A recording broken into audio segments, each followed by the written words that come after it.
Kilifi North constituency draw the attention of the House to the following. That the people of Narani village in Narani ward, Kilifi North constituency have occupied the land in Narani village for more than 100 years. That the whole land in Narani village in Narani ward was surveyed on the 28th May 1912 and granted in favor of Mr. Bierenji Rustuji Kanjuri. That the land was later illegally acquired by Arab families during the colonial era with the assistance of the administration then, and the Arabs registered the land as their property. That the 172.8 acres of land occupied by the residents of Narani is registered as plot number YSR 130 section 5, situated at Narani Kilifi Takaungu in the name of Kalthum bint Muhammad and Sharifa bint Muhammad, referred as Muhammad family, as an agricultural land. That the beneficiaries of the Muhammad family are Ali Muhammad, Kulthum Muhammad, Sharifa Muhammad, and Said Muhammad, being first, second, third, and fourth borns of the Muhammad family respectively. That during the latter years, the illegally registered owners of the land migrated to the Middle East, leaving the property under the care of caretakers, whom they called trustees, and the land changed to Waqf under the Islamic laws. That the trustees invited locals to settle in the area willingly and were to pay a monthly fee, considering that the land was agricultural and had a lot of cashew nuts, coconuts, and mangoes. That Ali Muhammad, the firstborn son, appointed one Mr. Ali Omar to be in charge of collecting money from the sale of coconut and rent from the Narani plot. That in the year 1959, the trustees allowed the residents to build a school, which is the present Narani Primary School, measuring 12 acres. That Mr. Ali Omar, the steward, died, and Mr. Muhammad Mwalimu took over as the new steward, and tasked by Mr. Ali Muhammad with the help of one Mr. Shosi to vet the people who wish to be settled on Narani village. That Ali Muhammad died, and his sister Kulthum Muhammad became the trustee of the Waqf. Kulthum gave Mr. Abdallah Saf the power of attorney, and the Waqf was registered in the name of Ms. Kulthum bint Muhammad of PO Box 85059, Mombasa. That at the tenure of Kulthum Muhammad, the land ceased being an agricultural land and became residential, presumably with a number of households exceeding 1,107 and a population of over 20,000 people, with a mosque, churches, schools, and other social amenities. That the people who have settled in the land have put in into good economic use, constructed residential houses and commercial centers which are earning them an income. That the land has not been adjudicated and therefore no title deeds issued. That the continued absence of landlords in this land and their failure to contribute to any development or welfare in the area has caused difficulties to the residents and has created major impediments in the people's livelihoods. That the residents of Narani have written many letters and lately a memorandum to the National Lands Commission, but no action has been taken concerning the matter. That both the national government and the county governments have invested heavily in the said piece of land by providing the necessary infrastructure such as electricity, connectivity, water, roads, and other social amenities. That the matter presented in this petition is not pending before any tribunal, court of law, or independent body. Therefore, your humble petitioner prays that the National Assembly, through the Public Petitions Committee, 1, inquire into the ownership of the land occupied by the Narani residents registered as plot number YSR 130 section Roman 5, situated at Narani Kilifi Takaungu in the name of Kulthum bint Muhammad and Sharifa bint Muhammad. 2, recommend that the parcel of land in Narani be acquired and granted to the present occupants and that the process of compensation be finalized. 3, recommends that the land be adjudicated so as to ensure that the residents acquire title deeds and save the residents from the alleged erroneous records and missing information on the parcel of land. And lastly, make any other recommendations or actions it deems fit in addressing the plight of the petitioners, and your petitioner will ever pray. Thank you very much, Honorable Speaker.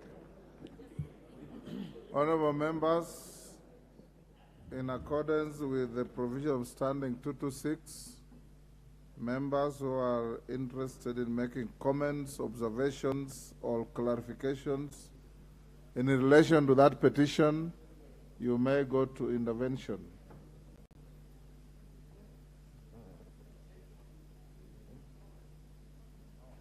Robert Bukosa, are you on this or something else? Robert Bukosa. Thank you, Mr. Speaker. Mr. Speaker, I want to support the petition by Honorable Owen Baya. Honorable Speaker, these issues about land and people having their land taken away irregularly, I think is an issue that when the committee will retreat and look into that petition, they need to look at it countrywide, because more often people will be coming up with individual petitions. But this is a countrywide issue and is majorly seen within the Rift Valley region and the Coast region. So as the committee retreats, I think it is good that they are able to expeditiously look into this matter so that the aggrieved parties can get justice. With those few remarks, I want to support. Beatrice Elachi. Thank you, Mr. Speaker. I also rise to support the petition.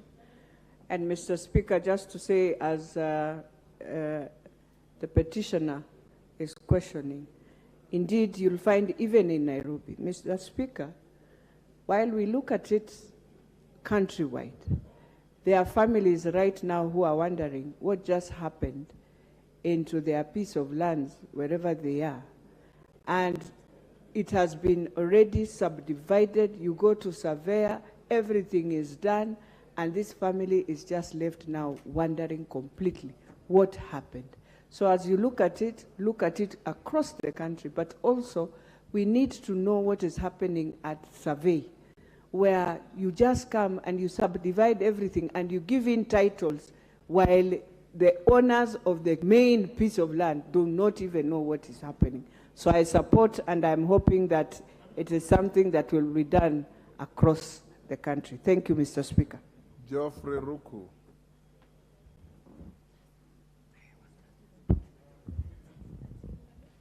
Thank you, Mr. Speaker. I support the motion by the petition, because the issues of land in this country need to be handled with care. We saw what happened the other day, sponsored my brothers and sisters from across, as far as the issues of land is concerned.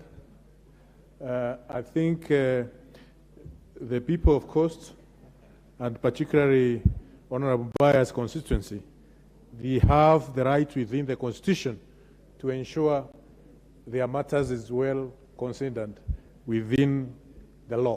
Thank you, Mr. Speaker. Deputy Speaker. Thank you, Honorable Speaker, for the opportunity to be able to lend my voice to this very important petition. I rise to support this petition by Honorable Baya. This is land that I'm very familiar with, and Honorable Baya knows that I can easily be elected as an MCA in that particular area. And this land, I have known that from the 50s, these families have been in occupation of the land. The original owners have since left. And in accordance to the law, surely this land, it can actually be transferred to them on account of adverse possession, because they have been in occupation with no resistance or claims against them since time immemorial, as far as many people can accept. And also, Honorable Speaker, this is in line with one of the State of the Nation address made by the former President Uhuru Kenyatta in 2015, when he made an apology on behalf of the Republic of Kenya in relation to historical injustices. This is one of them. Following that, Honorable Speaker, I presented a bill, the Kenya Reparations Bill, in the last Parliament, again in an attempt to try and resolve some of these historical land injustices, such as this one. So for those reasons, Honorable Speaker, I fully support the petition of Honorable Mbaya on behalf of the people of Narani in Kilifi North. Thank you, Honorable Speaker. Jared Okello. Honorable Speaker, in supporting my brother, Honorable Mbaya, this is a reflection of what happens across the country. It is indeed true that land matters are quite emotive. There is a pending report called Ndungu Land Report, which has gathered dust for so many years, Honorable Speaker. At a time when we shall have a regime that is proactive and will bite the bullet and place Ndungu Report where it ought to be, Honorable Speaker, to a larger extent, these issues that have bedeviled us for way too long will be able to be amicably addressed once and for all. This is something that cuts across the country. Everywhere you go, Honorable Speaker, you will hear of land injustices. Some are squatters on their own land, Honorable Speaker. I do not know when and how this will be addressed once and for all to enable the country to move forward as a one unitary society. I thank you, Honorable Speaker, for the opportunity. Ferdinand Wanyonyi.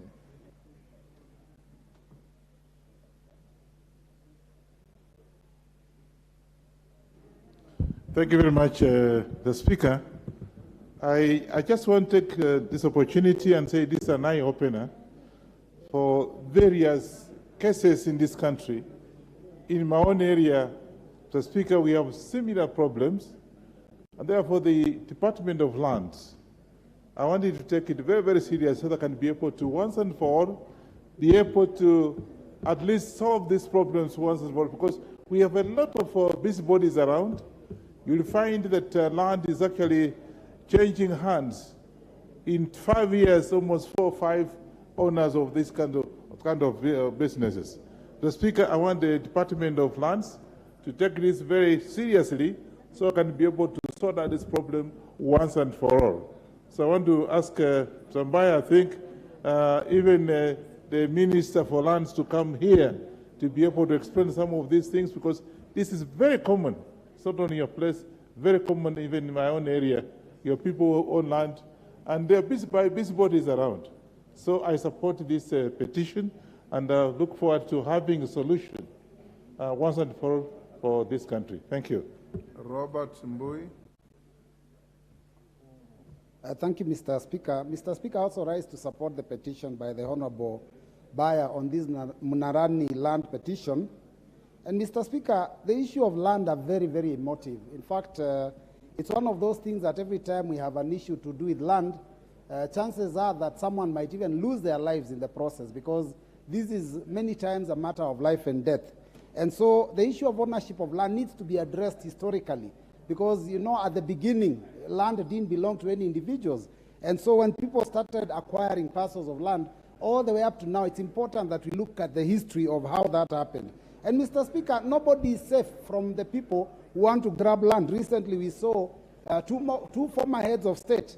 Their land was invaded by grabbers who fortunately did not end up sharing that piece of land. So we have to be very careful. And Mr. Speaker, just to know how serious it is, we came up with the new lands courts, and they're very, very busy, Mr. Speaker. They're some of the courts that are very busy. Finally, Mr. Speaker, I want to say that the National Lands Commission and the Ministry of Lands needs to have individuals in their offices, officers that are very highly disciplined. It was shocking to see a senior government officer who is also in that office of lands brandishing a gun on a matter of land. And I think, Mr. Speaker, these are things that we need to condemn in the strongest terms possible. Thank you, Mr. Speaker.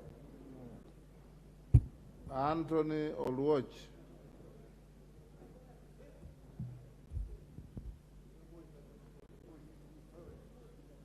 Clark, what is happening to the screen? Can you alert your technicians? Anthony Oluoch, go ahead. Thank you. Thank you, Honorable Speaker, and I want to thank Honorable Mbaya for bringing up this petition.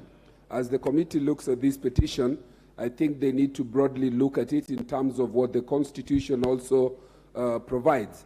Because if you look at how land tenure systems change into this country, it is something that the Constitution emphatically says that whenever land tenure system changes, either from community land to public land or from public land, vice versa, Parliament and the sanction of Parliament ought to be taken into consideration. We have a situation in which land changes in terms of its land use, including in Nairobi, Honorable Speaker, without the sanction of Parliament. Parliament ought to stamp its authority in terms of what is provided under Article 94(5) of the Constitution, which provides that anybody who does anything that has the provision of law must have the sanction of Parliament. And secondly, we have a committee called the Implementation Committee. I want to urge this committee that even after they come up with their report on this, the Implementation Committee must make follow-up, because I have one case in which the Land Committee, in respect to land in Mathare constituency, in a ward that has a population of about 30,000 people, allocated to a police station. This is a ward that has registered voters, it has IEBC, it has institutions of government, yet the title of this land is in the name of a police station. The Implementation Committee is seized of this matter, and therefore, even as we look at this petition, we must ask the Implementation Committee to also take its work seriously so that Parliament does not make its decisions in vain. I thank you, Honorable Speaker. Mangale Chiforomondo. Thank you, Mr. Speaker. I rise to support the petition by Honorable Owen Baya for Mnarani. This land issue, Mr. Speaker, in Coast Region is one thing. And I think the petition has come at the right time so that the people of Mnarani can get their rightfully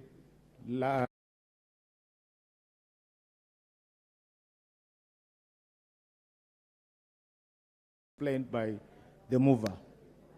I want to say Mnarani is now occupied by so many people. And I wish this House and even the committee which is concerned will be taking this issue very seriously and expedite the process so that the people of Mnarani will get their right. Because in Coast Region, in fact, I can just give an example of yesterday, Mr. Speaker. I got a phone from a place called Kanana, where already people are being evacuated because of the same issue. The land injustice is real around the Coast Region.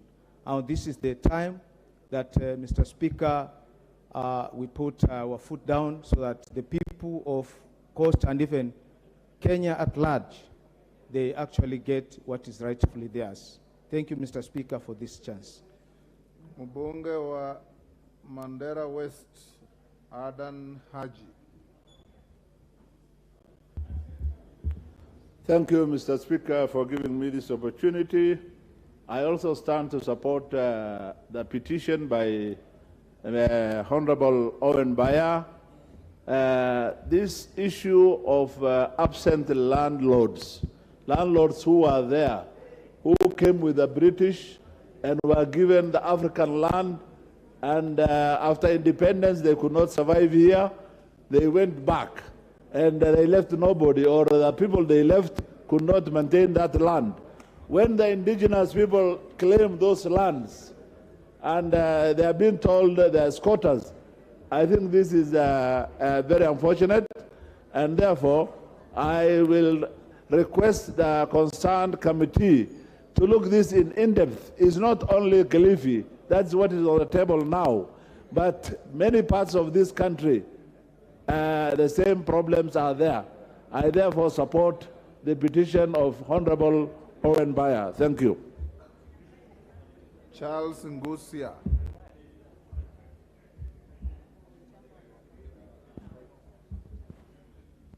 Give Honorable Ngusia a working mic. Take the next. Thank you, Speaker. I rise to support this timely petition, Mr. Speaker. I have known these people who are occupying this ward many years ago, like 20 years ago, and most of them are my friends. Mr. Speaker, I'm supporting them because already they have done a lot of developments there, including a very important school I know, and which is housing many communities, Mr. Speaker. This issue actually is cutting across entire country in Kenya, and Mr. Speaker, it's high time we deal it and we arrest all these issues. I would like to thank the committee. I had a similar issue last year and they fixed it. So, Mr. Speaker, I'm looking forward to fixing up this issue by the Land Committee soonest possible so that the people in Kilifi can get justice. Thank you. Wamwisho Beatrice Adagala.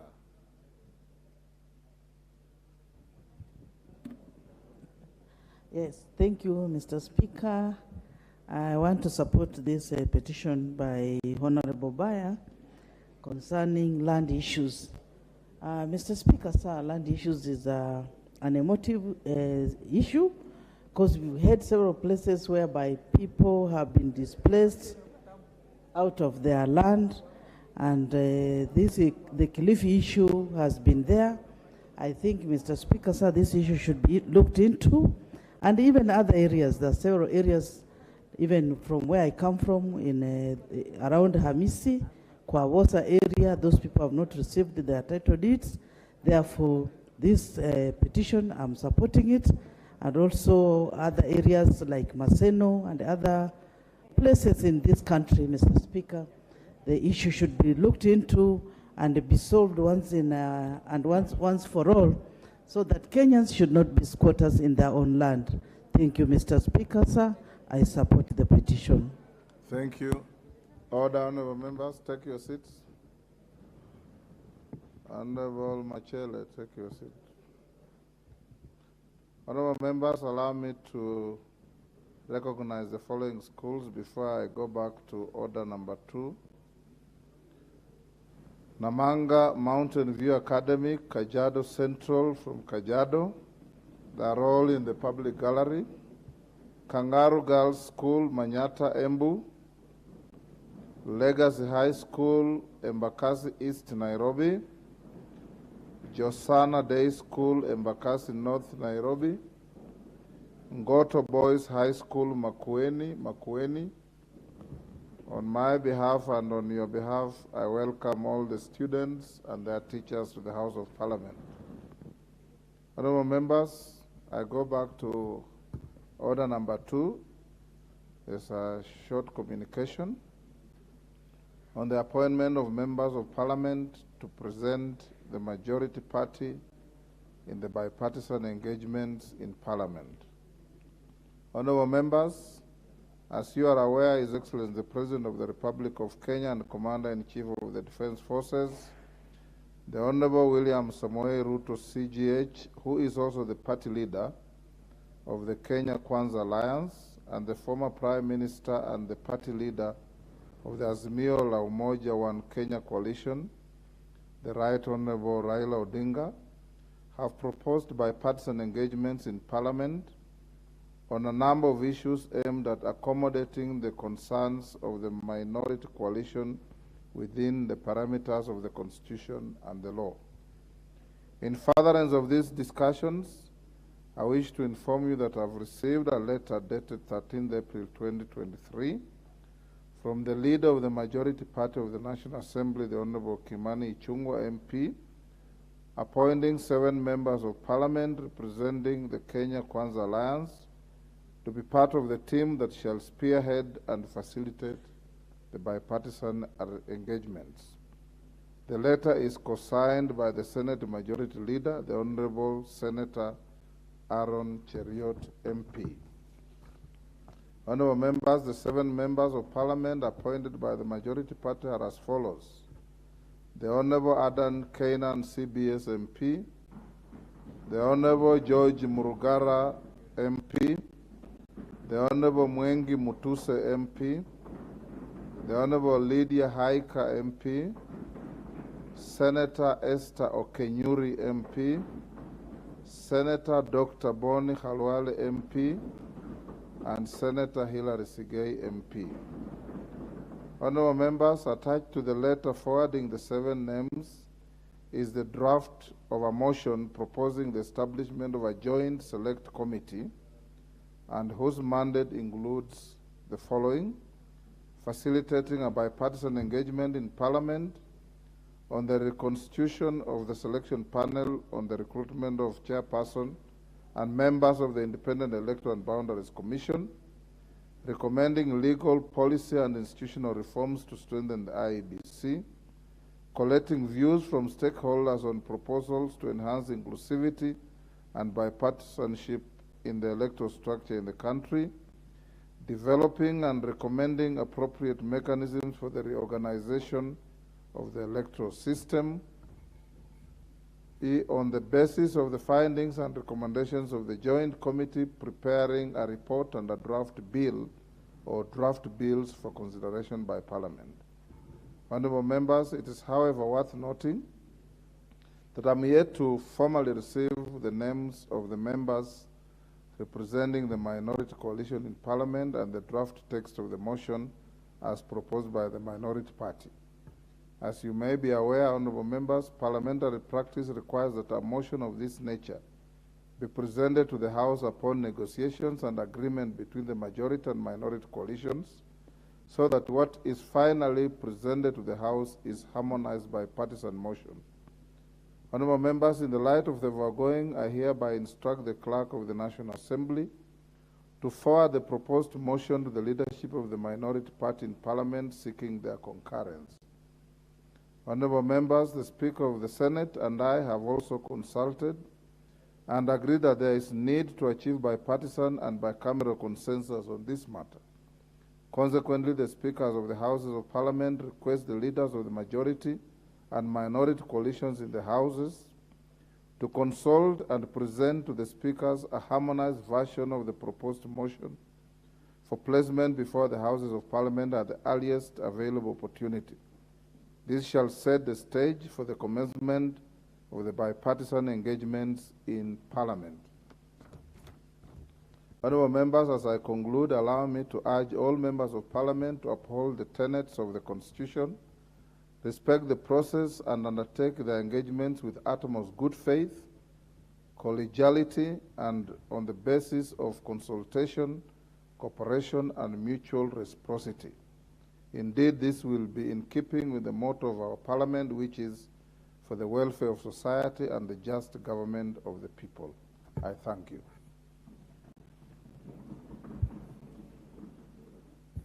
Yes, Majority Leader, since it is your letter, let us have the minority have the first bite. Thank you, Honorable Speaker, and I thank you, Honorable Speaker, for that communication.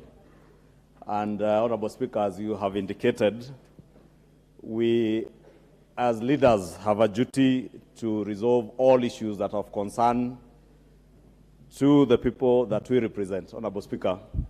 And it is indeed true, Honorable Speaker, that as you have said, His Excellency the President and the former Prime Minister on 2nd of April, Sunday evening, did communicate to the country their intent to engage in a bipartisan process to resolve some of the issues that have been of concern. And Honorable Speaker, I also want to agree with you that this process, Honorable Speaker, can only be successful if there is that collegiality that you have mentioned. There is absolute good faith in all the engagements, Honorable Speaker. And indeed, that is why last week, at the end of last week, Honorable Speaker, myself and the leader of majority in the Senate did write to both of you, the Speaker in the Senate and the Speaker in the National Assembly, to notify you of our intent and our very keen interest to get this process moving. And Honorable Speaker, we also took liberty to share with you the thoughts of the draft motion, and I want to agree with you, Honorable Speaker, that indeed, in that spirit of collegiality and bipartisanship, it is good that our thoughts are shared with our colleagues in the minority. And Honorable Speaker, because this is a matter that is important to the country, Let me also mention we have indeed been consulting informally with our colleagues in the minority, because we are all intent, and I believe even the leadership in the minority, both in the House and out of the House, are intent on resolving these issues. And Honorable Speaker, as you have already directed in your communication, I shall be reaching out and writing to the minority leadership, and hopefully maybe with both here and in the Senate, for us to have a forum, Honorable Speaker, and I would beg that your office as chairperson of the Parliamentary Service Commission does facilitate, so that we have a forum for talks before the talks. As my good friend, the Honorable Opio, and I likes to taunt me about talks before the talks. And I agree with him, because, as you have mentioned, such a motion, Honorable Speaker, can only come to establish this committee if we are agreed on the terms of reference and what the committee is going to look into. And therefore, it is not lost on me, Honorable Speaker, that we cannot have a motion that is not agreed on. And therefore, I will be taking up that direction and challenge, Honorable Speaker, and this afternoon, indeed, by the time the Honorable Leader of Minority retreats to his office, he will find a letter on his desk asking that hopefully before the end of this week, we have a forum, which I do pray that Parliament will be able to facilitate. Hopefully with the Leader of Minority in the National Assembly, the Leader of Minority in the Senate, the Leader of Majority in the Senate, and the proposed co-chairs that have been proposed by both coalitions, to be able to sit now and harmonize whatever issues that will be up for deliberation. Honorable Speaker, with those few remarks, let me invite all of us, as you have said, Honorable Speaker, to, one, be measured in what we say and what we do. Because, Honorable Speaker, the only thing that we have that we must value in this country is the peace and tranquility we enjoy. Any disruption to that peace and tranquility does not augur well either for us as leaders or for the people that we represent. But as leaders, Honorable Speaker, we have a bigger responsibility and duty to safeguard that peace and tranquility that the people of Kenya enjoy, because they have elected all of us, and even those leaders who are not in elective positions, but they hold leadership positions in this country. They have a responsibility to ensure that we hold our country together, Honorable Speaker, and the people of Kenya have bestowed all the trust in us to be able to resolve issues that are of concern to them and even to us, Honorable Speaker. And I want to end by saying that I am confident, Honorable Speaker, that working and reasoning together, we should be able to sit as leaders and be able to come up with solutions, be able to harmonize the motion on the terms of reference and what this committee will be doing. And by the time, Honorable Speaker, the motion for approval of that committee and its terms of reference comes to the House, we should not be in a situation where we are throwing words at each other, either inside or outside Parliament, Honorable Speaker, that we will have a very collegiate process that involves all of us, and that will be for the benefit of our country, Honorable Speaker. With those remarks, Honorable Speaker, I stand guided by your communication, and as I've indicated, I will be writing, and as I've said, I have been consulting with the leadership in the minority so that we work together in this respect. Thank you, Speaker. Honorable Opio Wandai. Minority. Yes, Honorable Speaker, let me make a few comments on this matter. First and foremost, I must admit that I was taken aback when I read in the media that a motion had been forwarded to the Speaker's office about this bipartisan engagement, because that couldn't have been a motion about bipartisan engagement for the simple reason that my coalition was never consulted. It has now turned out, of course, that it was basically a draft motion for the Kenya Kwanza side. Mr. Speaker, let me say this, and for avoidance of doubt, that we still have a lot of ground to cover. Because as we speak, there seems not to be an agreement or concurrence on the nature of these talks. As far as the coalition that I lead is concerned, these talks can only be extra-parliamentary.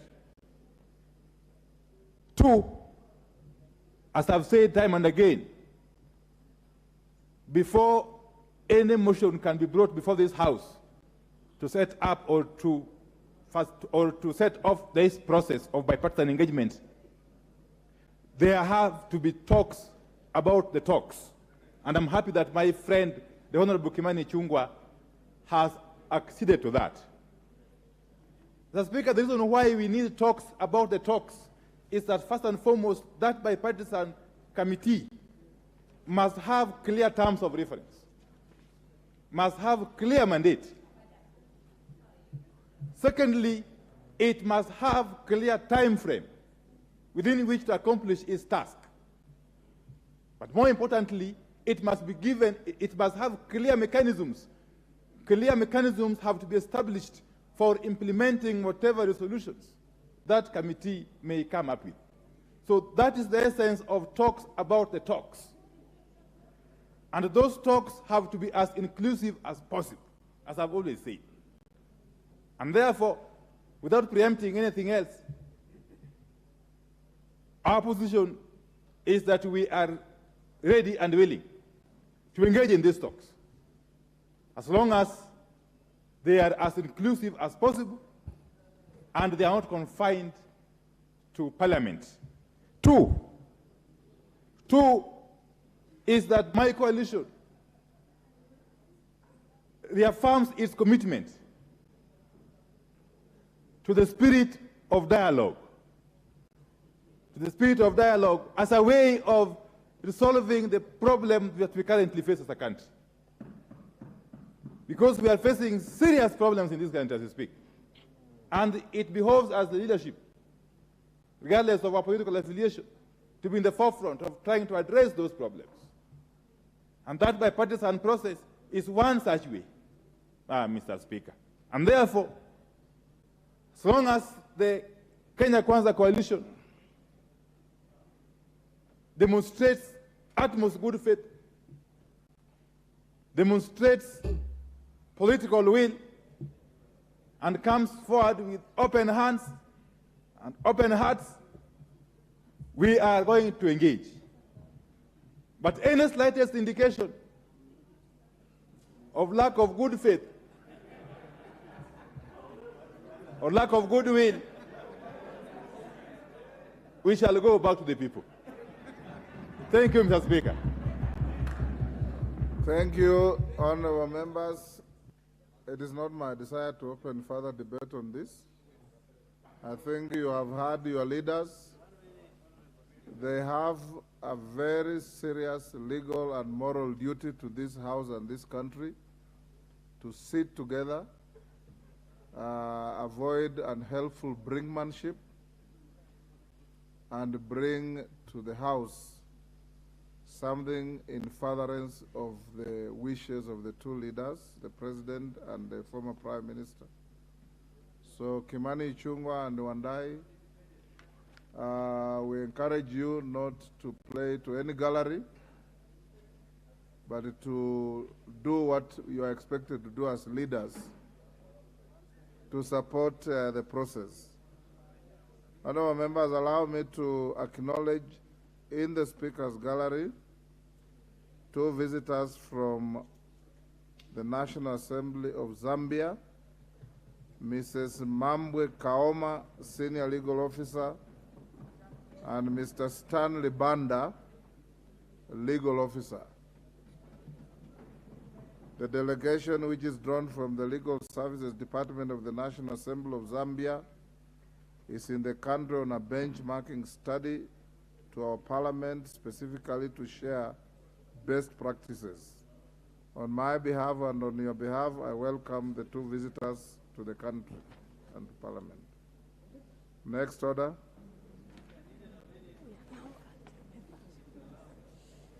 Order number 5. Order. Go on, go on. Order number 5, papers. Majority Leader.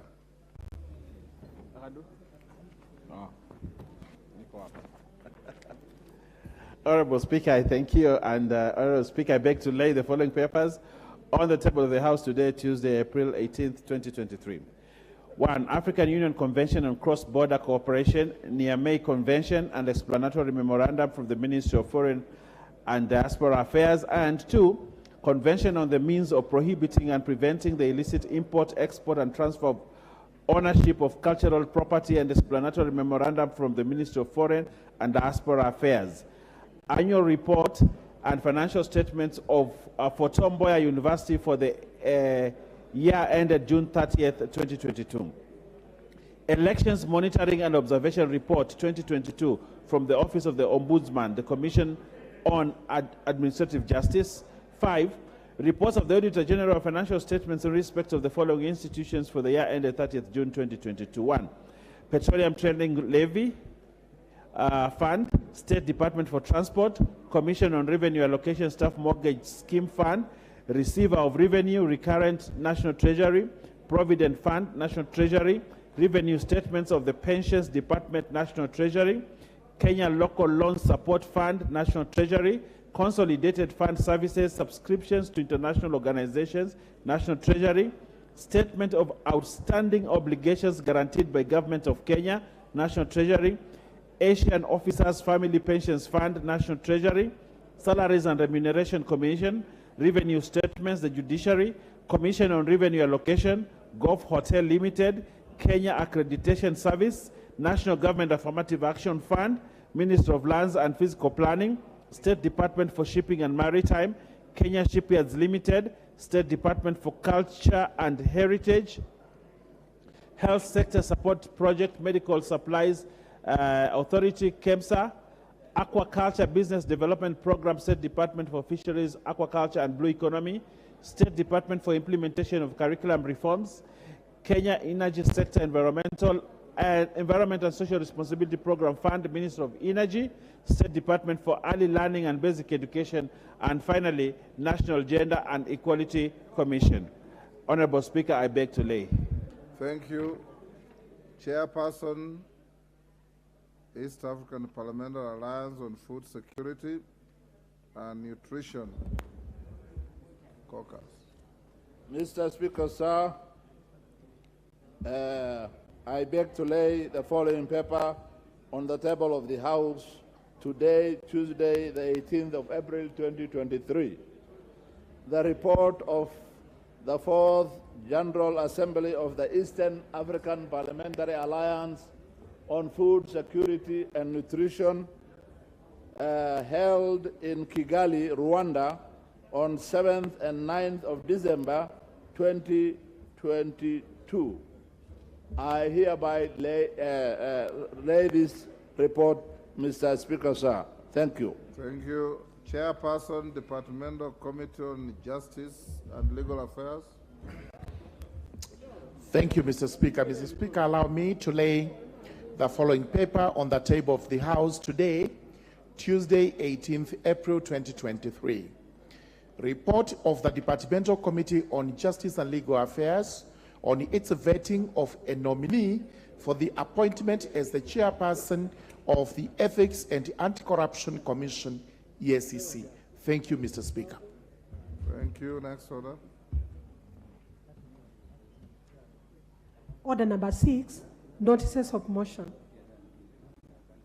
Honorable Adan Yusuf Haji. Mr. Speaker, sir,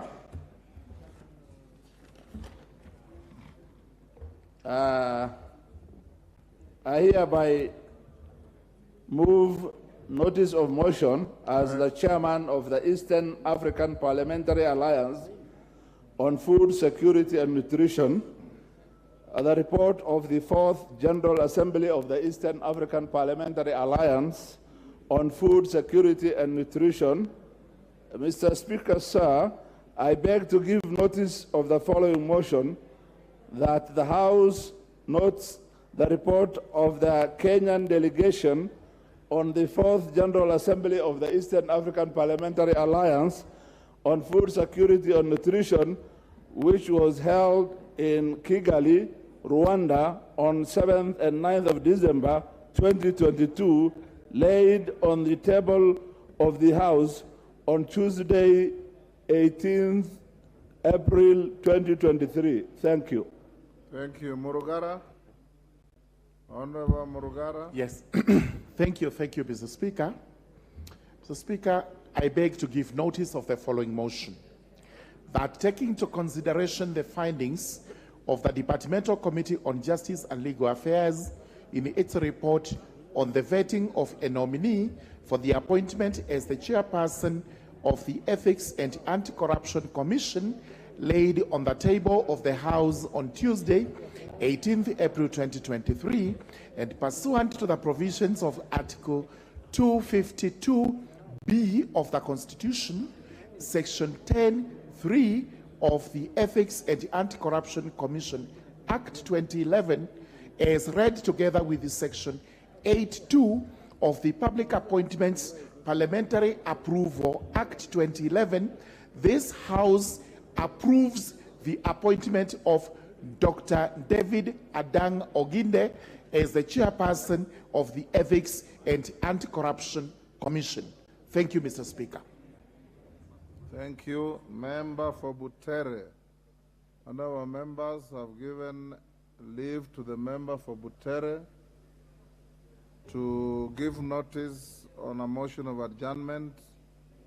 And if he has the requisite support, then I'll allocate time for it later today. Tinde Mwale.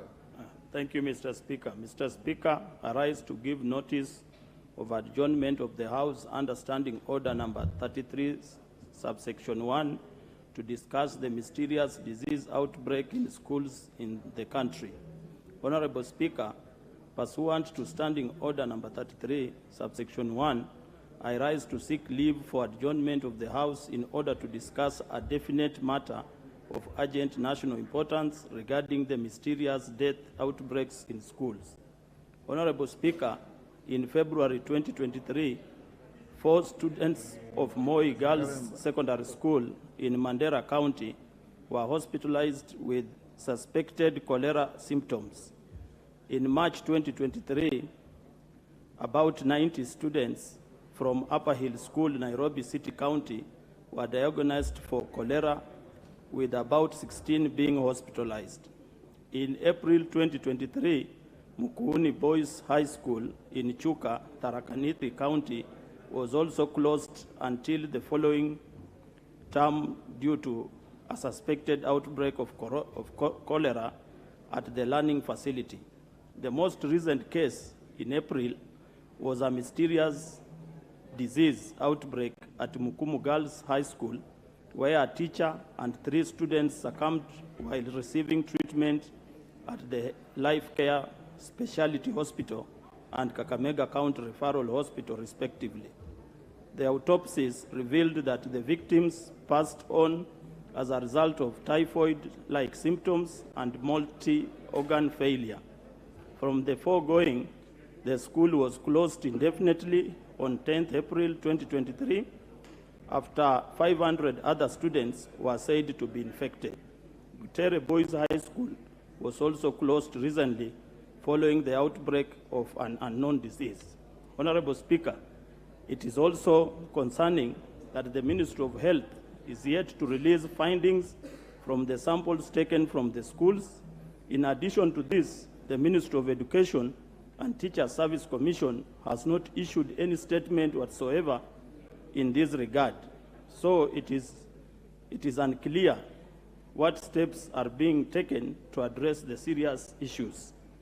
Honorable Speaker, it is against this background that I seek leave of the House to discuss this matter of national concern with a view to exploring possible and lasting solutions to the problem.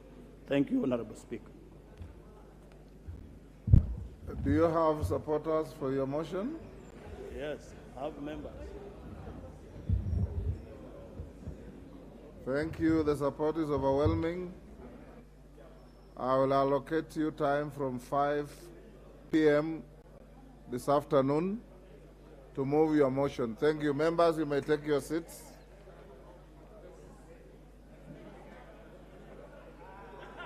Next order.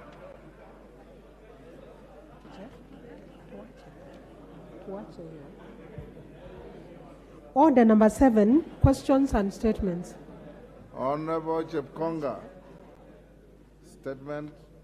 Honorable members, as you know, questions will come tomorrow. Mr. Speaker, thank you, Mr. Speaker, for giving me this opportunity to move this statement, to give this statement. Mr. Speaker, I thought Honorable Wandai was going to be here just to congratulate him for the choices that he has made. He has chosen bipartisanship over bigotry, inclusivity over isolation. The only thing is that he gave a threat in the last words. But I want to thank him very much for seeking to be bipartisan in his approach of these talks, Mr. Speaker. Even talks over talks itself is seeking to be bipartisan. Mr. Speaker, Honorable Speaker, I rise pursuant to Standing Order 44, paragraph 2C, and Standing Order 210-5A to report to the House the list of the statutory instruments approved under paragraph 4A. The committee has received a total of 35 statutory instruments since its establishment on the 4th of November 2022. It has concluded 25 statutory instruments, out of which 17 were acceded to pursuant to Standing Order 210-4A, and reports on 8 statutory instruments tabled and approved by the House. Of the eight reports approved by the House, Mr. Speaker, 6 statutory instruments were approved in accordance with the Act to which they are made, while the House approved the report on annulment of 1 statutory instrument and rejected publication of 1 draft regulation. There are, however, 8 pending statutory instruments before the committee for its consideration. A detailed list on the statutory instruments that the committee has considered is attached herewith for the House to note. Honorable Speaker, as you may recall, this House approved the statutory instruments exemption from expired regulations 2022, which extended the life of over 1,700 statutory instruments from the executive and 10 statutory instruments from the Parliamentary Service Commission that were to lapse as provided under Section 21 of the Statutory Instruments Act 2013. I urge, Mr. Speaker, the affected regulation-making authorities to submit the statutory instruments in good time to avoid the rush towards the expiry of the time extended, which is expected to end on the 23rd of January 2024. I thank you, Mr. Speaker, and I submit. Thank you, Honorable Chepkonga. Honorable Cynthia Muge, MP, Nandi County. You are listed as having a statement on issuance of diplomatic passports to Kenyan athletes. Are you to receive a report? Thank you, Honorable Speaker. I am to receive a report on the said statement. Who is the chair of the Departmental Committee on Sports and Culture? Dan Wanyama. Honorable Dan Wanyama, who is the vice chair of that committee? Wamashukuru, is he in the house? Any members from that committee? Who? Nguna? Where is the response to the statement to the gracious lady from Nandi? Give him a working mic. Yes, Speaker. On behalf of the chair and the vice chair, we will give this statement next week on Tuesday. Honorable Nguna, it is not up to you to choose when to give the statement. It was listed today, and you are presumed as a committee to keep deadlines of the House so that we don't pile work. Tell your chair and your vice chair that the House takes a very dim view of this kind of conduct. Next order. Order number 8, special motion, consideration of nominee for appointment as chairperson of the Kenya Fish Marketing Authority.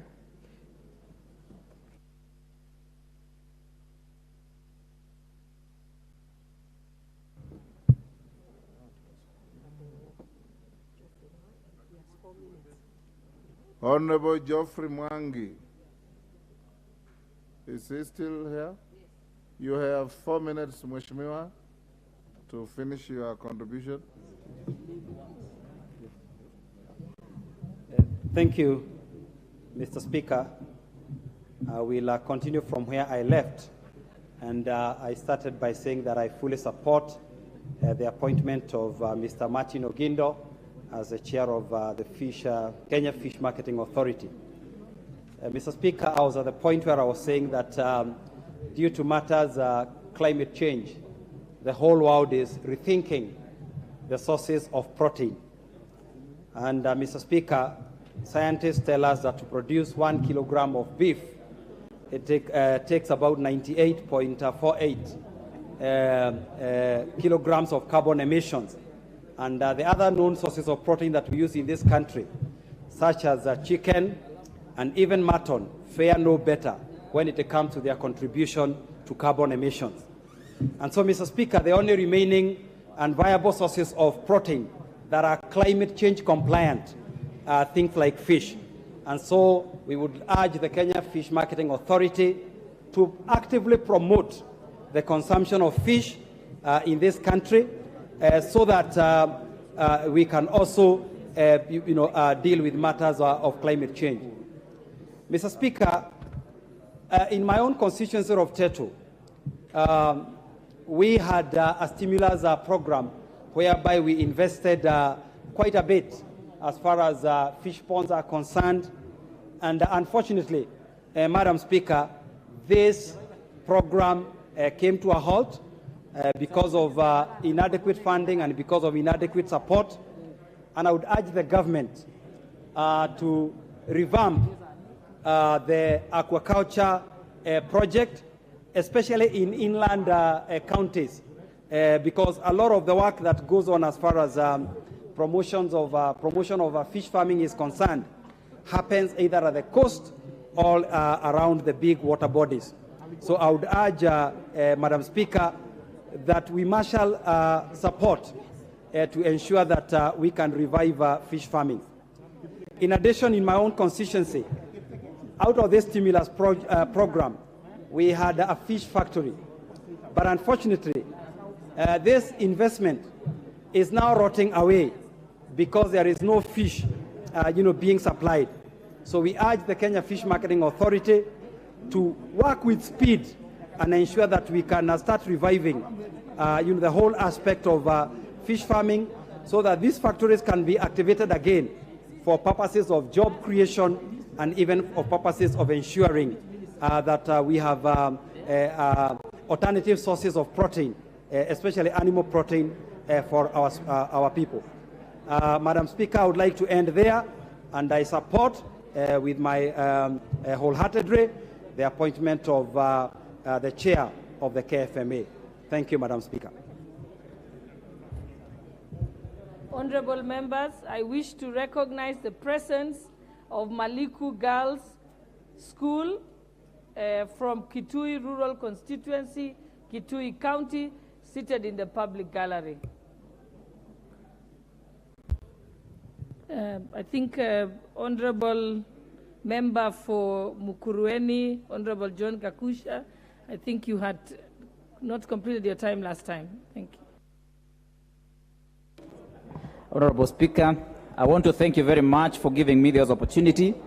Honorable Speaker, I guess I have my minutes because I had not done the contribution. And I want to support the appointment of the honorable member, Martin Ogindo. And I support because this is a member who have served in this house and a member who is well qualified. If you look at his credentials, you'll find that this honorable member has the requisite qualifications to head the Kenya Marketing Authority, the Kenya Fish Marketing Authority. And for that reason, Honorable Speaker, I do support the member. Honorable Speaker, fish consumption in Kenya has had an upward trend, apparently because most of the Kenyans do have a better income that they have. And of course, there is also appreciation of the nutritional value for consumption of fish. Our country is a net exporter of fish. If you look at what we are so far able to get from our country in terms of fisheries production, we have 1.5 billion US dollars worth of fish production in our country. Honorable Speaker, most of this fish production that we are having is coming from the freshwater lakes. It's also coming from the oceans, what we would call the marine fishing. And a lot of this also is coming from the farmed fish, what we would call the aquaculture fishing, which happens across the country. And Nyeri County happens to be one of the leading aquaculture farmed fish, particularly looking at the Nile tilapia, and also looking at the ornamental fish farming. Nyeri County and, of course, quite a number of the other counties around the Mount Kenya are doing very well in ornamental fishing. Honorable Speaker, we have the Kenya Fish Marketing Authority, which we believe is important in helping us to put into perspective all these kind of fish farming that we have in our country. Just to further this case for the Kenya Fish Marketing Authority, you realize that from our freshwater lakes, we are producing about 120 metric tons, 120,000 metric tons of fish. And from our marine fish farming, we are producing about 25,000 metric tons. And from our aquaculture, we have about 20,000 metric tons in our country. Honorable Speaker, you will notice how small the fish farming we have from the marine fishing. Just partly 20,000 metric tons as compared to the freshwater lakes fish farming, which is 125,000 metric tons. And the reason is because most of the fish farming which is happening in the oceans is under exploitations by superpowers, which most of them, I believe, are signing contracts with our country on development projects.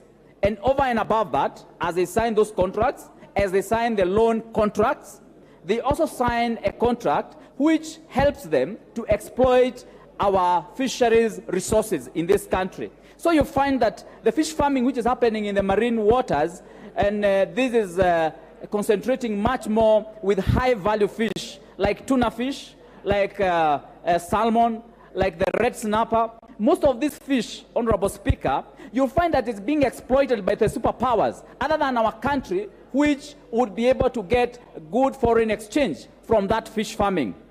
You find that countries like China, they dock with huge ship and equipment in our deep seas, and they venture into our water resources. They harvest our high-value fish. And because they are so powerful, they have powerful equipment, they are able to exploit our fish resources.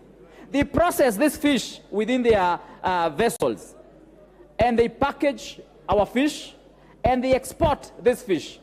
Honorable Speaker, what is happening is that as a country, we are no longer able to have proper statistics of how much fish is being harvested in this country. And so it is being exported by the superpowers, and it is sold, and these dollars do not come to our country. Honorable Speaker, it is high time that the Kenya Fish Marketing Authority puts their foot down and concentrate and target this particular market, so that we can have the foreign market being supplied by fish which is being fished by our farmers, by our fishers, or by our fishermen, and by our country, other than allowing the superpowers to exploit our fish resources. Honorable Speaker, if this was to happen, then we would actually be able to have foreign exchange, we would have food security, and we are going to have a better balance of trade. Today, as a country, you know, we are having a problem because there's a very serious pressure on the shilling from the dollar. You find that most of our imports are now highly priced because of the dollar, the way the dollar has put pressure on our shilling. Honorable Speaker, if we are able to look at the fish farming in this country in a better way, in a more local way, then we are going to ensure that we tilt the balance of trade. Honorable Speaker, I also have a case against some of these bodies that we are creating in this country.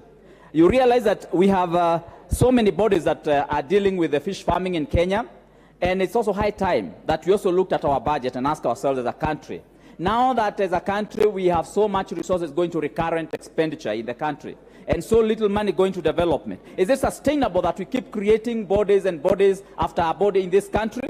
Look at the fish industry, for example. We have Kenya Marine and Fisheries Research Institute, KEMFRI. We have Kenya Marine Fisheries, Socio-Economic Development, KEMFSED. We have Aquaculture Business Development Program, ABDP. We have Fish Levy Trust Fund, FLTF. We have Kenya Fishing Industries Corporation, KFIC. We have the Lake Victoria Fisheries Organization. And now here we are, we have created another organization that we are calling Kenya Fish Marketing Authority. Honorable Speaker, I ask, are we not able to do part of this fish marketing using some of the bodies that we are having? Must we keep creating new bodies one after another? And this is encouraging the ballooning of our budgetary expenses in this country. And how sustainable, Honorable Speaker, can this be? Honorable Speaker, yeah, thank you very much. Yeah, so my question is, how can this be sustained if we keep on creating new bodies every other day? It's high time that we relooked at this. As much as I support the chair of this body, Honorable Speaker, let us put a comma or a full stop on creation of new bodies that are ballooning our wage bill. Thank you, Honorable Speaker. Member for Mandera South, Honorable Abdul Haro.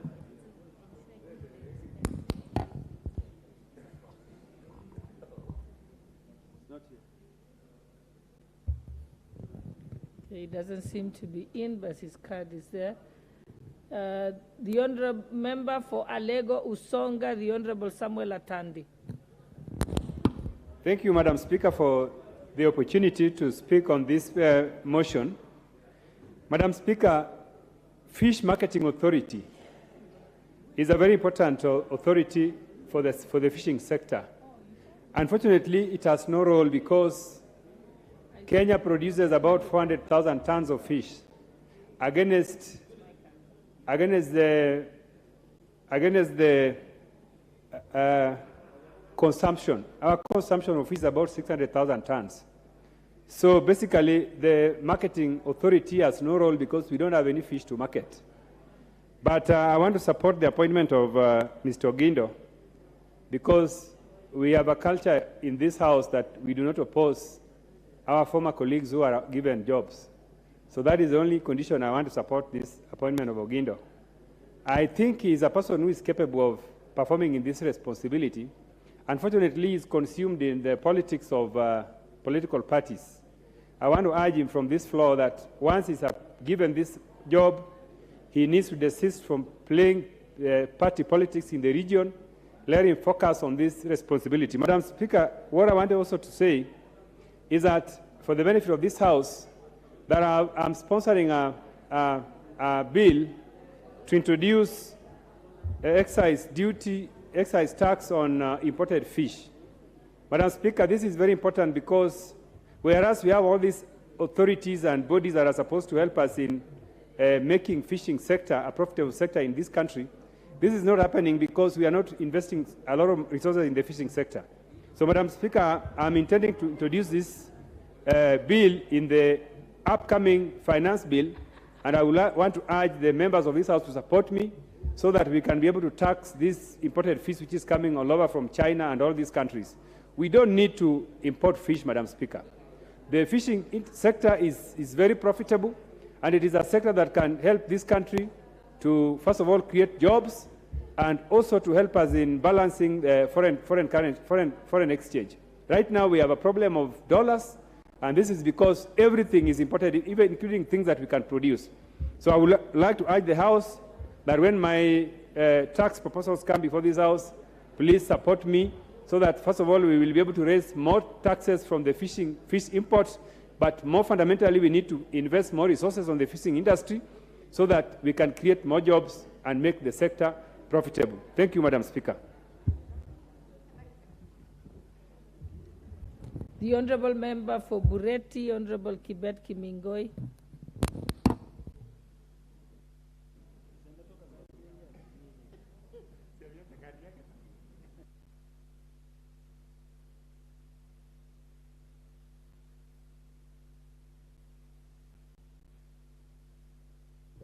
The Honourable Member is not there. The Honourable Member for Molo constituency, Kuria Kimani. Or were you standing up for something? Yes, I had spoken to this. I'm looking forward to speak to the next one. Okay. The Honourable Member for Bonchari, Honourable Charles Onchoke.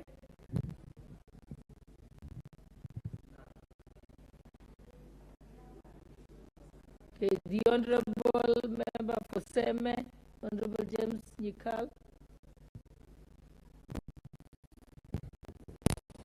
Thank you, Madam Speaker, for giving me opportunity to contribute to this motion. Madam Speaker, I rise to support the appointment of Mr. Ogindo as the chair of the Fish Marketing Authority. Madam Speaker, this is somebody we know. He has been with us in this House. He has held important positions, and these credentials are actually well laid out in the report that recommends him. To that extent, we support him. But, Madam Speaker, I wish to bring out a few things that will be important to him. I'm sure he must be watching what is going on. As much as he's been appointed for developing the fish market, I think the most important thing that we should look at is actually fish production. Fisheries is a major part of the blue economy, which is not really fully exploited. It's a big potential for income generation in this country and for job creation. As the Honourable Member said, even in the ocean, a lot of foreigners actually utilize our space and export fish from our space, which should not be. But more importantly, Madam Speaker, in the inland lakes, inland waters, Lake Victoria, Lake Naivasha, Lake Turkana, we actually have not developed the potential for fish production adequately. And as that is going on, the consumption of fish is increasing, even local consumption, particularly tilapia, to the extent that at this point, Madam Speaker, we are actually importing fish from China, something we should not do because we have internal freshwater lakes that can do this.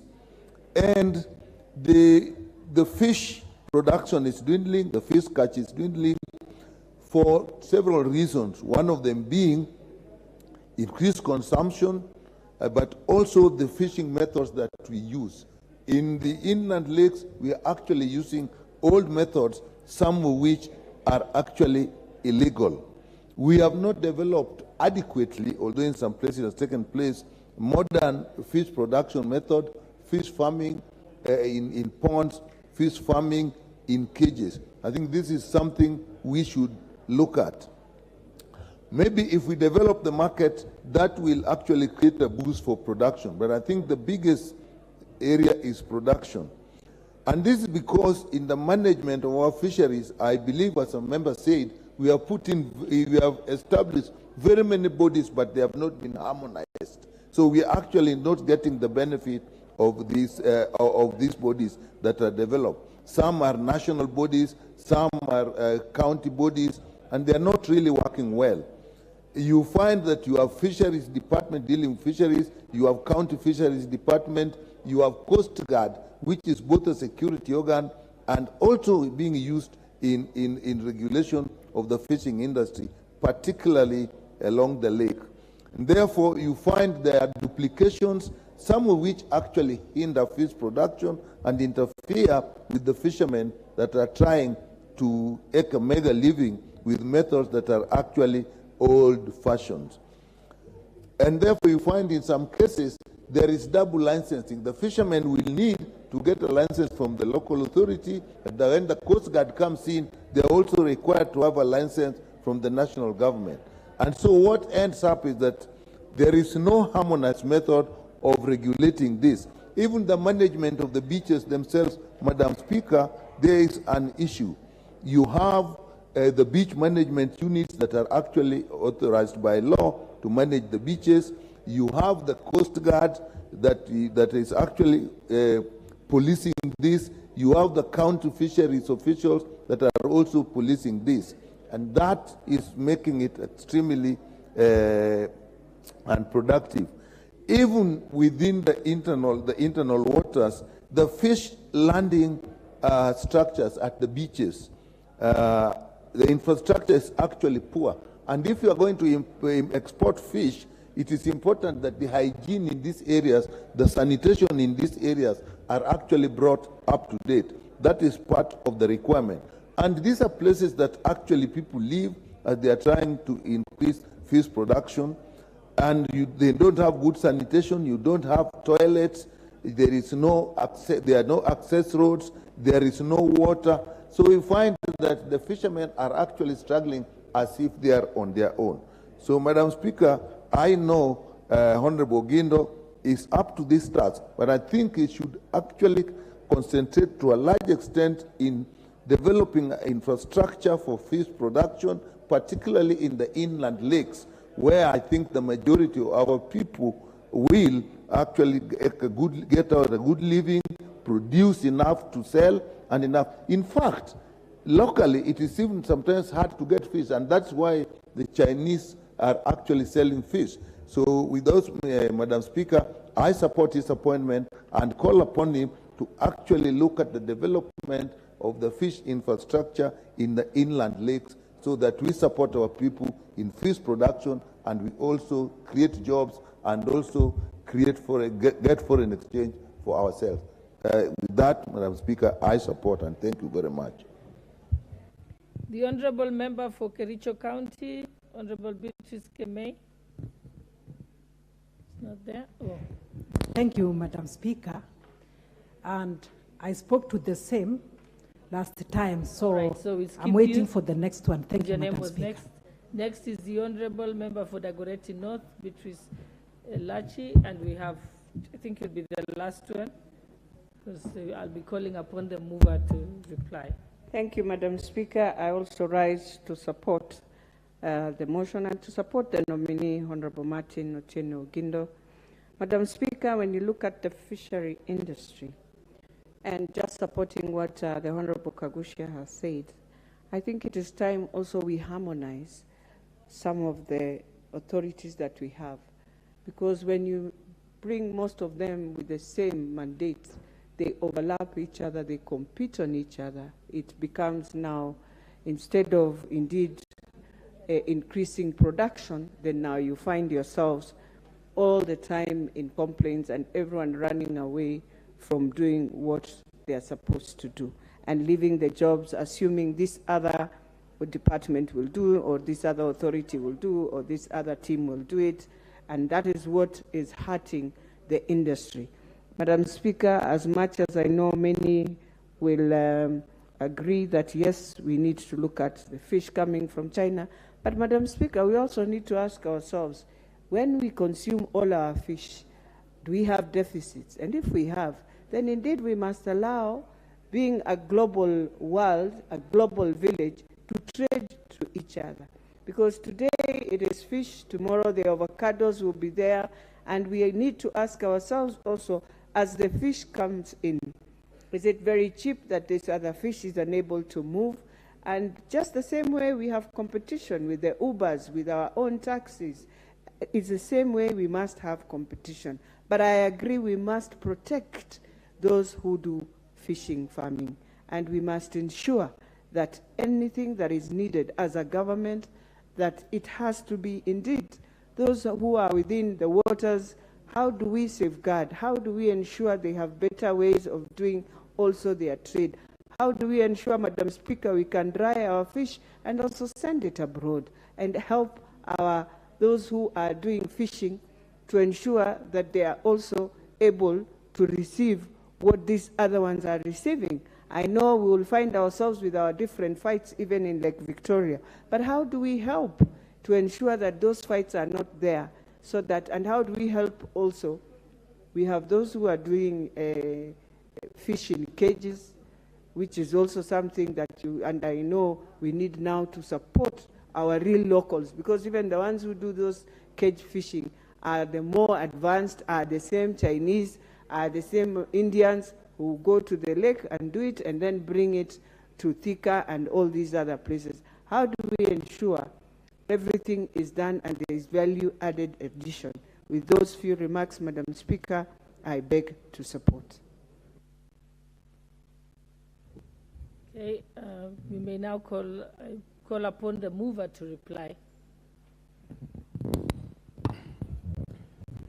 Thank you, Madam Speaker. Madam Speaker, I want to thank all the honorable members for the kind words and the support, for the Honorable Martin Otieno-Ogindo as the Chairperson of Fish Marketing Authority.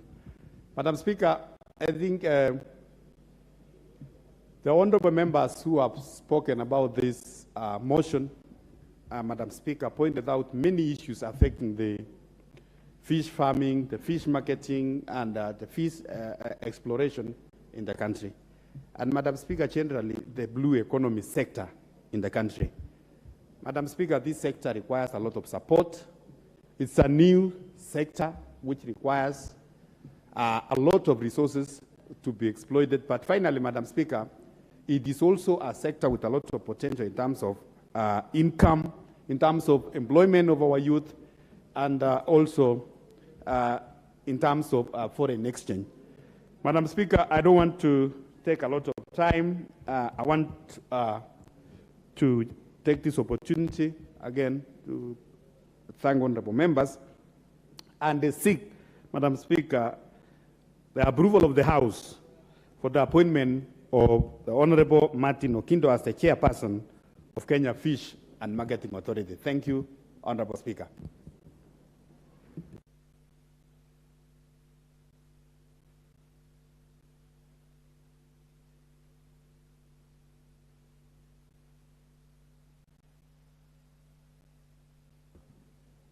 Honorable Member for Gilgil. Thank you, Madam Speaker. I rise pursuant to Standing Order 53.3 to request you to defer the putting of the question to a later date, Madam Speaker.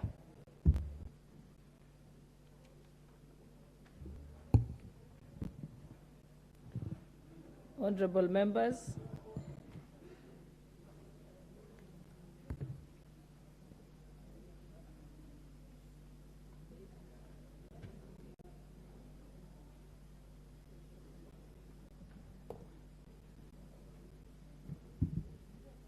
Order number 9, motion. Inquiry regarding sexual harassment of female workers in tea estates in Kericho County.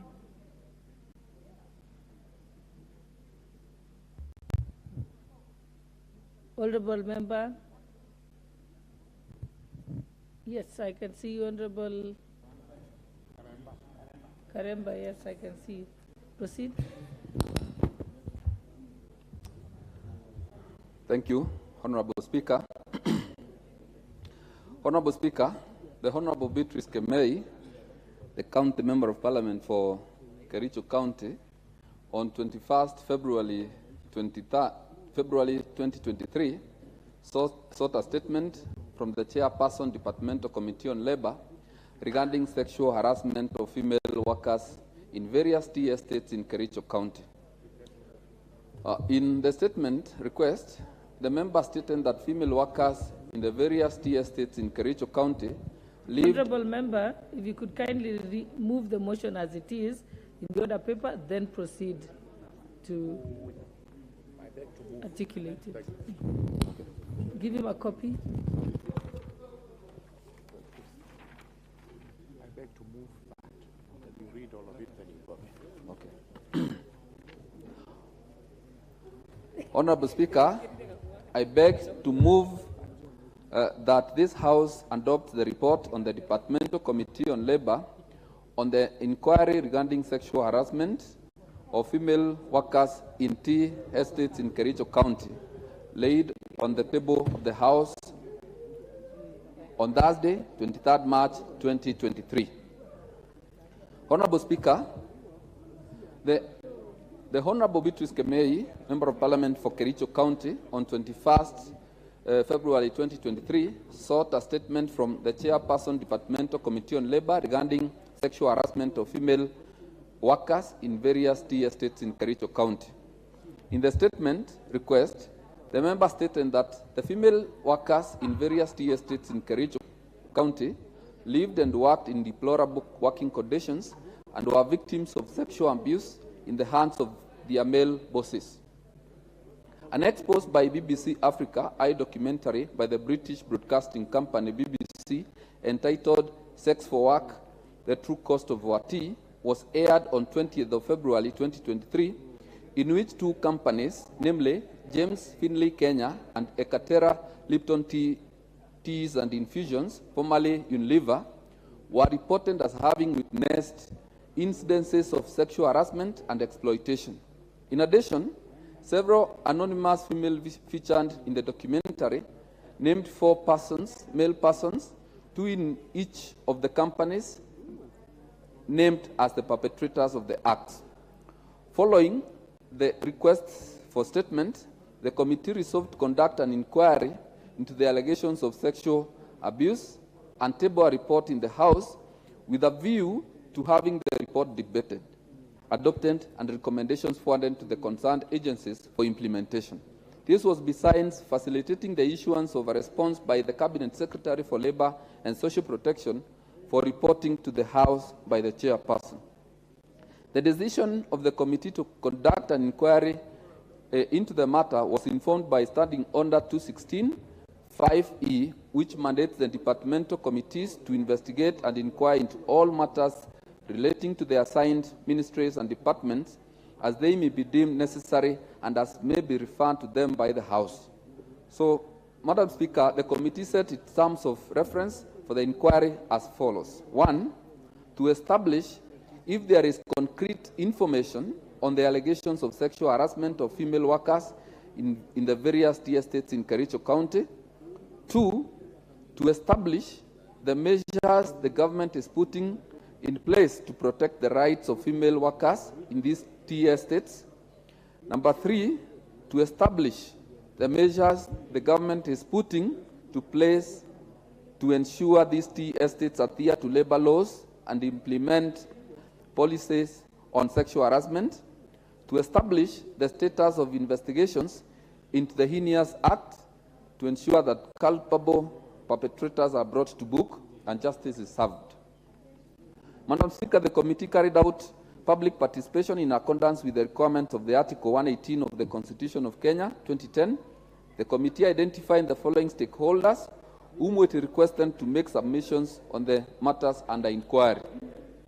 And these stakeholders were, 1, the County Security Team of Kericho, which included the Directorate of Criminal Investigations, the National Police Service, the National Intelligence Service, the County Commissioner. 2, the National Labor Commissioner Office and State Department for Labor and Skills Development.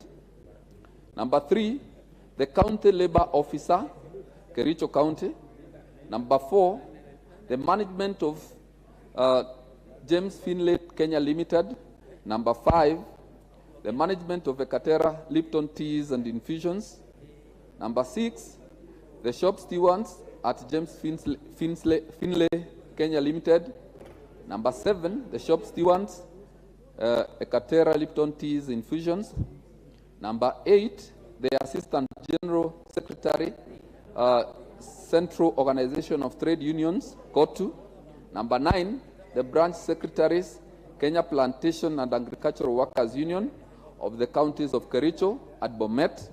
And number 10, Mr. Speaker, the victims of the sexual harassment, if they consented to make their submissions to the committee. Mr. Speaker, the committee conducted public hearings in Kericho County on 3rd and 4th March 2023, during which it held meetings and had submissions from the aforementioned stakeholders. Both oral and written submissions were made to the committee by those who testified. Analyzed the submissions received, the outcome of which informed its findings and recommendations. During the conduct of the inquiry, the committee faced challenges that included the witness who went by the Labour Office to speak in camera to the committee on the allegations declined and referred to their lawyer. The nature of the allegations made it difficult to receive witnesses, information including from the shop stewards and the union. And Mr. Speaker, this is due to the stigmatization that comes with reporting sexual related offenses. Mr. Speaker, the issues of determination, the issue for determination are as per the terms of the reference of the inquiry as set out by the committee based on the evidence on record, which is from the testimonies from the witnesses and the stakeholder. The committee analyzes the testimonies and determines the issue as follows. 1, to establish if there is concrete information on the allegations of sexual harassment of female workers in the various tea estates in Kericho. And Mr. Speaker, from the submissions, the county security team had yet to interrogate the BBC reporter who made the expose. The county security team reported that they had communicated with the DCI headquarters, forensic laboratory to obtain the full information of the reporter to facilitate his interrogation. The committee expressed its dissatisfaction with the slow pace this was taking. Number 2, Mr. Speaker, the victims of the sexual harassment cases were not reporting the abuse, and the 2 tea companies reported that they did not have knowledge of the extent of the violations until the expose of the BBC Africa Eye was aired. At the time of the visit by the committee, there were no incidents, reports on the allegations of the sexual harassment with the police on the 4 alleged perpetrators, namely Jeremiah Koskei, Mr. Samuel Ebey, who worked for Ekatera Teas and Infusions, Mr. John Chepochok, and John Asava, who worked at James Finlay Kenya. Mr. Speaker, James Finlay Kenya terminated the contract agreement with John Chepochok's company, which is called Silso Holdings. They have also suspended Mr. John Asava. The company has barred Mr. John Chepochok and Mr. John Asava from entering James Finlay Kenya premises. Ekatera Teas and Infusions reported that they had suspended Mr. Jeremiah Koskei and Mr. Samuel Ebey and barred the 2 named persons from accessing Ekatera Tea and Infusions premises. And this, Mr. Speaker, was to prevent them from interfering with the process of investigations. Mr. Speaker, this is evidence on record that Mr. Sylvia Den, who is the regional managing director, acknowledged that incidences of sexual harassment were happening in Ekatera Lipton Teas and Infusions. However, since taking up the position in 2019, she has put measures and created awareness to mitigate the incidences. The company is working towards a 0% rate of gender-based violence in the tea estates. Further, the company doesn't outsource any labor except the security services. Number 5, Mr. Speaker, the shop stewards at Ekatera Tea and Infusions distinguished between instances of unwelcome sexual harassment and instances of sex for work, where the sex for work was sought for opportunities for employment, promotions, lighter duties, being graded, thus increase in pay. However, no written submissions were presented on the specific instances or names of persons affected. Mr. Speaker, the committee observed that although there are sexual harassment policies, trainings, and reporting channels available, reporting was minimum, which makes it difficult to address the instances. From the foregoing, the committee finds that there is credible evidence on record that there is sexual harassment in some tea estates in Kericho County, and that though there are sexual harassment policies, trainings, and reporting channels available, reporting was very minimum. Number two, Mr. Speaker, to establish the measures the government is putting in place to protect the rights of workers in these tea estates, the committee noted that there is gender office within the grounds of Kericho Police Station, whose independence was in question, having been funded by the James Finlay's Kenya tea estate. However, the county security team informed the committee that James Finlay only provided the funds for construction of the center. The center is fully manned by the police officers and is independent of the James Finlay Kenya Limited. The company, Mr. Speaker, handed the community policing as an avenue of reporting information related to sexual harassment and abuse appeared not to be very active, as the incidences of sexual harassment continued happening but not reported. The county security team submitted that there is the community policing and the Nyumba Kumi initiative at the ward level to enable the citizenry report various issues, including gender-based violence. Mr. Speaker, the effectiveness of the various channels put in place to deal with sexual harassment and abuse appears to be poor. Both James Finlay and Ekatera submitted that all employees have access to reporting mechanisms, which include welfare committees, toll-free anonymous call numbers, bulk SMS messages for mass communication, use of notice boards, use of suggestion boxes, training of various village committees on sexual harassment and other forms of abuse, among others. The company is committed to continuously improve the system.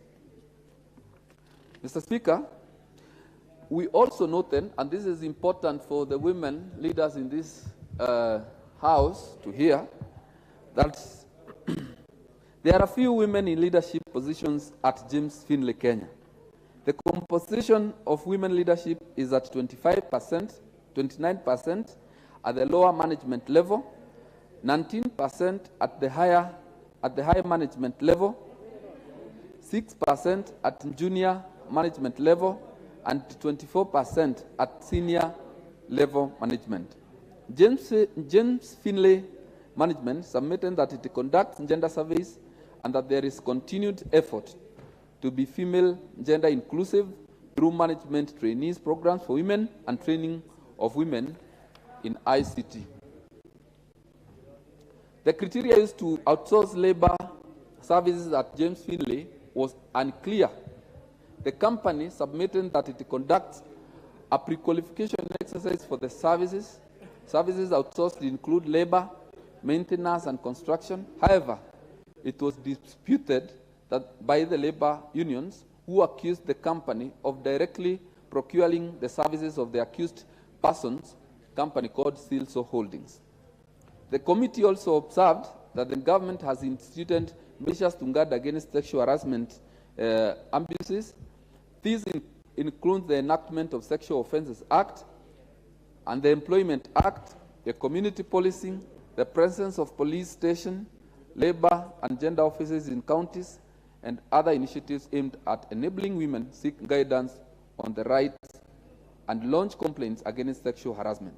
The committee nonetheless noted that many women were not aware of the initiatives and therefore not making use of them. Mr. Speaker, on the issue of establishing the measures the government is putting in place to ensure that these tea estates adhere to labor laws and implement policies on sexual harassment, the committee observed that there is a gap in the frequency of reporting the sexual harassment incidences despite the documented available reporting channels. There is a need for collaborative effort by the stakeholders, which are the Labor Department, the trade unions, the legislators, to come up with a clear and better framework for reporting. Number two, Mr. Speaker, the outsourcing of employees through contracts was a weak link in enforcing the sexual harassment policies. For instance, at James Finley, the alleged perpetrator, Mr. John Chepochok, owes Sislo Holding, a company contracted to provide contracted labor to James Finley. The contract company is in charge of performance and retention of employees. The competition for the available scarce employment opportunities for placement leaves the employees prone to exploitation and harassment. The committee resolved to initiate legislation to govern outsourcing of labor services.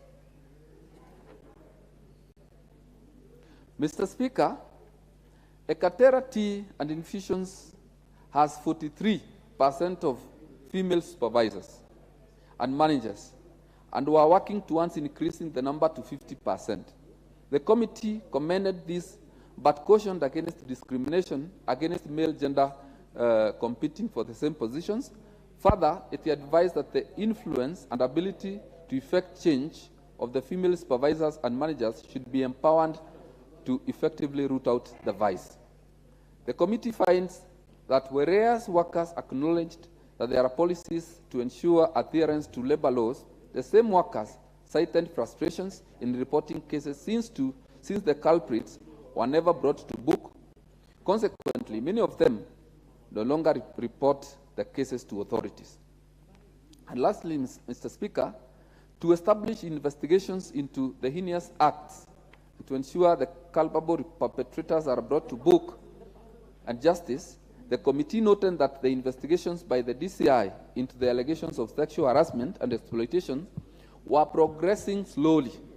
Further, the Kericho County Security Team reported that they are yet to interview the BBC journalist who made the documentary to receive any evidence on the incidences as reported in the documentary at the time of the visit of the committee. The 4 persons named in the documentary as the perpetrators had not been arrested nor charged in court of law since no victim had filed complaints against them to the police. The labor officer, Kericho County, did not report the frequency of their visits to the tea estates on matters of sexual harassment. There is 1 labor officer in the whole county, and this may affect the quality and quantity of his visits. So, Mr. Speaker, based on these findings, the committee made a number of recommendations that the Directorate of Criminal Investigation should fast-track their investigations to identify the victims of the alleged sexual harassment and bring those culpable to book. 2, Mr. Speaker, the victims of the sexual harassment in the tea estates should report the incidences to the police for investigation and criminal prosecution. 3, Mr. Speaker, the victims of the sexual harassment should report the incidences to the county gender office and the county labor office. So, Mr. Speaker, we have made available the report to members, and I beg now to table the reports of the committee and request the Honorable Kuria Kimani, the member for Molo, to second. I thank you, Mr. Speaker.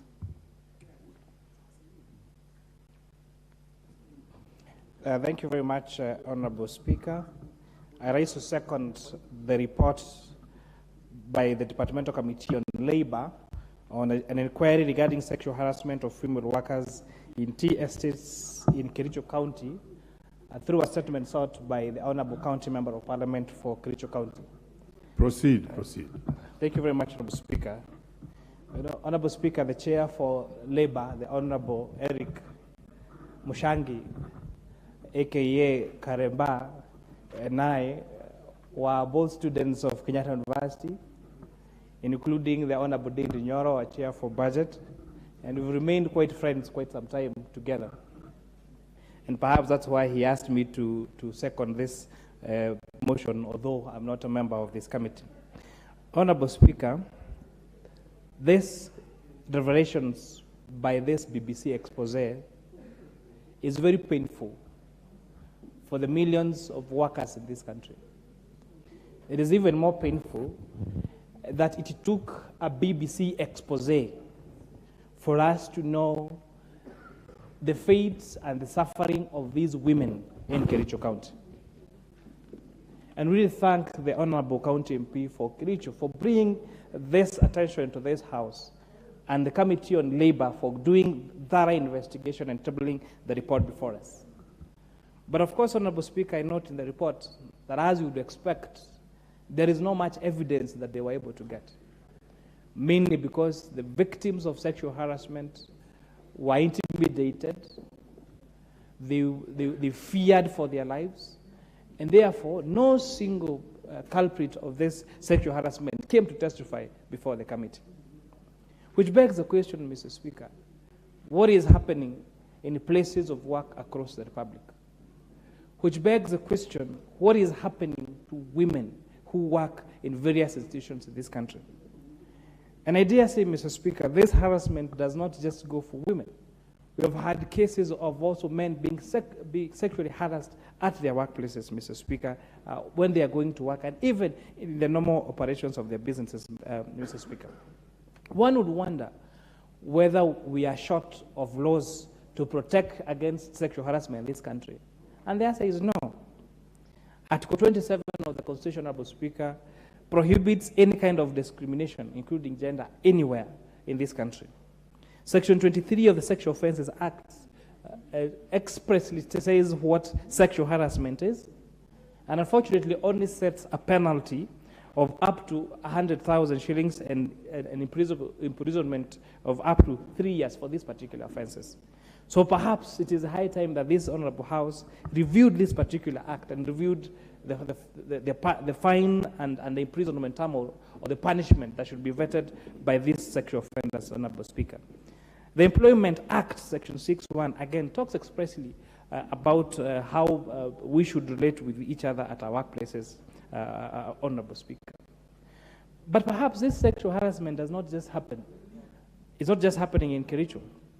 Our police stations have become another place for sexual harassment. And most of the police stations that you'll find in this country, Mr. Speaker, do not have separate cells for men and for women. And most importantly, very few of them have separate cells for children. And even the ones that have separate cells for children offenders, they do not separate between the boys and the girls. So you have a child offender who is arrested, who is taken to a police station, who is a boy, and is being kept in that polling station among other criminal men. And by morning, Mr. Speaker, a lot has happened to that, to those young offenders, Mr. Speaker. So I think it is a high time that our executive and especially our our Ministry of Interior rethinks about how our police cells are being made, so that we make sure even if these people are offenders, they still have their rights. And we should still protect them from harassment in those particular cells. So I really hope that we are going to have those cells clearly defined. This is for men, this is for women, and most importantly, for the young offenders, to make sure there are those cells for the young boys and the young girls, Mr. Speaker.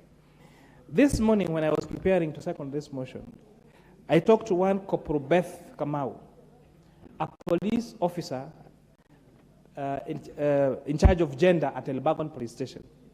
And Mr. Speaker, I was surprised to note that 75% of all cases registered in that Elbagon Police Station. And she was saying that this is actually the statistics for police stations across the country, because they have a group where they shared all those reports with other gender officers. So 70% of all cases reported in police stations in this country relates to gender-based violence. Mr. Speaker, in the mornings when I'm coming to work, I like to listen to Classic 105. And some of those debates on Classic by minor in Kenyan sometimes are very controversial. And Mr. Speaker, I get very surprised when I hear stories of men and women talking about being beaten like it is the order of the day. Talking about women who are battered to near death. And they say, what do I do, minor? Where do I go, minor? And these cases go on and on. A few months ago, there was a debate about now men who are being clobbered by their wives.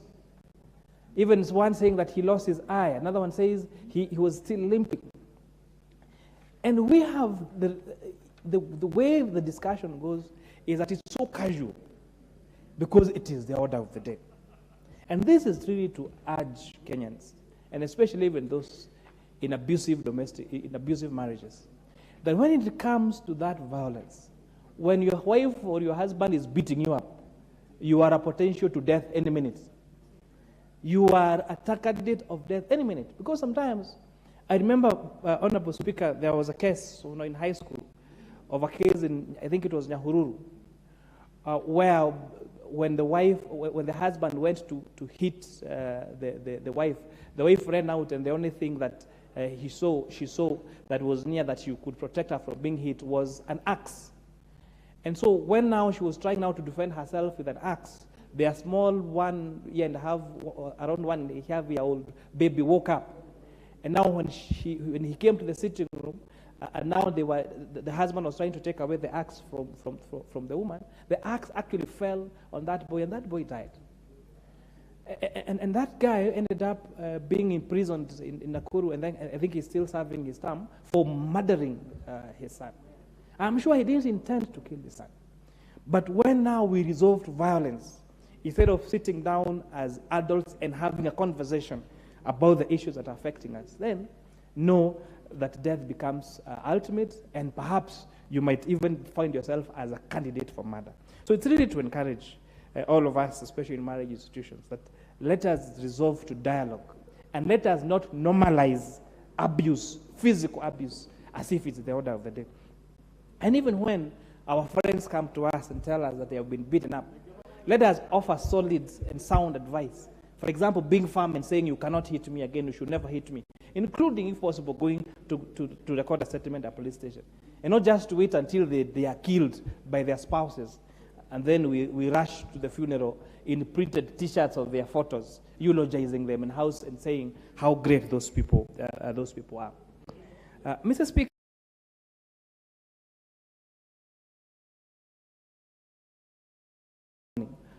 was the issue of early or teen pregnancies. That again, the cases that she has to deal with every day is like, she was saying, like currently she's investigating 13 cases of pregnancies in just 3 schools. 3 schools, 13 cases of teen pregnancies. And who are the ones responsible? Grown adults. And perhaps I'm wondering, what is this that men see in small children that they don't see in adult women? What is this? I think perhaps the Q in LGBTQ, that queer thing, is how you look at a child and think about having sexual intercourse with them. I think men, we should stand up. We should be the one protecting our children. And this issue of having sex with underage children must stop so that we protect our future generations. And with that, Mr. Speaker, I again support this great report by the Departmental Committee on Labor as done by my friend, Honorable Eric. Thank you very much. Thank you. Honorable members, let me acknowledge the presence in the public gallery this afternoon of students from the very famous Precious Blood Rerouter from Dagoretti North constituency, Nairobi County. This is not a matter of discussion, but what is it, Honorable Dachi? Thank you, Mr. Speaker. Mr. Speaker, thank you for just allowing me to appreciate our girls' school. That is an excellent school in this country. But more importantly, just to say, Rerouter Precious Blood Girls' School is a school that believes in a MINUSCO of 10. And we always appreciate that. I want to tell the girls, welcome to Parliament, enjoy, but inspire yourself as you live here. Just pray that one day you will be in this house, either as a member of Parliament or even as a speaker of this Parliament. So enjoy yourselves, and more importantly, remember always what we say, read your books, read that storybook that you always sustain as the culture of precious blood. Thank you, Mr. Speaker. Honourable Member, that is not a matter that requires discussion. And allow me and allow the House to proceed unless there's a very special point of order. But I think we don't need to go that direction. Let me first announce that at exactly 5, I'll be calling upon the Honourable Member for Butere, Tindi Mwale, to actually, as the Speaker had directed earlier, to move a motion of adjournment on a matter of urgent national importance to discuss the mysterious disease outbreaks in schools in the country.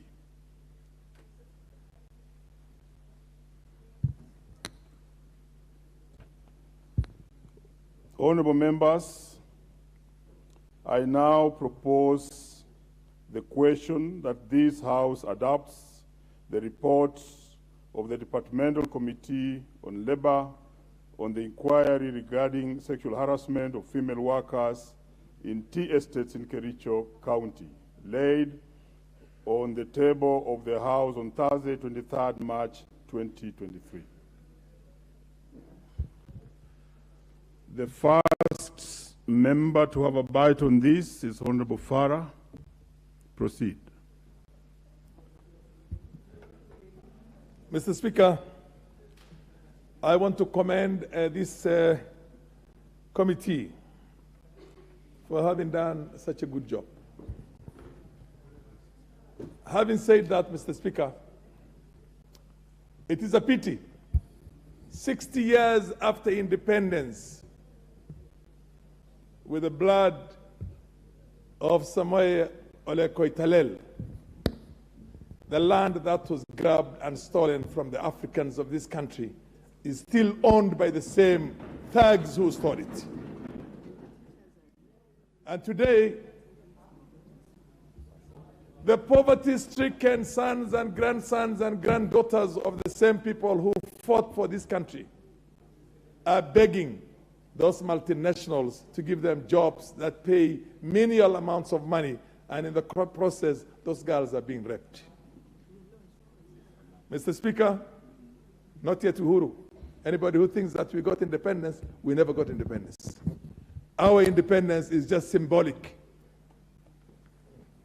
This country, where the Maasais who lost millions of acres have their land occupied by families, 150,000 kilometers of land is a ranch somewhere in Laikipia.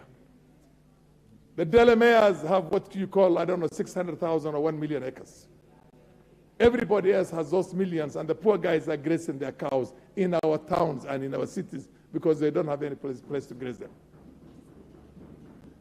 This government, Mr. Speaker, if it's not ready, as it calls itself the Hustler Nation, to go and make a compulsory acquisition of all these lands and distribute to the same farm workers who are being raped and harassed and given menial jobs and living a life of destitution. If it's not given to it, then it does not justify to be called a Hustler Nation.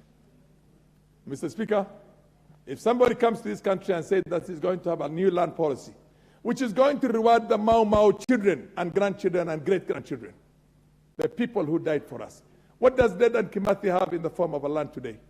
Everything is owned by the collaborators.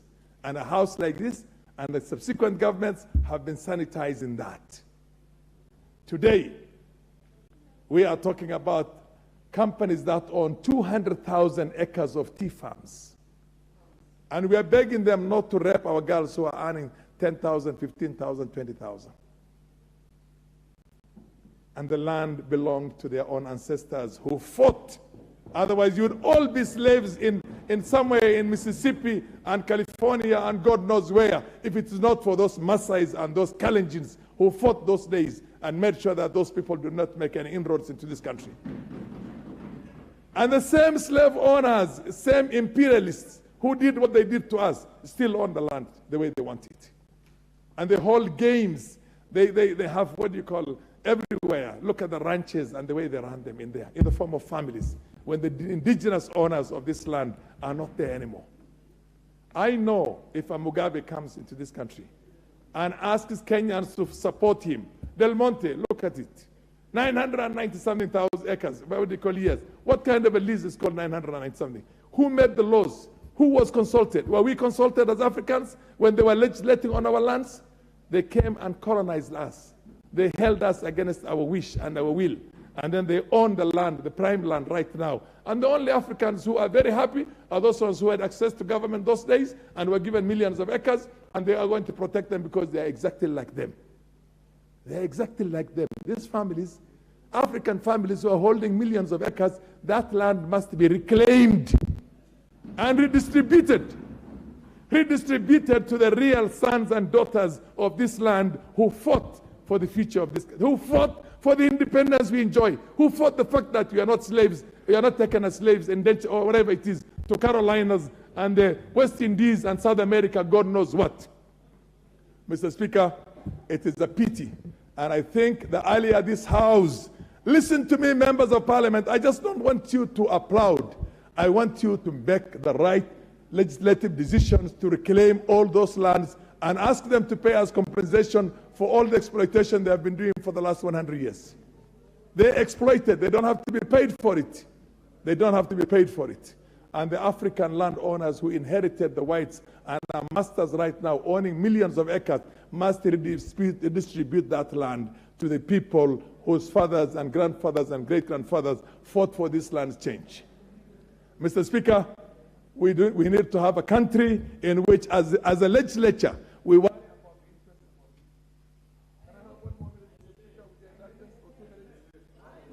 Please give him 1 minute.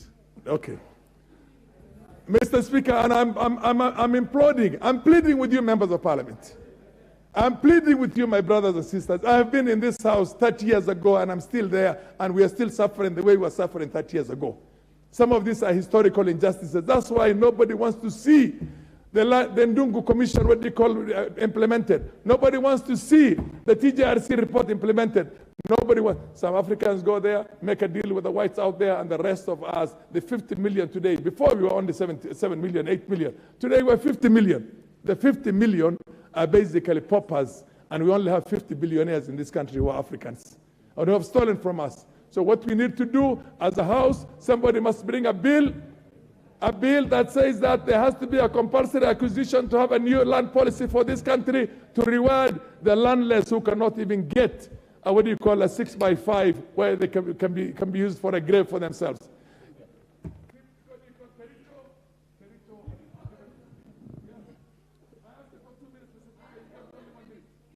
We have Honorable Farah, you have spoken very well on this matter, and we added you 1 minute. Please allow the other members also to speak on this, so that, okay, because of public demand, we add you 1 more minute, please. Can I have my mic? I will keep on it. I will be impressed with the fact that you are applauding what I'm saying if you tomorrow come to my office and we decide making a bill that is going to make a compulsory acquisition of that land to be redistributed to the landless people. And if you're not alone, I want us all, this house has got to change the future of this country. Point of order? Okay. You may take your seat. Yes. Point of order, Honorable Millie.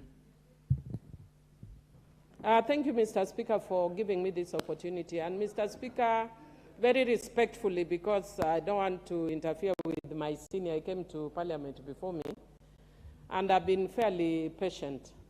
And as a human rights defender of women, I'm just wondering where land and women come from. The things he's talking about are very important, but we're talking about sexual harassment of women in Kericho Tea Estate.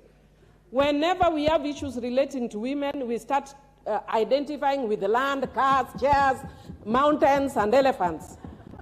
Mr. Speaker, where is the relevance of women being sexually harassed and land?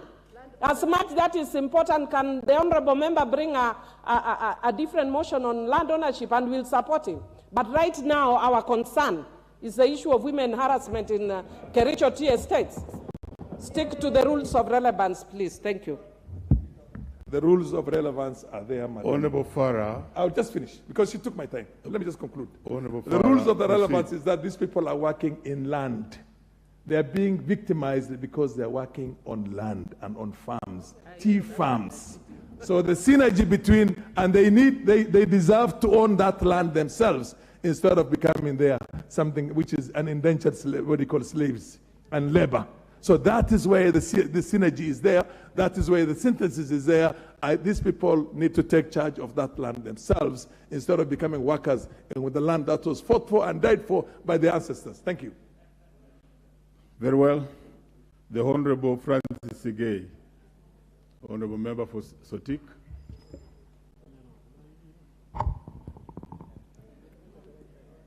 Mr. Speaker, thank you for giving me this opportunity to also ventilate on this very serious issue. And Mr. Speaker, I rise to defend the rights of women. The issues which has been brought up by this motion by Honorable Beatrice Kemei has come at the right time. And Mr. Speaker, I know, I come from that region, and I know that there have been a lot of malpractices which have been going on in the tea estates. And Mr. Speaker, while I condemn what was reported in the BBC, I also would like to ask the government to take serious action on the perpetrators who are very brave to do what they were doing. And Mr. Speaker, this House must stand to defend our women. We have seen our women, because of poverty, Mr. Speaker, and because of the low pay being given by these tea estates, we would like to appeal to the government to look at particularly the issue of pay, how much they are paying the tea estates. Mr. Speaker, these women are surviving from hand to mouth. And they are the people who have children and they are suffering. Mr. Speaker, I would like to see the perpetrators taken to court.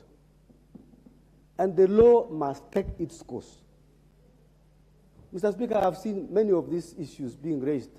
But you see, for a long time, Mr. Speaker, these issues have been put under the carpet. People I want to thank the people who did this thing. But at the same time, Mr. Speaker, I want to regret that one of those people who revealed these malpractices in the tea estates was killed. I don't know by who. And it's very sad that people who are bringing out issues which are supporting and actually empowering our women are the ones who meet some serious criminal activities. And Mr. Speaker, I really sympathize with the family of that man who was killed. And Mr. Speaker, as I conclude, I would like to support the honorable member and thank her for this wonderful job. And Mr. Speaker, we would like to go further and look at the issues of land law and labor laws in the tea estates with a view to changing them so that it can be friendly to the workers, not only women, even men, Mr. Speaker. Even men that the estates are also suffering, but they don't talk about these things. So we would like Honorable Beatrice to go further and propose some legislation which can be able to protect our people in Kericho. I'm happy that at last this Honorable MP, our good lady from Kericho, was able to bring this issue up. And I support her fully. And Mr. Speaker, I am requesting her to go ahead and look at the legislation which can assist, protect our people who are poor in these areas. And Mr. Speaker, I would like particularly to ask the honorable member to look at the issue of pay. What are they being paid? How much do they earn per day? I think, Mheshimiwa, I would like, through the chair, through the speaker, I would like to see legislation. Go further, Mheshimiwa, and let us have legislation. Mr. Speaker, I beg to support. Very well. The Honorable Gabriel Kagomba. Kagombe of Gatundu South, he is not in the House. Next is the Honorable Peter Kihungi Kangema. Proceed. Okay, thank you, Mr. Speaker. I start to support the report on the investigation that the government should take up the investigations. One thing I want to say that I'm a member of Labour Committee, and also I was one of the team that went. And Mr. Speaker, it's so painful as you watch the people and the women who are working in those estates. They live as if they don't live in this country, whereby there is no law, there is nobody who is there to care for them. They seem extremely helpless. Because, Mr. Speaker, as we were trying to interrogate on the issues, when you went on the sites to start talking to somebody maybe whereby he feels as if he's secure, nobody will be able to notice. They give you stories of how the person who has been given the contract, the contract for labor, how he misuses those women. We are told that whenever he has a desire for a woman, he doesn't have to take a lodge because the estates has forests they have forests that are man-made for wood for boilers. They usually do sex with women inside those forests. Therefore, the thing is so appalling, and I think, as we are putting it, it's not as easy as we can see. I wish those estates as they are, we were told it's only maybe that the new government has come. They could not allow anybody to access those estates. We got a letter, the BBC wrote, the BBC, before it aired the exposure, they wrote to the companies and gave them the evidence and the issues that has been raised by the person who was about to do the story. When they got that information, they did not care. They did not even answer. They did not even try to manage the exposure because they knew the government will do nothing and nothing will happen to them because they are in control. Mr. Speaker, when we met the DCIs, the labor people, they were defending the tea estates. When we met them at a town, in a meeting where we met at the county commissioner's office, they were defending the tea estates. Therefore, I wonder where these people can report their cases, because the administrations, the people who are supposed to represent them, they are the people who we are defending, saying that these are things which are there to fight the tea estates. But when you get to the real issue, you discuss with the women, we discuss with the men, We discussed with the shop stewards, where they tell you, even if we give you the evidence, do not expose us because we'll be sacked. Therefore, what I wish to say is that as the report has come, whatever was aired, that's the truth. That guy called Bochek, whatever, is a guy who was an employee. He used to practice sexual harassment to women. He was later given the contract now to be the person who was outsourcing the labor for those companies. Therefore, he continued. And I want to prove that guy is still working there. Therefore, what I want to say is that those people are helpless. The government is doing nothing. The administration allowed Kericho. We can't say they will help those people. The DCI, the REBA, they were defending them. They were saying that those are people who want to fight the companies. Those are wars between the companies.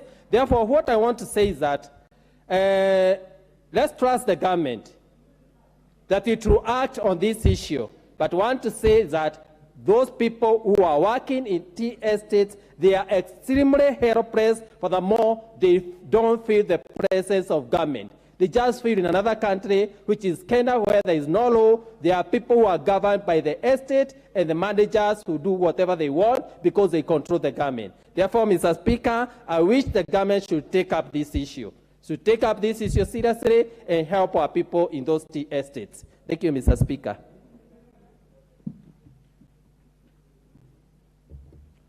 Very well, the Honorable Julius Ole Sunkuli. Mr. Speaker, thank you very much for this opportunity. And I speak about Kericho because when I first became a magistrate, that's where I was posted. And the lifeline of Kericho is the tea estates. Without the tea estates, Mr. Speaker, there is no Kericho.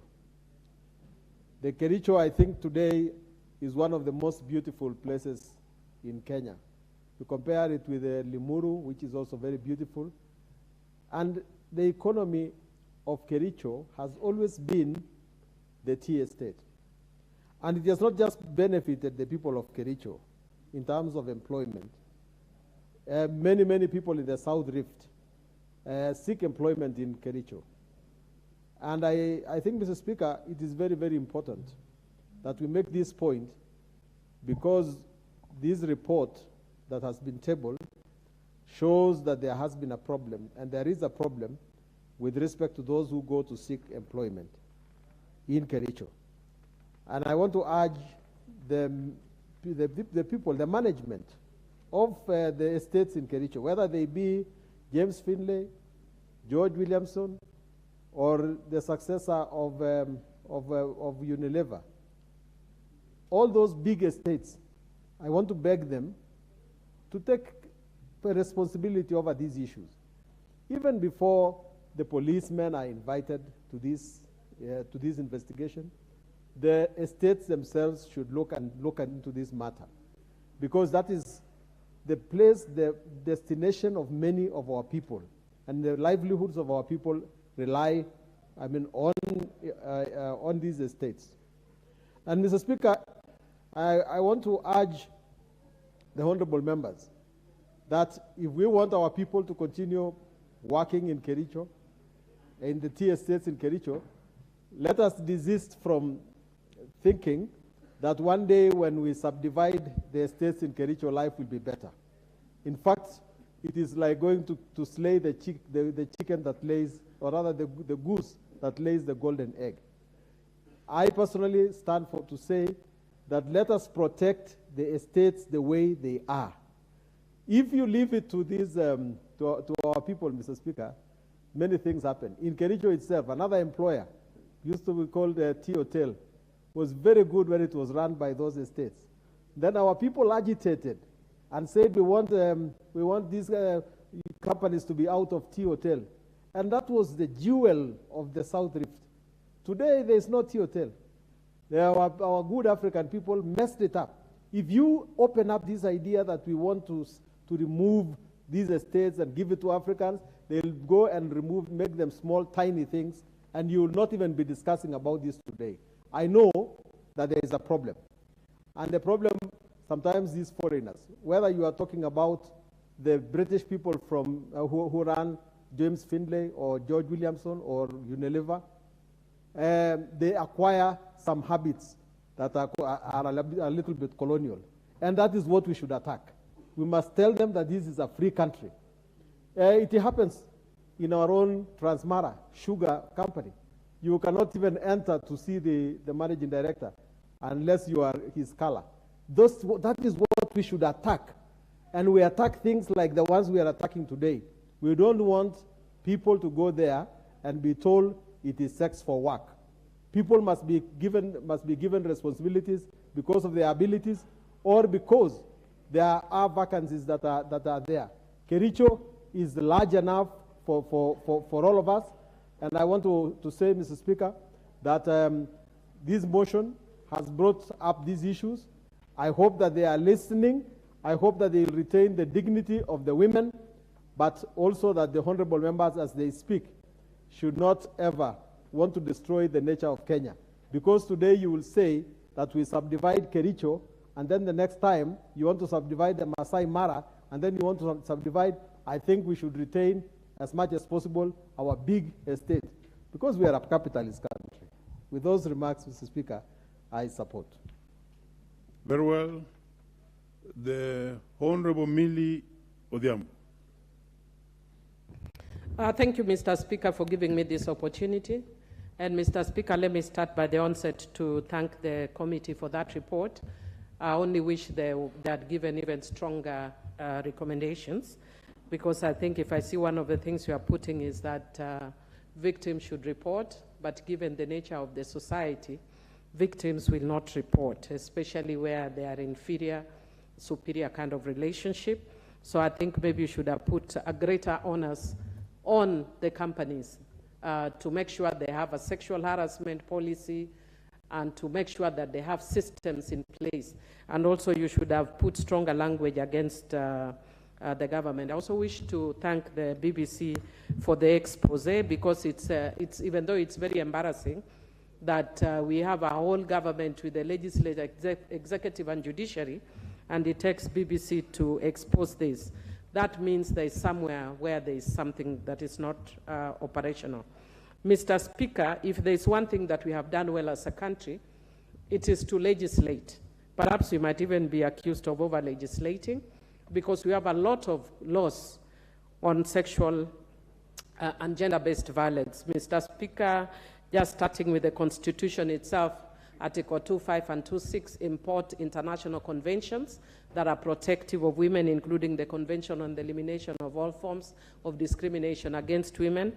And Mr. Speaker, if you look at it, even if you look at other laws, the Sexual Offences Act, Counter Trafficking in Persons Act, Victim Protection Act, amongst many others. So we have a plethora of laws that are protective of women.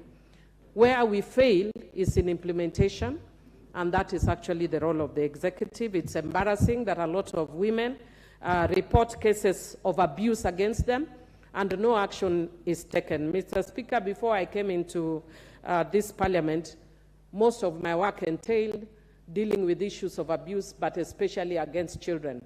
And it was embarrassing that you find cases like this, you find sometimes foreigners... Order, Honorable Millie. The time now being 5.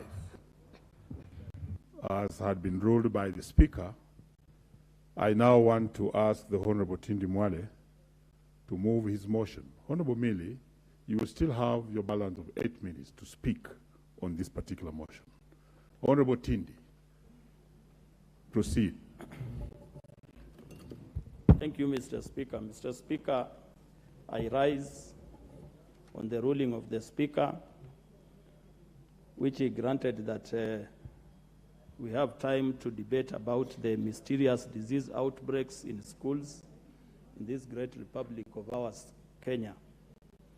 Mr. Speaker, it's very sad for both the parents and the community at large to lose children or to lose loved ones because of a problem that could have been contained, a problem that would have been solved, And especially, Mr. Speaker, it's very sad when the government and the Minister of Health doesn't come out clear and address the issues that are affecting our children in schools.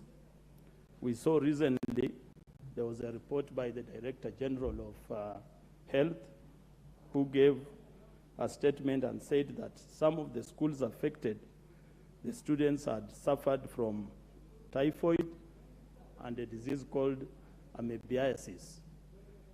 Mr. Speaker, some of the victims, it's reported that when they went to some of the health facilities in Kisumu, and to be specific, there is a laboratory called Path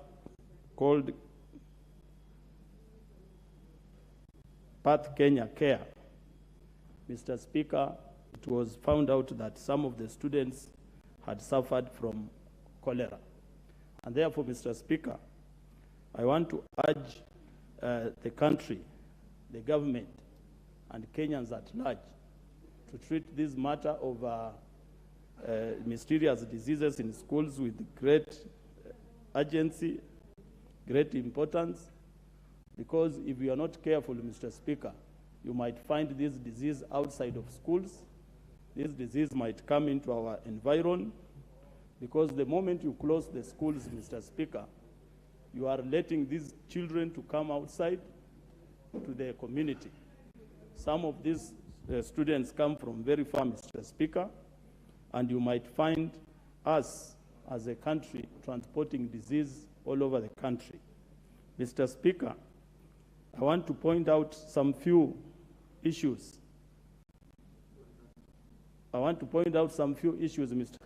Mr. Speaker, which the Minister of Health, in conjunction with the Minister of Education, and also the community at large, and Kenya and government, should put into consideration. Mr. Speaker, we have the issue of food, Mr. Speaker, which the students take in schools. It's very tricky and very hard to ascertain the food safety in our schools, Mr. Speaker.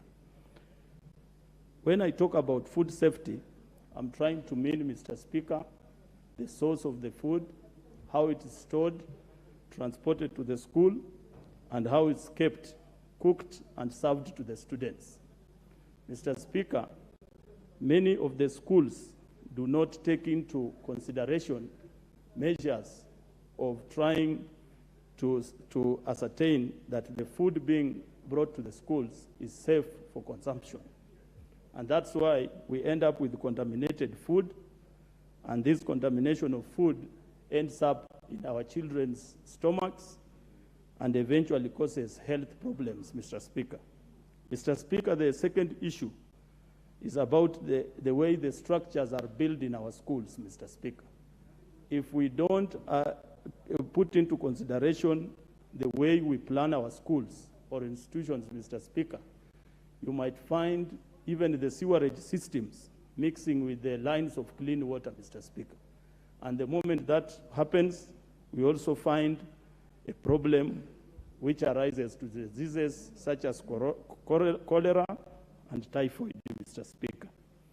Mr. Speaker, health is devolved, and therefore the Ministry of Health, in conjunction with the county government, they are supposed to put up measures to make sure that health of the students in institutions is adhered to, where we have, even if it's possible, we have small clinics properly placed in schools or institutions so that the county government is able to monitor the progress of the health issues in schools, Mr. Speaker. Mr. Speaker, so far we have 5 schools that have been reported to have been closed because of these problems, Mr. Speaker. Mr. Speaker, just to single out Mukumu Girls High School, where even a teacher had to lose life because of negligence, maybe from the school management, Ministry of Health, or the students themselves. Mr. Speaker, our schools are overpopulated.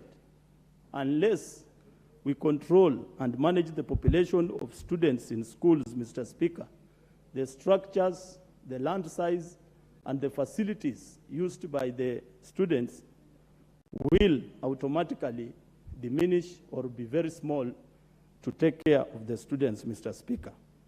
And therefore, Mr. Speaker, I know this problem is facing so many of my colleagues, including my brother, who is the MP for Shinyalu, Honorable Freddy Kana, where Mukumu Girls High School is situated, Mr. Speaker. Mr. Speaker, even in Butere constituency where I come from, my own school, Butere Boys High School, was the second one to be closed because of outbreak of cholera disease, Mr. Speaker.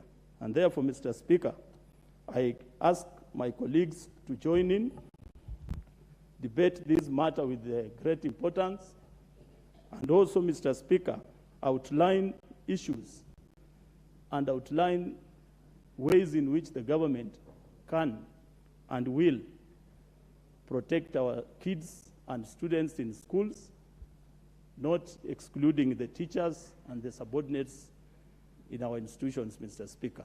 And therefore, Mr. Speaker, I want, as I finish, to condole with the family of the victims who lost, students who lost their lives.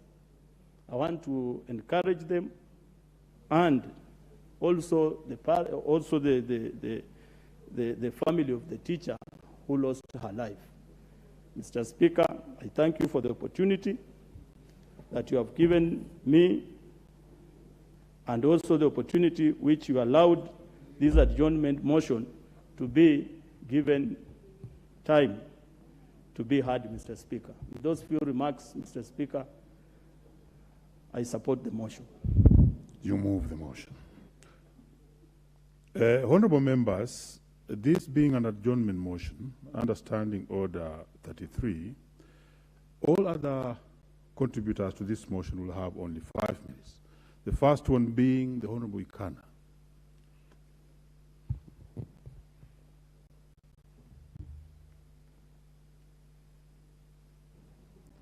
Thank you.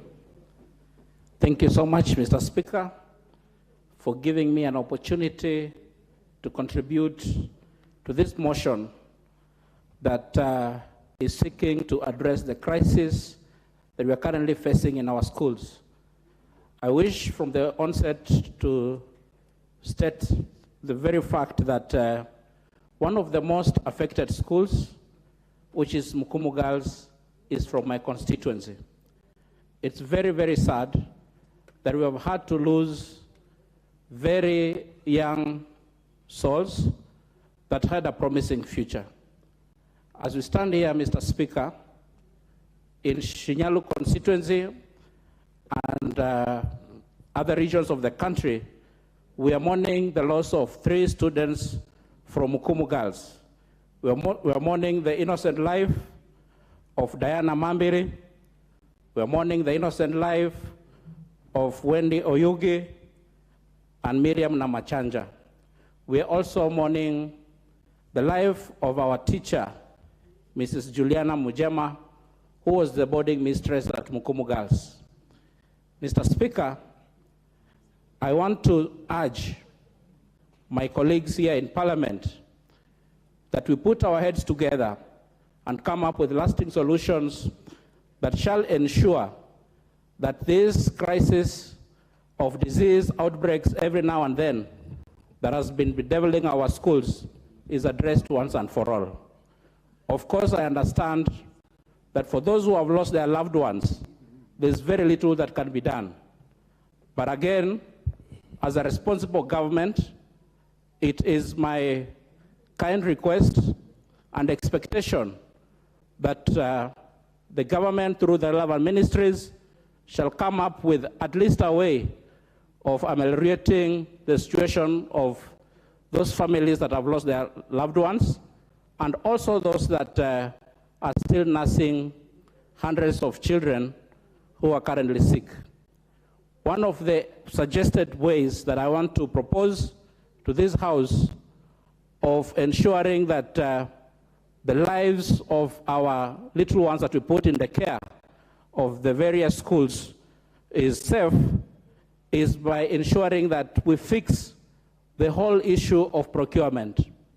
Mr. Speaker, we have a lot of gaps when schools are allowed to freely and randomly procure goods and services that are consumed by our students.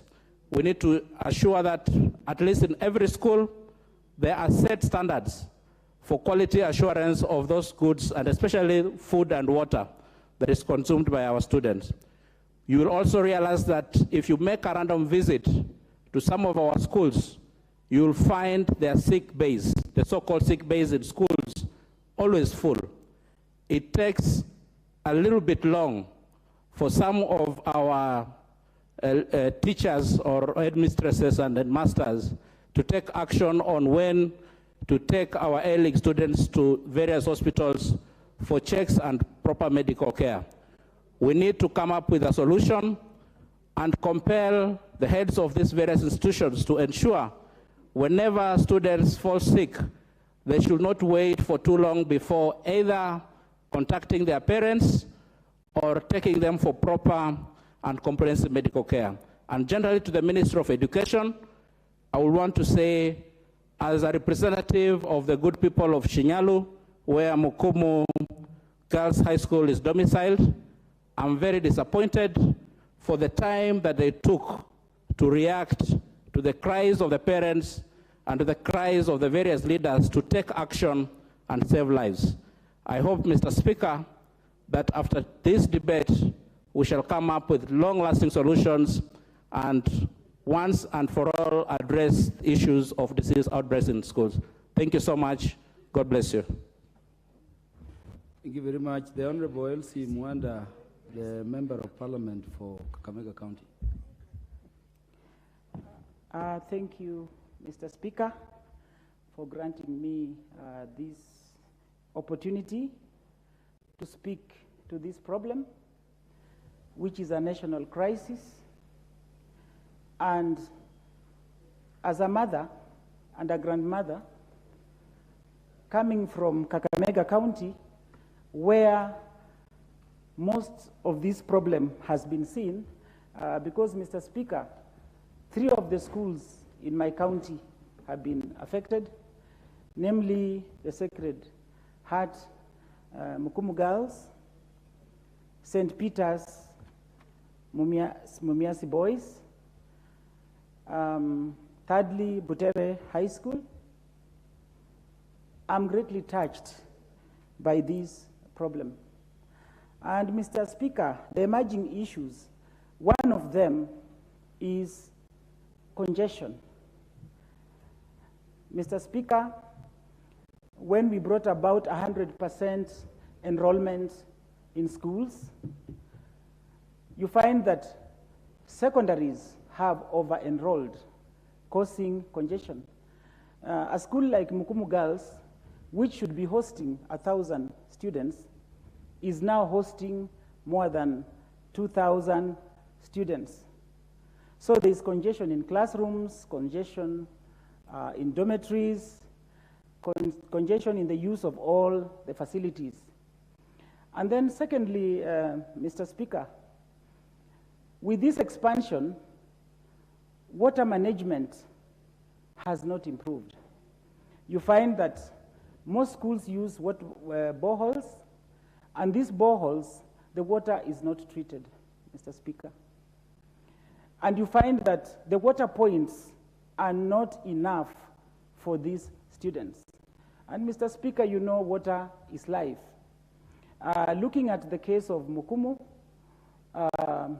it has since been found that the water that they drink, Mr. Speaker, was mixed with the sewer. That is the report that I've just heard, and this is very sad. And so, Mr. Speaker, we need to look at the water systems. Honorable Elsie Mwanda, is that a confirmed report, or it is something just said? It is not a confirmed report. Okay. It is just passed on from the committee that has sat there, but nothing confirmed. The procedure. Thank you, Mr. Speaker. Another problem, Mr. Speaker, is the food supplies and preservation. Mr. Speaker, there is nobody there to test the moisture content of the maize, for example. You find that health officers do not visit these schools. They only visit these schools when we have a problem. And another emerging issue is the composition of boards. Mr. Speaker, there is no laid down regulation, or if there is, it is not followed. You find that the board members are not well constituted in many cases. You know, we need in the board, we need different experts in the board of schools. Therefore, Mr. Speaker, there is need for expansion of infrastructure in schools because of this congestion, and equally, there is need for schools to have a mandatory school nurse, for schools equally to be near maybe a health facility. Because if you look at the olden days, most schools were near some dispensary or some hospital. And also, Mr. Speaker, we need to improve our water systems. It should be mandatory that the water should be treated. And I just want to thank the Ministry of Health. This weekend, they visited Kakamega, and the minister said that they're going to bring some system that will be treating the water. We just thank them, but only that unfortunately it has come when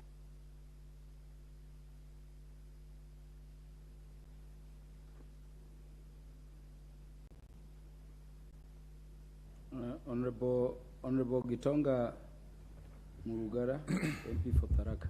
Yes. Yes, thank you very much, Mr. Speaker. Mr. Speaker, I'm happy you've actually reached me. This is the first time I'm debating while you're on the chair. I'm most grateful for that, absolutely. Mr. Speaker, this motion of adjournment is quite timely. And especially now, as the schools close, we know very well that some of them were forced to close because of such misfortunes as these unknown diseases that visited upon them. Also, as the schools close, it is important today we acknowledge that accidents are another issue that must be discussed at length. Schools, including school buses and matatus, where school children are being ferried, getting involved in accidents as a result of which we are losing lives. And it's unfortunate that I'm told just now that between Nakuru and Naivasha, there has been a traffic accident and the fatalities involve students. It's totally discouraged, and as we speak, may we kindly appeal upon the traffic police officers in the country to be extra vigilant, especially when checking on vehicles that are transporting our children after schools close. Is a new accident at the same spot or the previous one? There is a previous one and a new one today. And this is absolutely unwelcome. Mr. Speaker, sir, we must really, as a country, relook at the issue of accidents, and especially involving school children, because these are young lives. We are nipping in the bud. They've got a whole expanse of life ahead of them, and as a result of an accident, this is brought to an end. It's totally unwelcome. So, Speaker, as regards what these diseases are, one of the schools in this particular motion is Mukuni Boys High School in Tharaka Nithi County. One of the best schools in our county. It performs very well, and it has a very large enrollment. It is extremely unfortunate that as we debate, the school closed prematurely because there were cases of suspected cholera in the school. The manner in which it was handled may be totally inappropriate, because if these were real cases of cholera, you cannot then send almost 1,000 or more than 1,000 students home, because you are visiting the disease on the homes itself. You are helping in the spreading instead of curbing it. So we should have devised a way of ensuring that those young students are properly quarantined and treated, checked, and they are safe to go home where they can mingle with the other citizens. But that is now a bygone, and we let it be and assume and pray that this was not cholera and it won't be visited upon those homes where the young ones went to.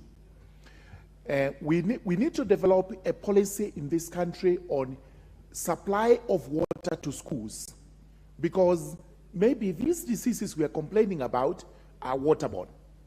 We've just come from a drought where water was one of the major issues on top of food, which we were discussing. So we are not very sure what the rains brought with them. Maybe this is the reason we are suffering. We must also look at food. We've said there must be a way of safeguarding food such that our children do consume food that is fit for human consumption. These are policies.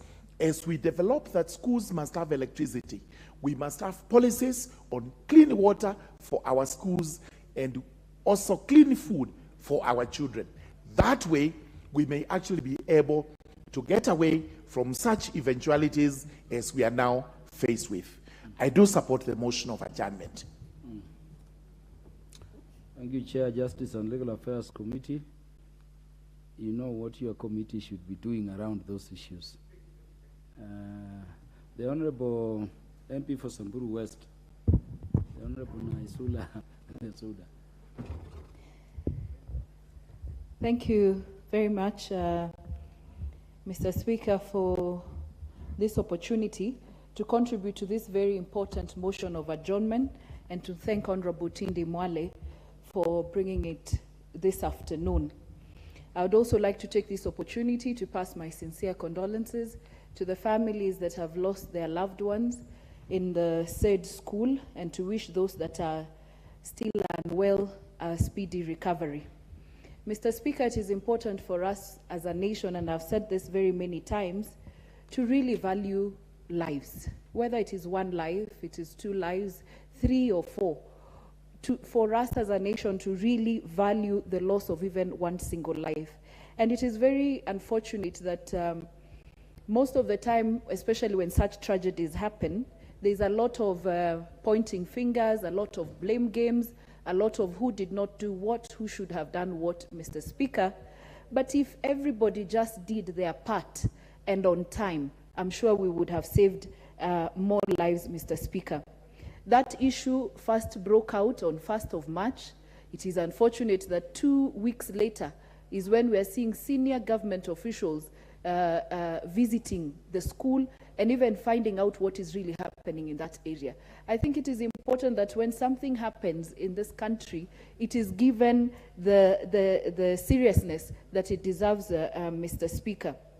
There are a lot of issues that have been talked about, because I remember that it was reported in the social media that the principal of the school was actually accusing the media of just hyping the whole issue that was happening in the school, rather than taking up the matter as a serious matter where lives could actually have been lost. And it is very unfortunate for a parent to lose a child. When you send your child to school and you hope that you will see your child at the end of when the schools close, and you're told to come and pick your child, and there's been a lot of complaints for a very long time of parents saying that they have been called to schools to pick their children when they are critically ill.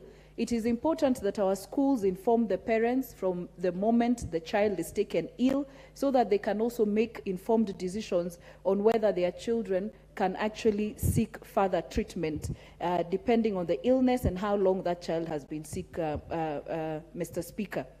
The second issue is the whole issue to do with the overpopulation of our schools. It is unfortunate to see how overcrowded our schools are, Mr. Speaker. It is important that the amenities and the facilities that are put in our schools match the population that we have in our schools. And so from the time of admissions of our students and also the availability of amenities like sick bays, the issues of water, clean food, all those issues should be looked at compared to the population in our schools, Mr. Speaker. The second thing that I would like to say, and I had mentioned on it, was the timeliness of always taking action when something happens in our schools. I wanted to mention also the issues of accidents, which Honorable Morogara has also talked about. Now that we are closing schools, we've just seen that we've lost 6 students, 4 others are injured this afternoon, and the issues of accidents has really gone up across the country. We've been losing up to 10, 15 people across the country. Those are really big numbers and huge numbers to lose in the country. I think it is important for the Department of Transport and those who are involved to look at what is really happening. We also have issues in our schools, Mr. Speaker, of children being beaten to a point where we have children having to go through very critical surgery in our schools.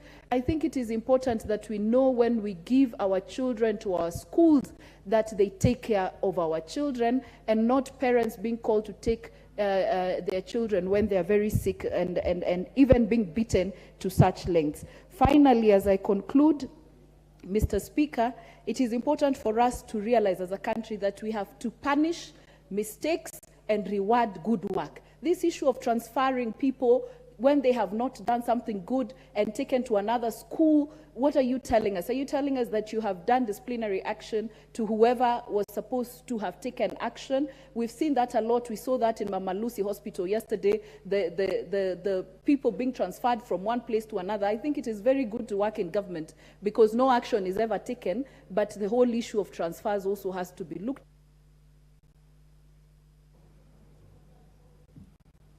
Thank you, Honorable Esuda. The Honorable Joanna Ngeno. Thank you, Mr. Speaker. Thank you, Mr. Speaker, for also giving me this opportunity to ventilate into this matter, which is of great national importance. Mr. Speaker, I know even the pain the parents are going through, the parents of these particular young ones who are in school. And I would wish first, before saying anything, to condole with them, those ones who've lost their loved ones, and also give them a word of encouragement that this House and those who are concerned with the Speaker should take very serious steps in ensuring that such a happening do not happen again in this country. Mr. Speaker, I think the reason, there could be so many other reasons why we have such a kind of diseases in our schools, Mr. Speaker. But I think the most important part of it is to have at least a health facility in every school. I remember even the schools we used to go, Mr. Speaker, used to have some serious dispensary in the school, a serious nurse, a serious doctor, so that if there was any particular disease in the school, it can be detected immediately. I remember the school I was in, Mr. Speaker, which is Maseno High School, used to have a very serious outbreak of malaria. And at some point, we lost even a student out of that, Mr. Speaker.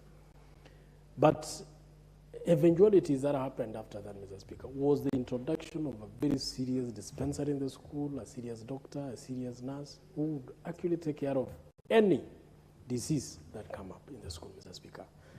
It should not be, we should not, having deaths more than 2, more than 3, Mr. Speaker, in a school is a very dangerous phenomenon.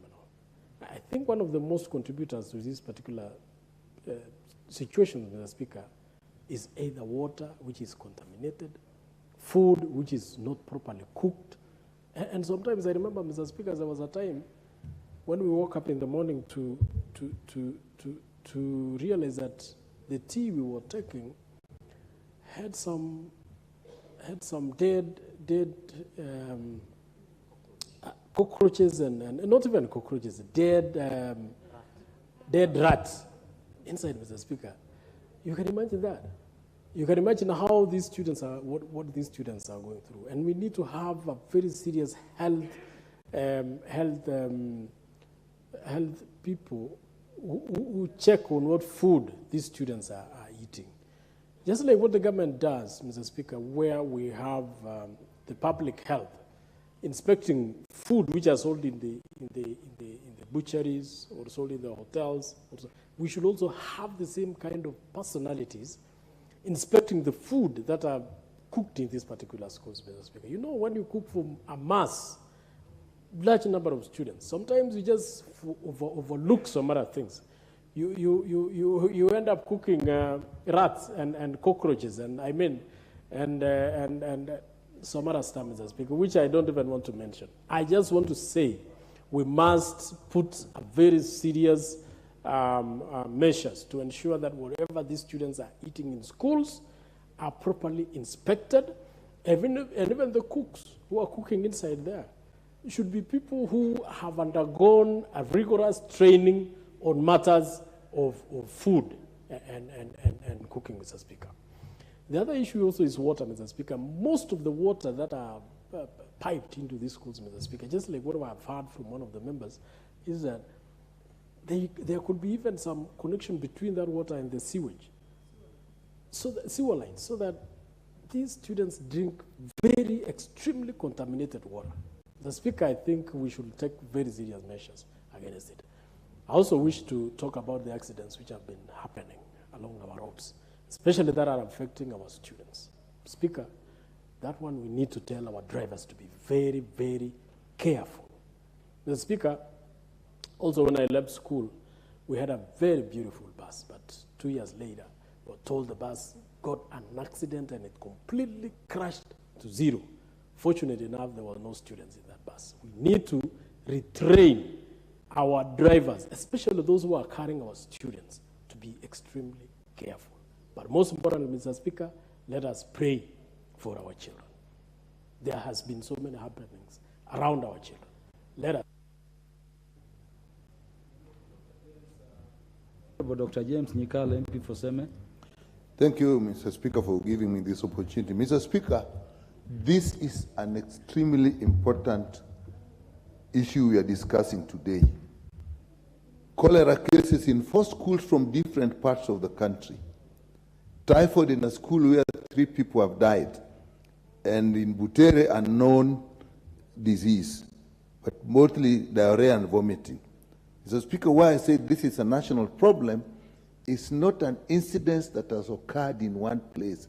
We are talking of a widespread breakdown of public health systems because all these diseases are waterborne. They have to do with sanitation, they have to do with food safety, they have to do with water supply.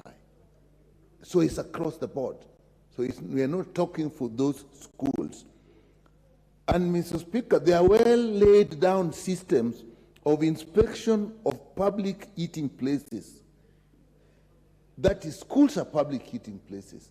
Hotels and restaurants are public eating places. They should be regularly inspected.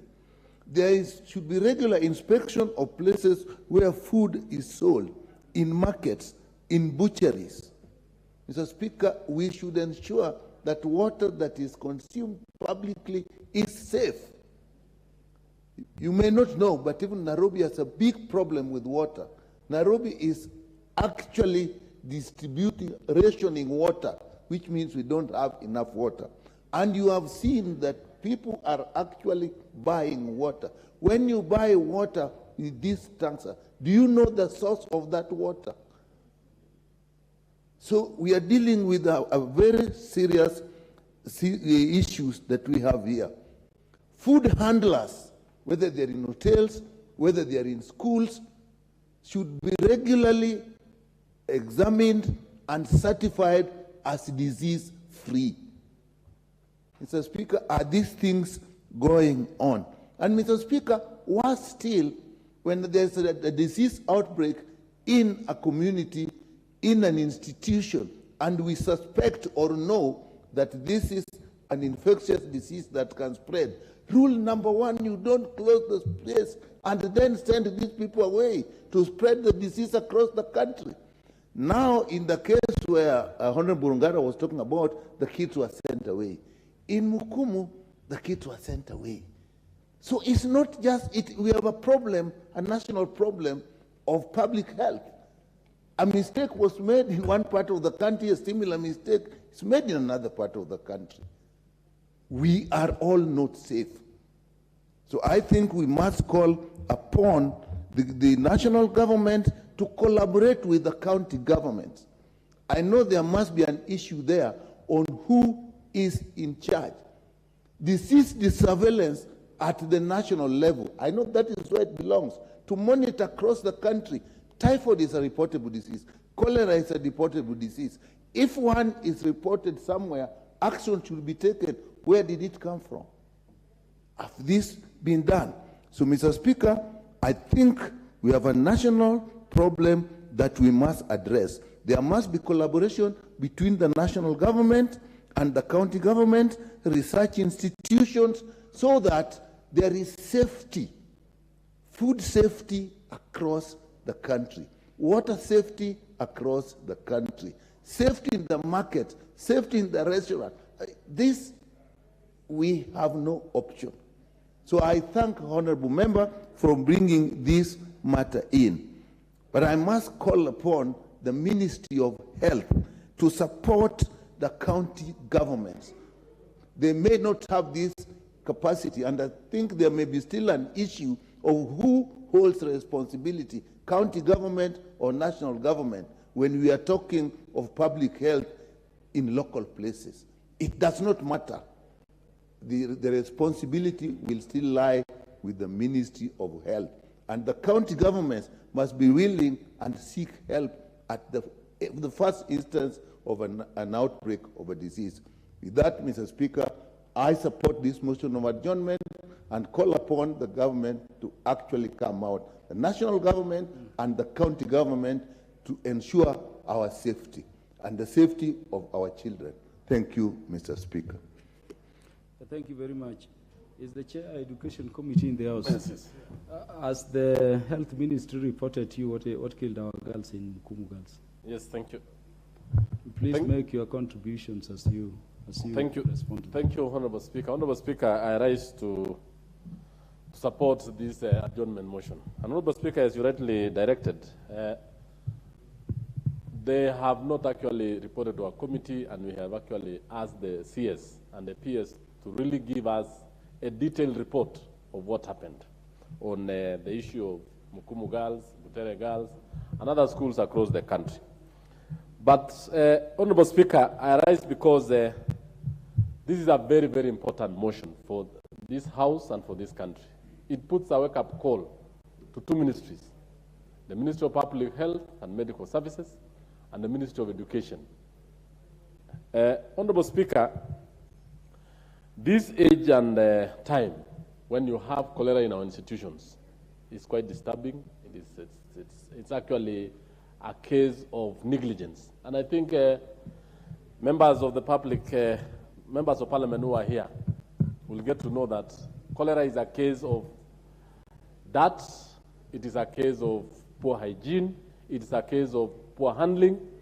And Honorable Member for Seme, Honorable Nyekal, our renowned doctor in the House, has rightly put it and argued that every ministry, every government department knows it very clearly that where we have eateries, and schools are actually abodes where we have a lot of eateries, there need to be regular inspections on the hygiene in the school.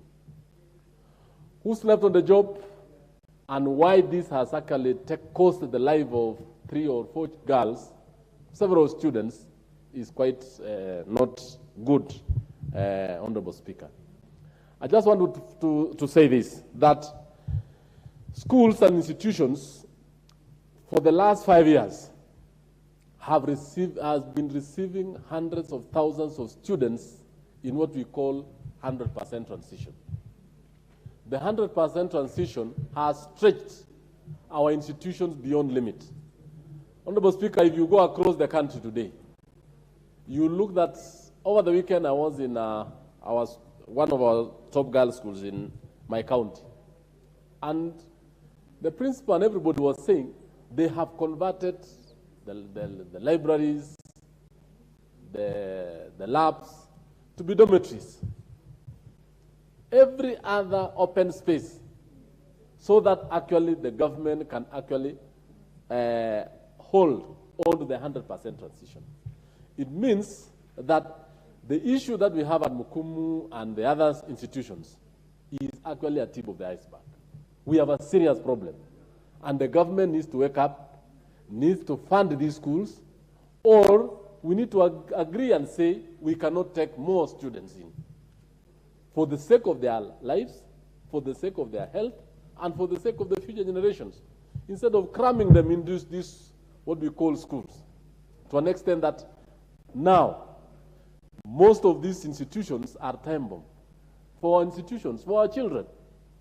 If you go to an institution where a dining hall is supposed to hold 500 boys or girls, the school now is hosting 1,600 students.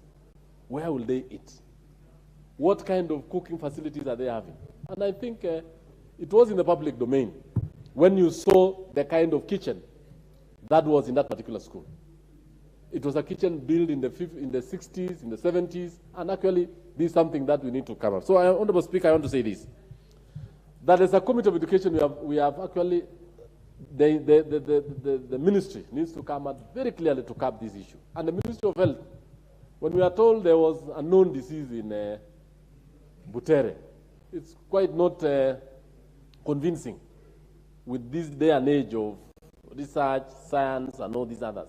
And two, we really need to come out and tell our officers in the field to take up the issue of inspection, checking the quality of teaching, of meals, quality of living conditions, and even the quality of our dormitories, and even the quality of our kitchens, and even where the students are, the toilets, the toiletries, and all these problems.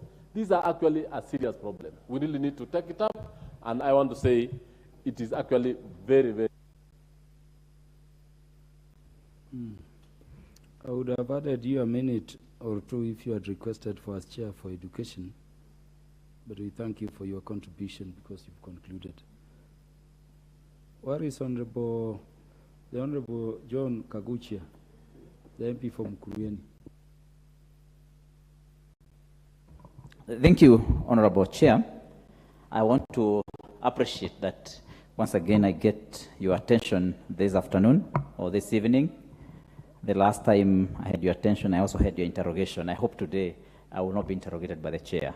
Honorable Chair, as I thank you, I want to focus on the issue. Honorable Kaguchia, the Chair only intervenes when it is a matter of national importance. Like the question I was asking the Chair Education was a critical question to know whether he has information as the Chair of the relevant committee what killed our students. Honorable Chair, why I like you, you have your liberty. Why I like you, Honorable Chair, is because you're the most engaging chair we have in this assembly, and we appreciate. Honorable Chair, once again, I also want to rise on the issue of public health concern in our schools, an issue that has caught us by surprise. And I'm not sure whether there's so much surprise, because this has been a problem that has been building up, and it has always been a bomb in waiting. And when we find ourselves now in this situation, I think as a country we really have ourselves to blame. Honorable Speaker, the bacteria that has been found to be affecting our young people has been identified by the medics as Escherichia coli. Sometimes it's called E. coli. And of course, the other one that has been identified to be affecting our children by the medics is the Salmonella typhi. And these bacteria are bacteria that the doctors will tell you they are mainly infections which are based on hygiene.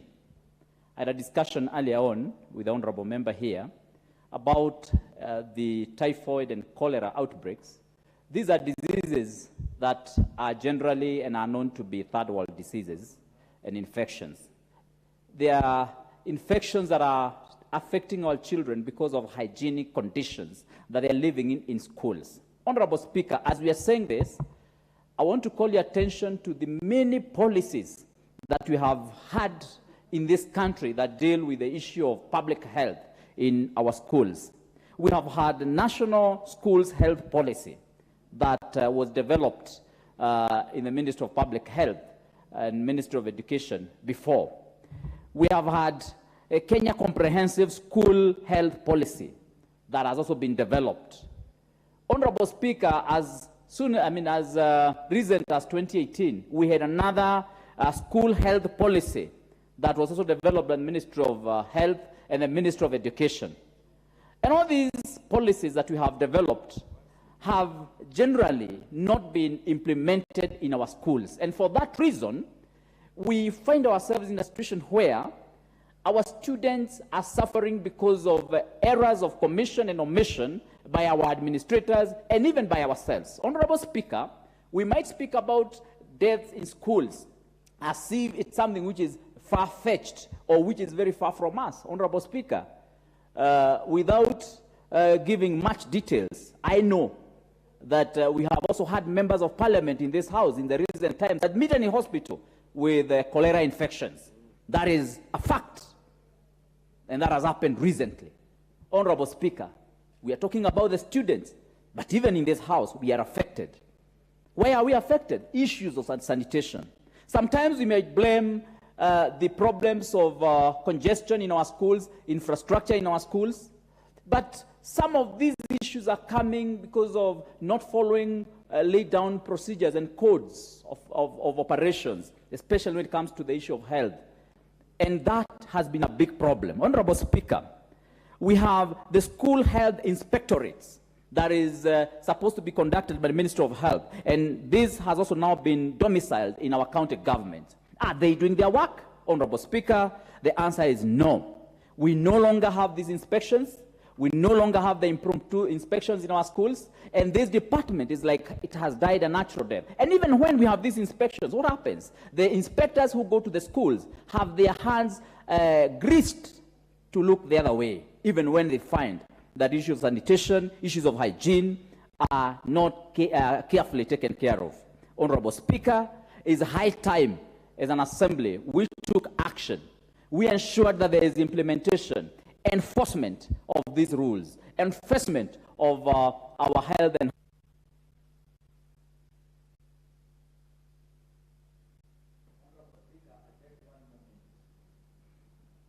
you'll be given 30 seconds. Honorable Speaker, thank you very much for graciously giving me 30 seconds.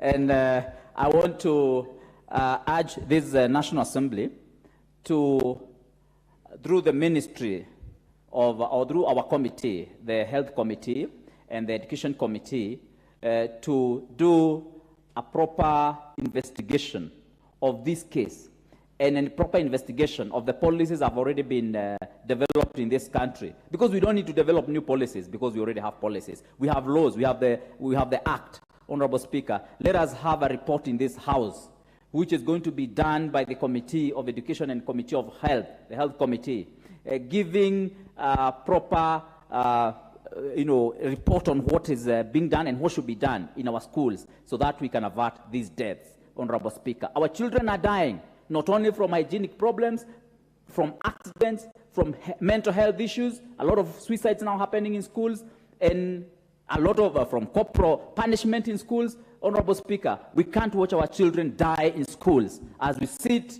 in this honorable House without taking action. I thank you, Mr. Speaker. Honorable Fatuma Jeo. Thank you, Mr. Speaker, for giving me this opportunity to contribute.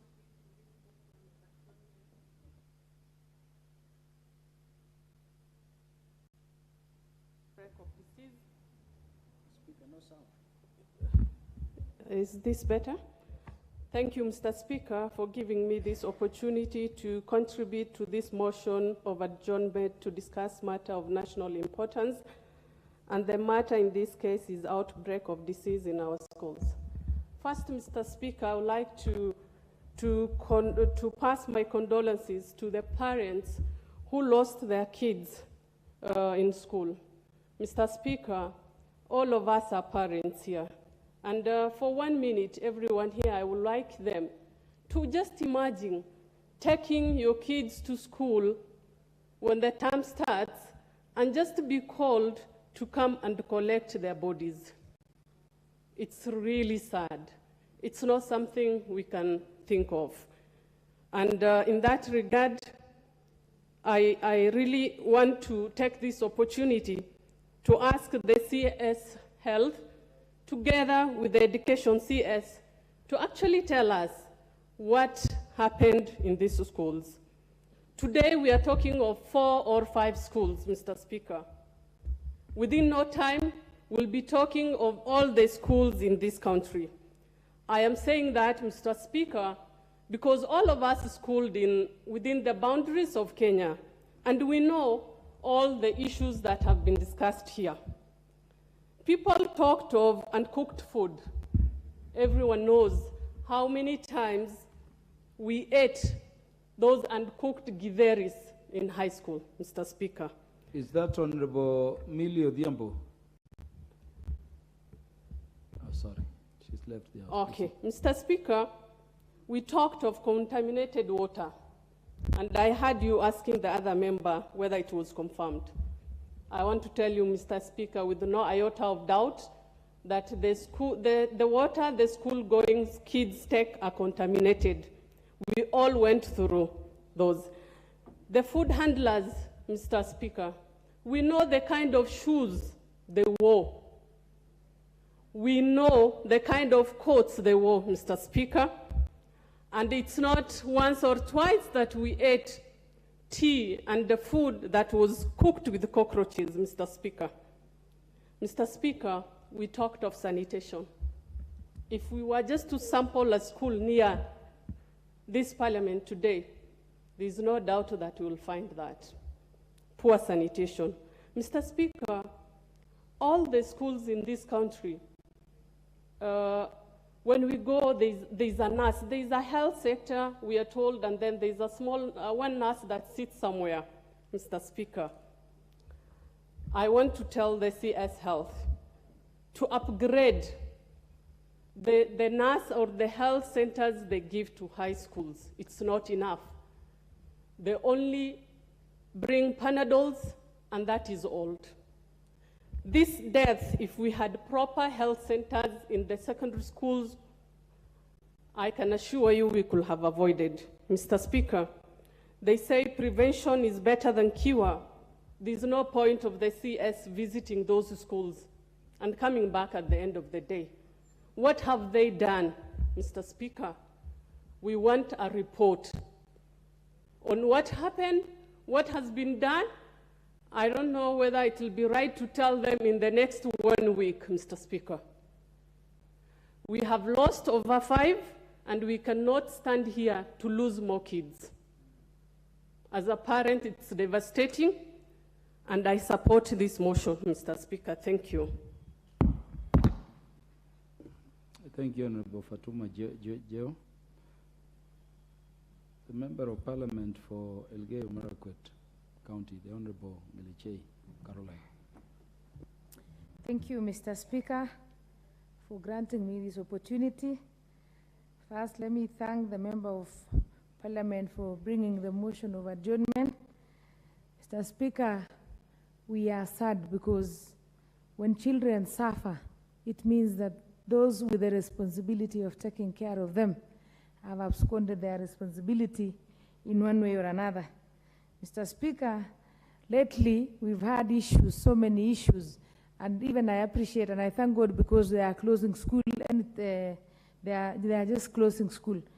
Mr. Speaker, I think there has been a negligence in schools, especially boarding school, and I think many schools nowadays, Mr. Speaker, are focusing on making money or having parents pay for other issues, issues of the welfare of teachers and other non-teaching staff, and forgetting to take care of the children. Mr. Speaker, you find that in a school, if there is an outbreak of a disease or if there is something that is not known, it takes several days before it is reported to the parents who are actually the responsible people. What makes the school take this long? It's because many schools, Mr. Speaker, don't actually, they are not what they are. Many schools are just presenting a very nice face value. You might find even some of these schools, they don't have enough sanitation within the school compound. Some of these schools, there is one school, I cannot name it, but Mr. Speaker, you find that they are no longer using treated water. They are using water collected from the water tanks, or they are being transported, they fetch water from the rivers, simply because they no longer maybe pay the bills, or they are tired of doing the same thing. Mr. Speaker, this issue of schools, and I want to appreciate the chair of education because he's here. I think it is about time that we no longer look at schools or measure the schools by the capacity of beds available, but by the number of desks and classrooms available. You find, Mr. Speaker, that a school that is meant to accommodate 500 students is now accommodating 1,000, 1,500 shillings. Do you want to tell me that is the interest of that teacher? No, it is the interest of the pocket. How much are these students going to pay in terms of remedial? You find that we are being told by the ministry many a times, Mr. Speaker, that their parents should not be charged an extra fee. But I know many members of this house are parents in various schools. Also out of order, Honorable Mboko. Thank you, Honorable Speaker. The matter we are dealing with is matter of death of our children. And the Honorable Member is on his feet, indicating that the congestion in schools is courtesy of people lining up their pockets. Honorable Speaker, the 100% transition as spoken about by the chair of the Education Committee has completely pushed the schools and they're bursting. Is it in order for an honorable member to imagine that it's just the teachers who want more schools, more students in schools? Yet the 100% policy has moved Mukumu from 900 to 2,800. Thank you, Honorable Speaker. Are you talking about private schools or public schools? I wish he gave me enough time to finish it, but you know, once a teacher, always a teacher. The honorable member was an activist for teachers, and he wouldn't want anyone to say anything about that. But what I'm trying to say, I'm not castigating teachers per se. Honorable Omboko Mulemba remains the chair of KUPPET. I know. Which is the union in charge of post-primary teachers. And you remember in the tragedy we are talking about, a teacher, or how many also died. The question is, were you talking about private schools or public schools? All of them. And the point is making is that for public schools, the numbers are not about the teachers seeking them, but they are being taken there because of the implementation of that policy he's talking about. So kindly clarify. Thank you. Now you've wasted my time. I think you're going to help me add more time. The Speaker will never waste your time. Make your contribution. Thank you, Mr. Speaker. Now, what I was trying to say before the honorable member diverted our attention is some of these challenges are realized because of the overpopulation in schools. You find that there is overutilization, or the resources. Give her 30 seconds to conclude her contributions. Yeah, where I was headed to is, at times you find that a school which was supposed to accommodate 500 students might be having one school nurse. But now that it has 1,500 students, they still operate with one nurse. Or you find that the number of, or the sanitation or the water in the school has not increased. The volume of water used in the school has not increased. So it has a relationship with the increased number of students in schools, whereby what I want to say is the Ministry of Education should also work hard to increase the infrastructure in this number of schools. And we shouldn't rush so much in making, increasing the number of beds before we increase other resources that are very important, like the sanitation, the food. We ensure that the food and the hygiene of the kitchen of these students is improved. Thank you, Mr. Speaker. Thank you very much. The Honorable Omboko Milemba, MP for MY. Let me begin by apologizing. I had to make that point of order. Let me send my condolences to the families of the affected families and the school. The schools involved, Honorable Speaker, among others include Hasoko, include Mukumu, Butere. By the time I left Western, there was some problem also brewing around Chavakali. Honorable Speaker, when you look at these schools, they are in the same region. Honorable Speaker, all these schools are very old schools. They are old schools. They are not new schools. Also, all the schools affected, generally, when you look at them, are boarding schools. And that sends a signal of certain character of these schools, including the congestion that I just spoke about. Honorable Speaker, there must be a breakdown that has happened between the Ministry of Education and the Ministry of Health. Because within the Ministry of Education, there is what we call school health policy. The school health policy, which was reversed in 2018, has the mandate of making sure that there's water, hygiene, sanitation, and related diseases do not arise in our schools. Number two, this particular department has the task of making sure that there's collaboration between the line ministries and stakeholders to make sure that there's health and sanitation in our schools. Further, it is given the mandate of providing adequate capital both from the national and county governments to promote water supplies in the schools. Further, Honorable Speaker, it has the mandate of training personnel, which I had somebody speak about, personnel to oversee the implementation of all these things that it has to do. But this one, I must not forget it. It has further the task of creating awareness in schools on prudent management of water resources. This is where we have gone wrong. The Ministry of Education, and that breakdown between the Ministry of Education and the Ministry of Health is what has led to this. And I heard one of the members speak on this, that up to now, we even don't know the disease that caused the death of students in Mukumu and all the other environs, and the schools included. Yet the Minister of Health is not even giving this country an update on a daily basis about what is going on, about the discovery of that reason for death, given that several students are still in schools, in the hospitals. Yesterday, a number of them, one of them was still on oxygen. But the Minister of Health is just quiet. What about the Minister of Education? The Minister of Education, which has continuously pushed students to schools without expanding them, without expanding facilities, like the honorable member who spoke just before me said, that we have not increased the supply of water to Mukumu. We have not increased the supply of staff to Mukumu, but we have made sure that there are more students in these schools, and these schools are boarding. Telling you, Honorable Speaker, the boarding schools are being pushed to the threshold, and they are just starting to burst or have busted. And this is just an iceberg of what, a tip of the iceberg of what we shall see.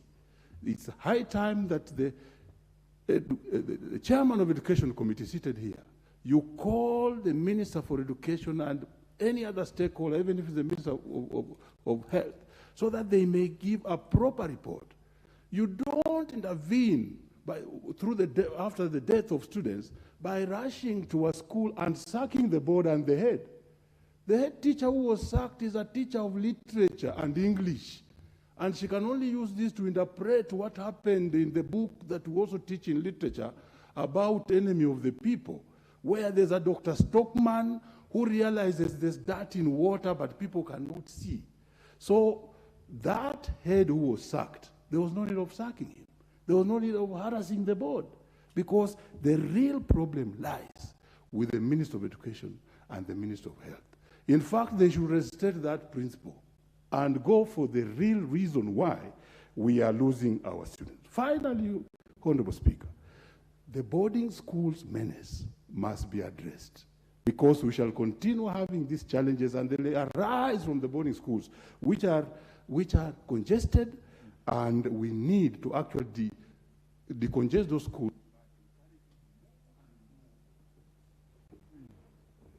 Thank you, Honorable Mboko Milengba. The Honorable Martin Owino, the MP from there. Thank you, Mr. Speaker. And from the onset, I really want to say that I support this motion, and I thank Honorable Tindi Mwale for bringing this up. Mr. Speaker, as a public health specialist and a member of the Health Committee, I'm really saddened on what is going on. Because from independence, we had 3 things which we were to relieve our citizens from: disease, literacy, and poverty. But unfortunately, now we have even added 2: corruption and tribalism. So now we have 5. Mr. Speaker, I want to castigate the Department of Public Health. Our honorable member said here that we have so many policies and regulations, but nobody is implementing this to the latter so that we can save our children. Why we lost those children, and to bring a child up to that level and lose him or her is tragic. But why we have done that is the underlying factors, which are public health issues. Well, some have been mentioned here. Provision of the basics, water, shelter, and all this. Sanitation. Overcrowding, Mr. Speaker, in our schools is a public health offense. And we have CAP 242, which addresses this. The health officers and technicians should have taken action long time ago to close down the schools which are overcrowded. So saying that we had 100% transition as a cause does not arise. We have laws and policies to wake up the government, which is sleeping. The food preps and food handlers, routine checks, is a must, because that is where we have all these diseases: cholera, typhoid, E. coli, and salmonella is coming from. But if they are checked routinely and they have certificate to show every time, that can be a prevention. Initially, even after independence, Mr. Speaker, we did have the matrons and nurses in charge of school health. That also died. And there was a provision that each sub-location should have a dispensary, and at location level we should have a health center which is equipped to quickly isolate all these pathogens and be dealt with. That also subsided.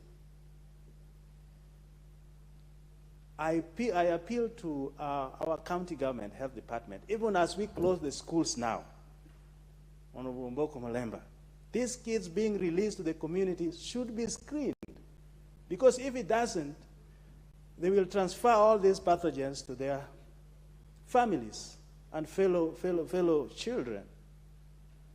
So this can fail as it has failed. But Mr. Speaker, when things fail and disease comes in, then there is standard public health approach to do it.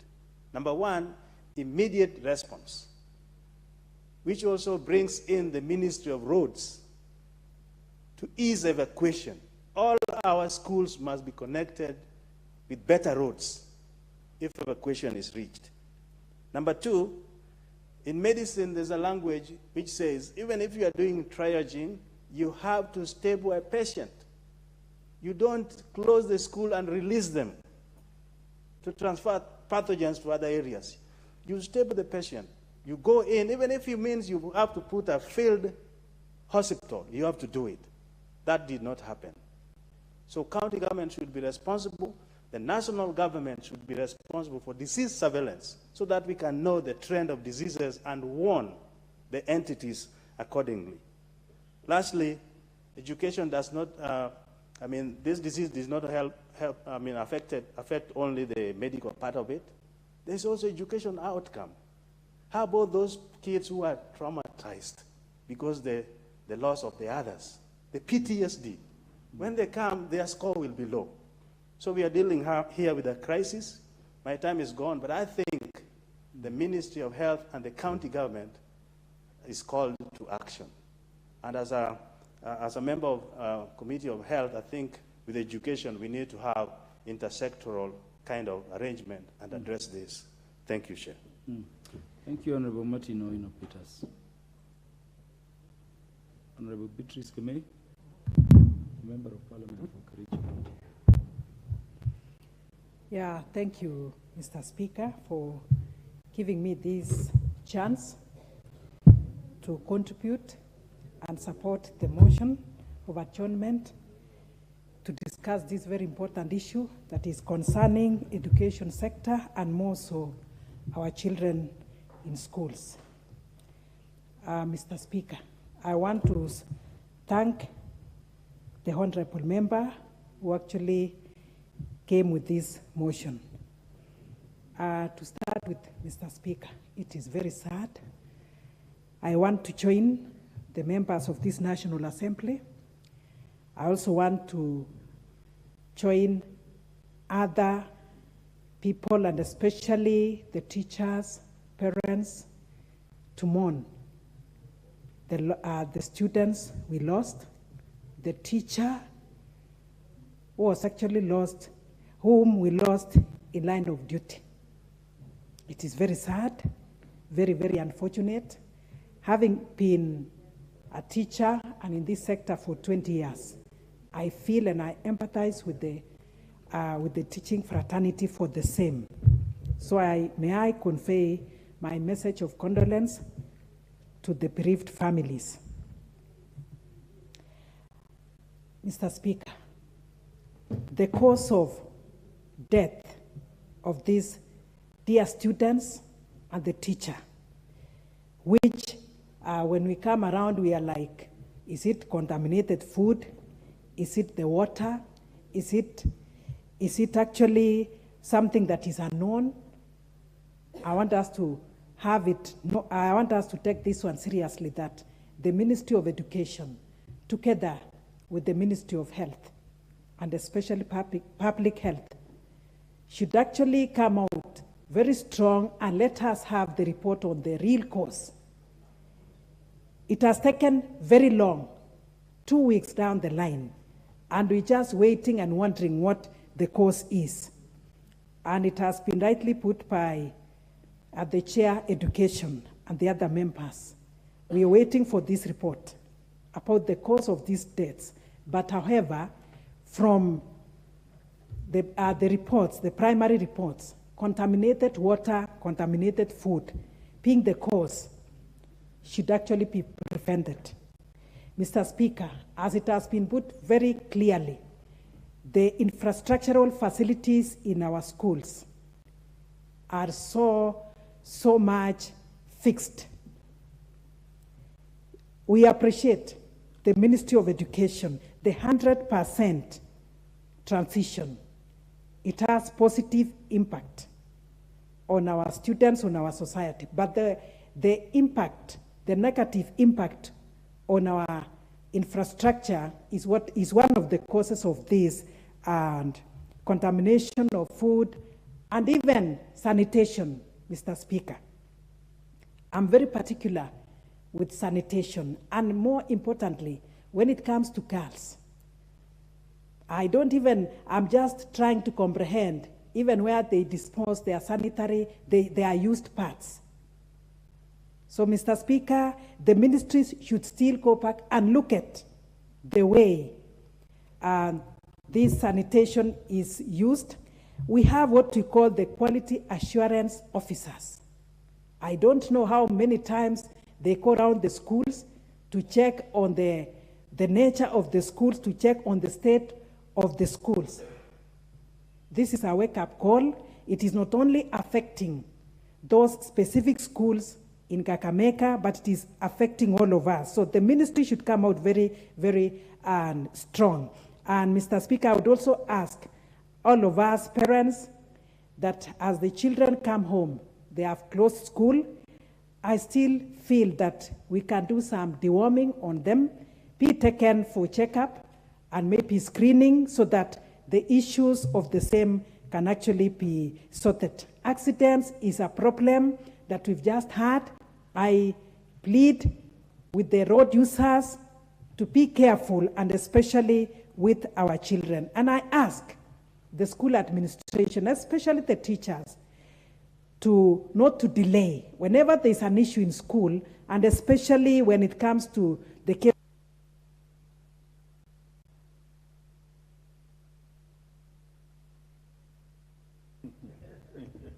Give her 15 seconds to wind. Thank you.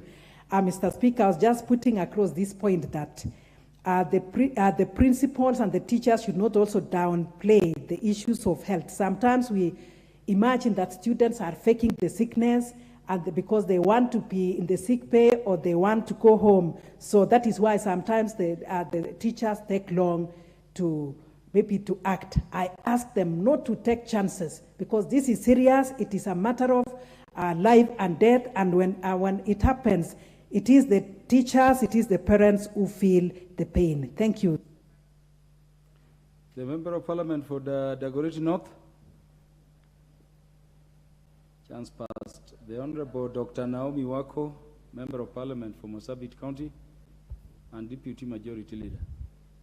Thank you, Mr. Speaker, sir, for giving me this opportunity to make my contribution to this motion of adjournment, as I also appreciate honorable member who brought it to the House. Mr. Speaker, it is a very unfortunate state that we are in and we are discussing. And before I go far, I want to condone with the parents and the families affected, because I know some students lost their lives, and we've also lost a teacher in this whole thing. I also know very well that there are students who are hospitalized and the parents are struggling with them.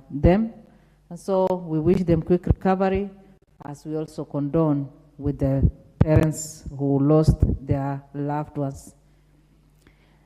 Mr. Speaker, it is unfortunate that in today's world, at this particular time, as a country, we are experiencing this in our boarding schools, which clearly says something on the quality of the services or of what happens in those schools. Some years ago, we overcrowded our public schools, and the private schools were able to grow, and anybody who was able to pay privately for their children was able to take their child or their children to private schools where they could get quality education.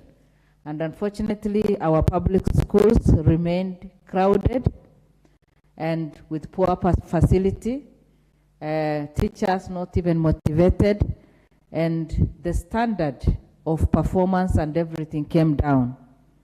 And today, we know very well in all our public high schools, and especially the boarding schools, the quality of services they receive, the infrastructure, and what the students go through is sometimes what you do not want even to imagine of. So we know very well that the students are suffering and they have nothing much to do. The parents, of course, with the competition and the few spaces that are there, you have to just take your child to available space.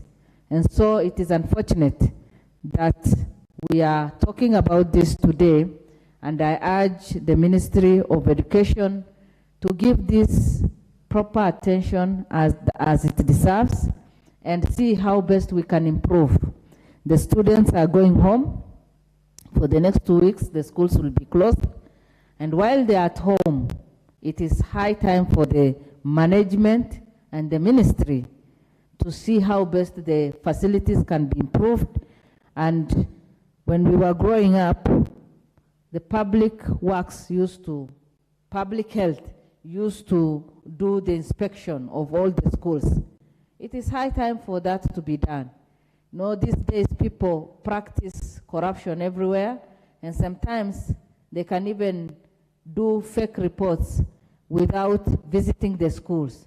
And so it is high time now for the people concerned to do the inspections and to give the necessary reports so that any improvement that needs to be done can be done.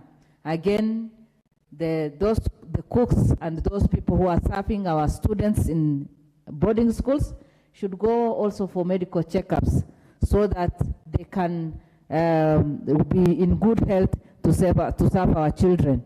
We also know very well that there are those service providers, the people who provide or supply food, and thus the quality of food supplied should also be tested and some standards be put in place so that we are sure of what our children eat. Mr. Speaker, we also know through accidents we are losing our students. A lot of care has to be taken. Many things that need to be put in place in terms of the vehicles that they use, the drivers that are employed, all that has to be put in place. I know my time is moving, and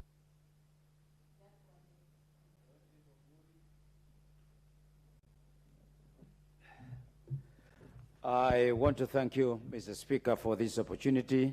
First, I want to thank the mover, our colleague, Ted Mwale, for bringing this motion.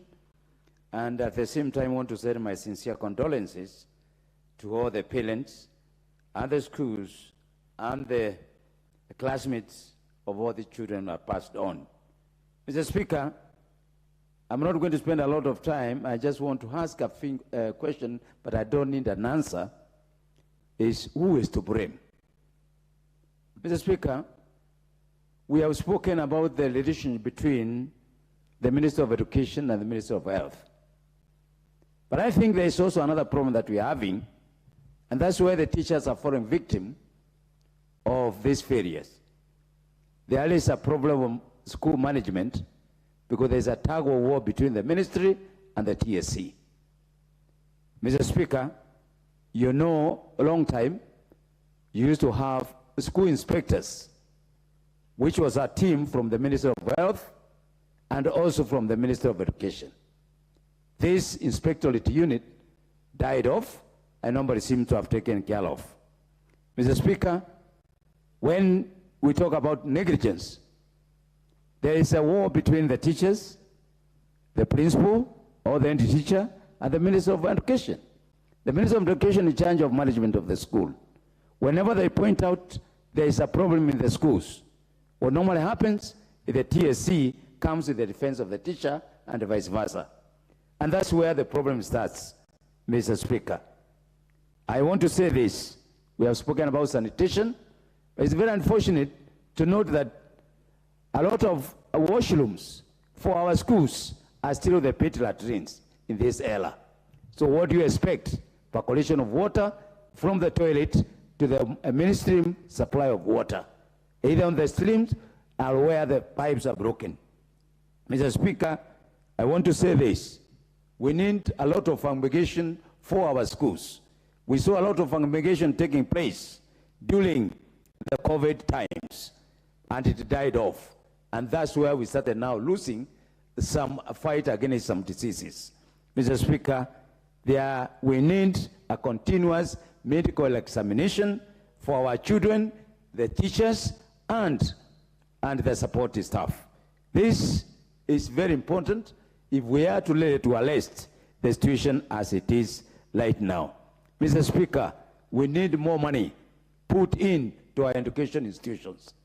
I will say this without fear of contradiction, that for the last 10 years, the government has spent a lot of time developing road infrastructure, other infrastructures, but spent very limited resources in terms of the infrastructure for our schools.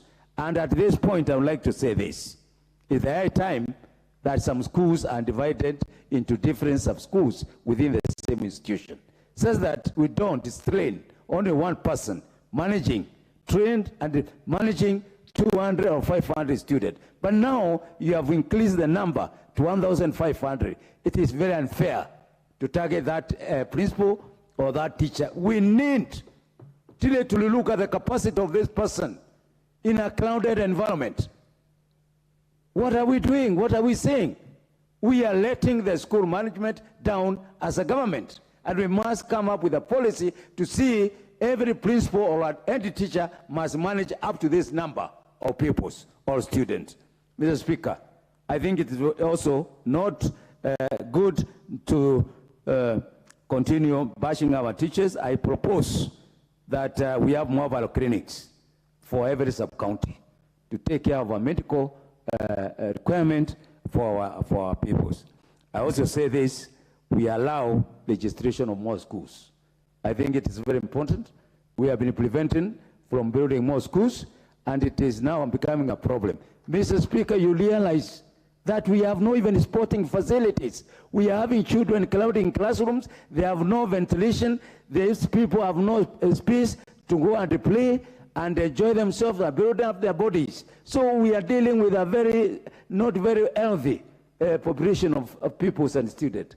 It means, therefore, we need to really look at also sporting requirement, because if some of these guys are healthy doing sport, they might not be able to.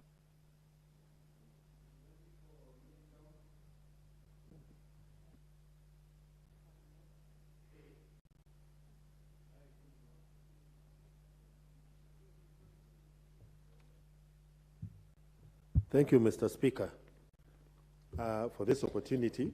And I want to thank our colleague, Honorable Chidi Mule, for moving this motion. Mr. Speaker, a visit to most of our institutions will reveal that the number of sanitation facilities available for our students in the schools are highly outmatched by the numbers. Virtually in every institution, the sanitation facilities are inadequate. In terms of standards, quality standards in our schools, the public health officers rarely visit our schools. Yet the Ministry of Education has a quality assurance department with officers. But this department at the Ministry of Education only collects money when they visit the principals of the schools. And therefore they keep grossing over, glaring inefficiencies and inadequacies in our institutions. I think, Mr. Speaker, that this crisis, unfortunate as it is, should serve as a wake-up call, that it is time that we had a task force that goes around our schools and inspects the facilities that are available in terms of both boarding, sanitation, classroom sizes versus the numbers of students. There is a scramble by school administrators to attract as high as many number of students to the institutions without looking at the available infrastructure in competition for capitation from the Ministry of Education. Most of our dining halls, Mr. Speaker, in our schools have a characteristic smell that informs us of the suboptimal hygienic conditions in our institutions. There is a crave to even convert existing schools into boarding schools. Most of the schools are in the new business of providing food in schools. Yet, we have no standards, we have no coherent policy on food purchase, food storage, food preparation, even the standard for the kitchens where the food are prepared, all the food handlers and food preparation. When you look at the cleaning area, where the utensils that our students are using in our schools, you find it is completely unhygienic and a fertile ground for disease manifestation. When we go to the health clinics or the school clinics and do a mere inspection of the drug catalog, you will find that there is a very high turnover of use of medication that is associated with stomach upsets, diarrhea, hyperacidity, and food poisoning. So the red flag has been with us for some time. This is a wake-up call. This unfortunate crisis must serve as a wake-up call for all of us to wake up and act. And I therefore, when I thank our colleague for this motion, I urge this House that we must go beyond the talk and the passage of the motions. Mr. Speaker, in my few months in this House, we had a motion on the policy of feeding in our schools. Yet, we did pass the motion, nothing has happened. Now this crisis is with us. This House must become more forceful in terms of the registration. And I want to thank you, Mr. Speaker, for the kind of guidance that you keep giving us, the young legislators, in terms of how to get the businesses of this.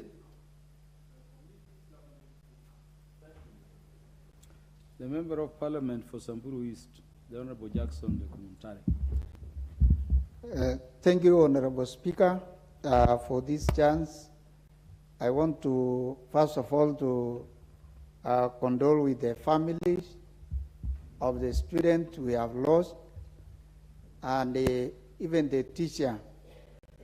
Mr. Speaker, I think many issues have been raised, and I want to say, Mr. Speaker, our schools have serious issues. And Mr. Speaker, we cannot ignore the issue of infrastructure in our schools. And I think almost all schools have a very big number of students due to what many members have said, 100% transition. And I remember, Mr. Speaker, one time, Minister for Education said, telling the principals, I want you to admit all of them, put in the tent, and tell me they are in the tent. So, Mr. Speaker, this issue has been there. And I think, Mr. Speaker, our principals and teachers are really trying. I sympathize with the principal who was chased away by the minister and even the board. Mr. Speaker, I watched that principal in one of the functions, I think the burial of one of the students.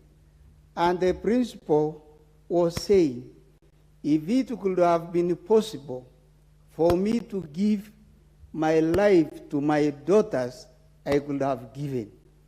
But Mr. Speaker, that is not the right target to be targeted. I think the Ministry of Education should wake up. If they are really serious about this 100% transition, then they have to provide support even the members of parliament who are funding the schools. Otherwise, in some of the constituencies, the schools are even few, such that there are nowhere the student can go. So we just have to have those students there if really we need to support them. And it is not the issue of even the school fees. Mr. Speaker, in some other areas, the parents are not even able to pay the school fees. So the issue of the school fees is not there. I think this issue of congestion and the facilities, sanitation and all that, it is the big issue we need to address. And I think the Ministry of Education has a huge budget. They have to come in and support these schools. If at all we have to help the student. And Mr. Speaker, it is very embarrassing to see we are losing young lives just like that, and the minister wake up and go and chase the board and the principal without solving the problem. I support this motion. We have to work together. Thank you, Mr. Speaker. The Honorable Mary Masi. Thank you, Mr. Speaker, for this opportunity to contribute to this adjournment motion as a matter of national concern. Mr. Speaker, you know, when we bid our children farewell with a hug and love in the morning, it's our hope that school is a safe space. When you send your child to boarding school, it is our hope and belief and trust that that is the safest place for our children. Mr. Speaker, what has happened in Mukumu is sad and very painful. And I think it's a wake-up call to the Ministry of Health, to the Ministry of Education, and to us leaders. And probably it is just a symptom or a warning of something more bigger, brewing and waiting to explode. Mr. Speaker, I want to agree with members who have alluded to the fact of overcrowding in schools. There is serious over-enrollment, and that automatically compromises quality of many things, health, sanitation included, that has deteriorated in a number of these schools. And Mr. Speaker, I want to differ with the argument that overcrowding in these schools has been caused because of the 100% transition or because of the need for more schools. Because, Mr. Speaker, there is an ending appetite in some of the schools in this country to continue to over-enroll, even in circumstances where there is inadequate capacity to accommodate these students. You will find in some dormitories 3-decker beds. And you know, when disaster strikes, Mr. Speaker, the damage is bigger, it's immense, it's more painful. Most of those schools over-enroll so as to attract capitation because of more numbers, so they'll attract more capitation from the ministry. And some of these schools is because, I want to call it a fallacy, that the school is doing better in terms of performance, even when we know that some of these schools are practicing exam cheating. So you'll find more parents preferring to take children to these particular schools. Yet, I want to tell you, Mr. Speaker, even in my own constituency, I have some very good schools with very good facilities. If you go to that school, you wonder what is wrong. The population is not even a quarter of full capacity of that school. Because students, because of the perception that school A is doing better, most parents have all taken children to school A. So that school A is overcrowded. And I think this is a matter the Ministry of Education must take seriously. Carry out an audit, do a report, see how to rationalize. How do we improve performance in other schools so that we spread and there is no overcrowding in certain particular schools? And Mr. Speaker, that takes me to the question of standards. This country is not in short supply of standard legislation or policy. The problem is in enrollment. In the case of Mukumu, I want to say someone slept on the job. Do they care where the water comes from? What's the source of the water? Do they care whether if it is borehole water, is this water tested? Do they care where the food is coming from? Do they care whether the chef is trained or not trained? So basically we are saying something has to be done about enforcement so that we have standards enforced and maintained. If you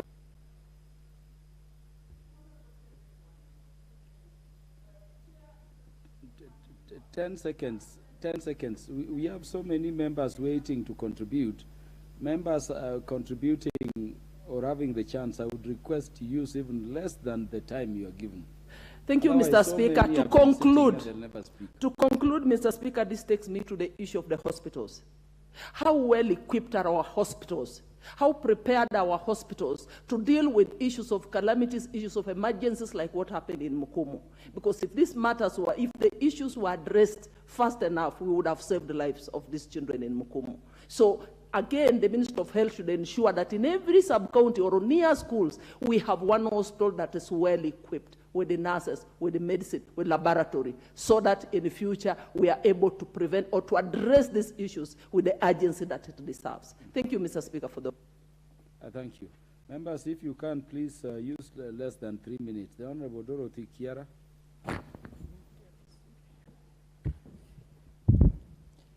Thank you, Mr. Speaker, for giving me an opportunity to contribute to this very important intervention. Mr. Speaker, I rise to support this important motion this evening. As much as it is a time of crisis, Mr. Speaker, and before I do that, allow me to join the families of the departed souls. I condole with the family of the girls and students who have lost their lives.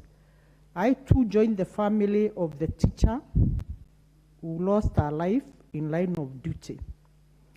Mr. Speaker, it becomes quite an interesting debate when we are debating a crisis because it has happened, Mr. Speaker. And it perturbs me the more when I see the Minister for Education appearing in Mukumu Girls in person, where else it is his responsibility to tour all these schools and have the knowledge and know how schools are run. Mr. Speaker, just like we normally do, we are very good in being reactive when issues happen instead of being proactive. I'm saying this because members in this House have raised issues on over-enrollment of schools, congestion in schools, overpopulation in schools, and I want to state very clearly in this House, Mr. Speaker, it is not in the mandate of any head teacher or any principal to overcrowd a school. The school enrollment is done at the Ministry of Education. They are the people who keep the statistics. It is the ministry that knows school A has so many students. It is the same Ministry of Education that is in charge of infrastructure, Mr. Speaker. And when a crisis happens like now, one wonders then who is to blame.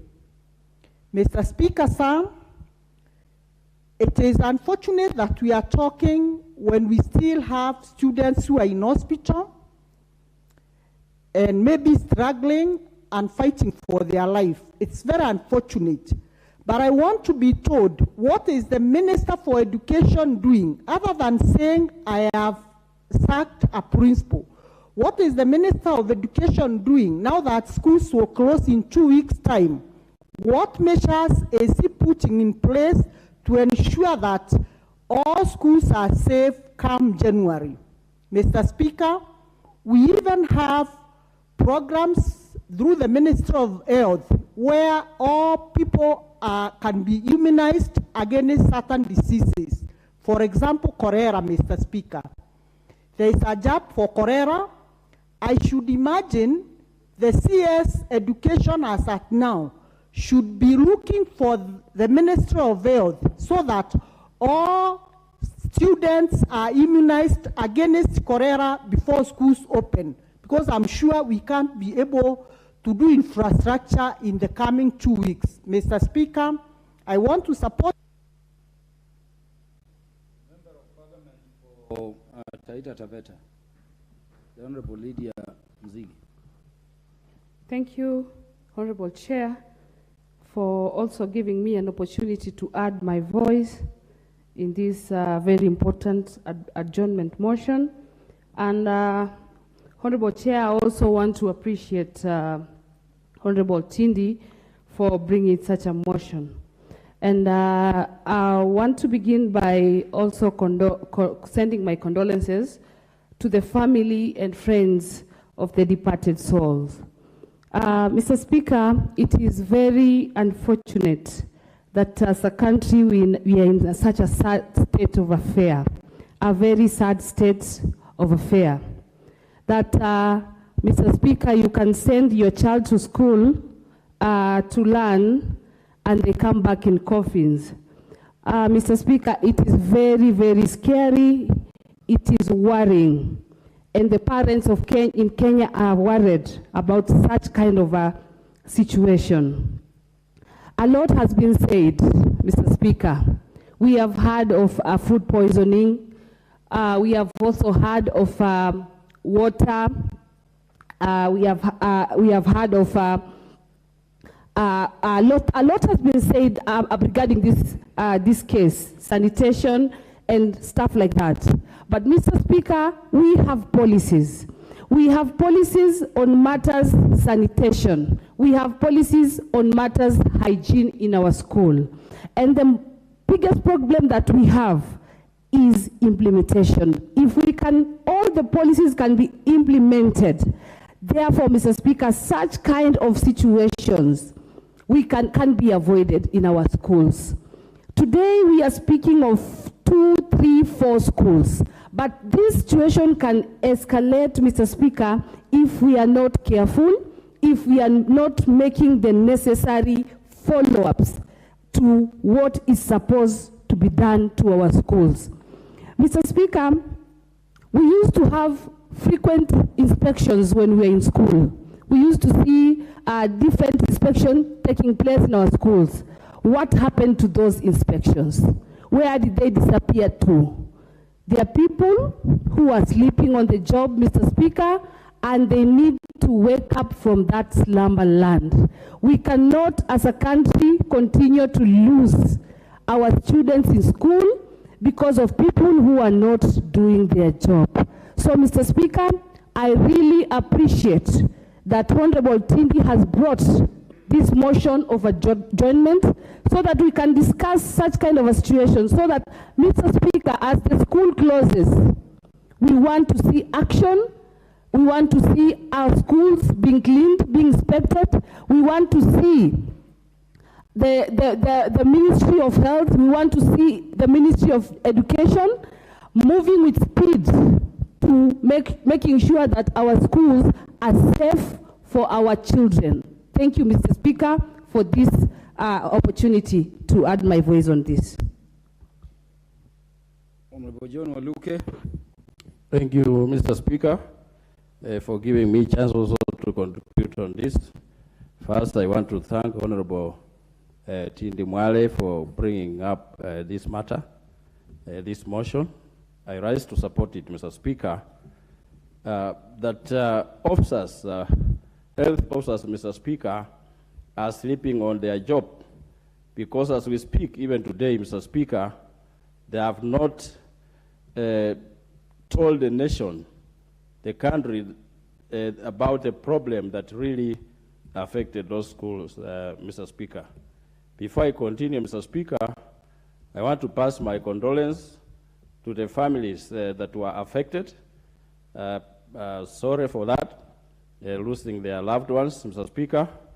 Mr. Speaker, this country, sometimes people earn money for not working.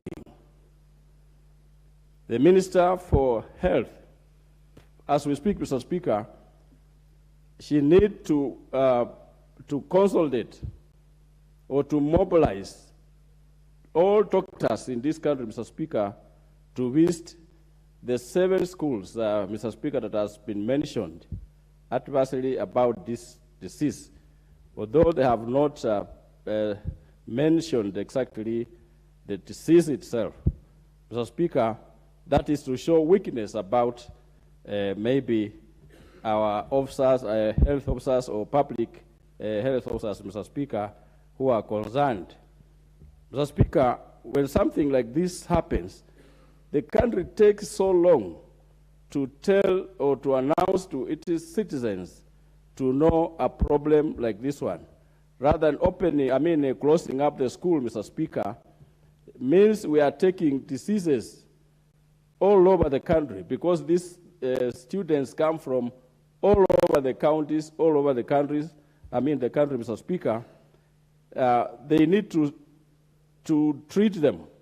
They need to check and take blood tests to know what kind of disease. If it was food aflatoxin, Mr. Speaker. Sometimes in schools, you can get, I always visit my schools, Mr. Speaker, even in the kitchens. The cooks are very dirty, some of them. They are not clean. And that is how these kind of problems we are getting to our students, Mr. Speaker. For those few remarks, Mr. Speaker, let me support this motion and thank Honorable Tindu Mwale for bringing up this support. Thank you.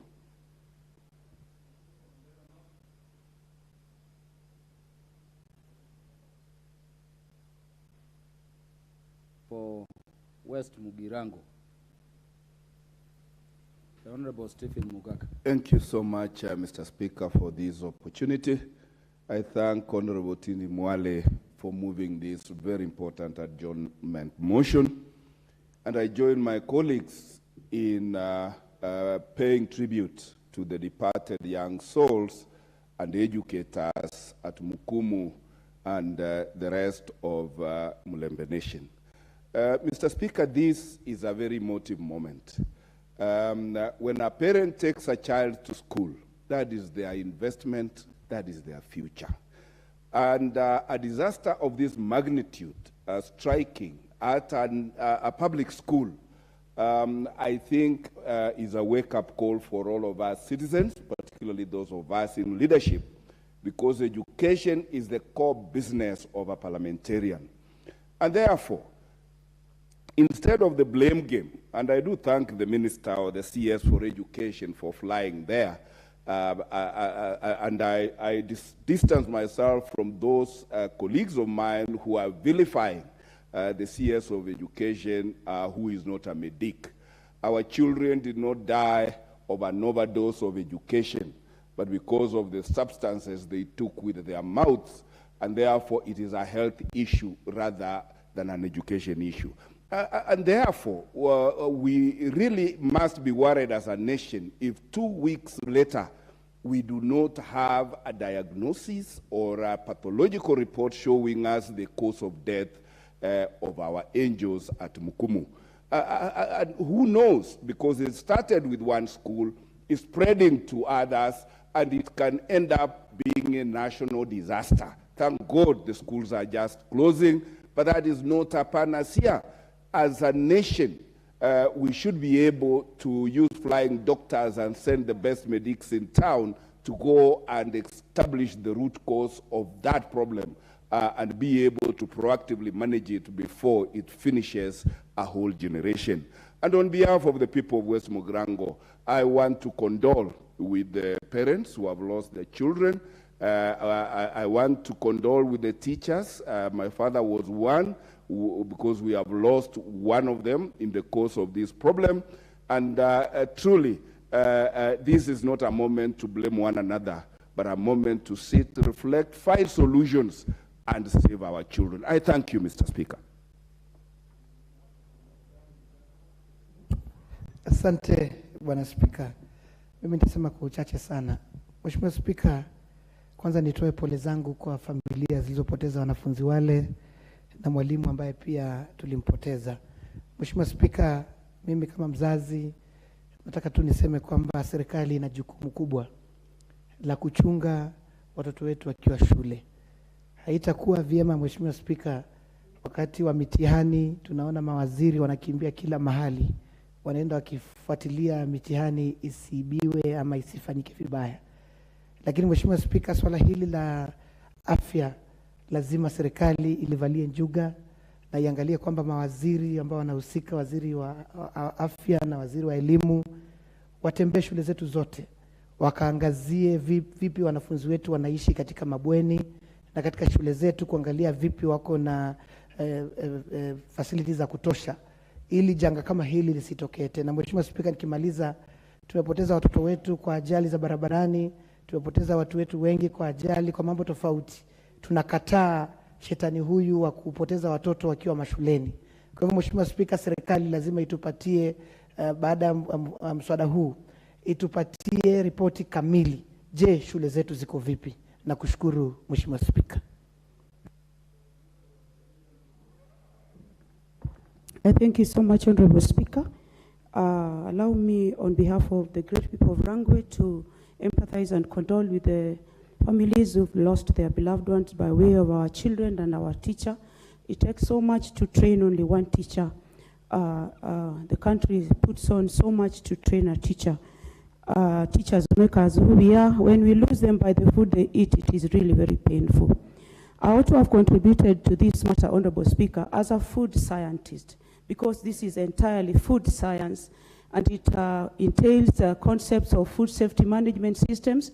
There are already established food safety management systems that could have been used and adopted by the ministry, such that before any feeding program or before any school is allowed to offer food in school, they should show that they are going to manage the safety of the food that they give the children.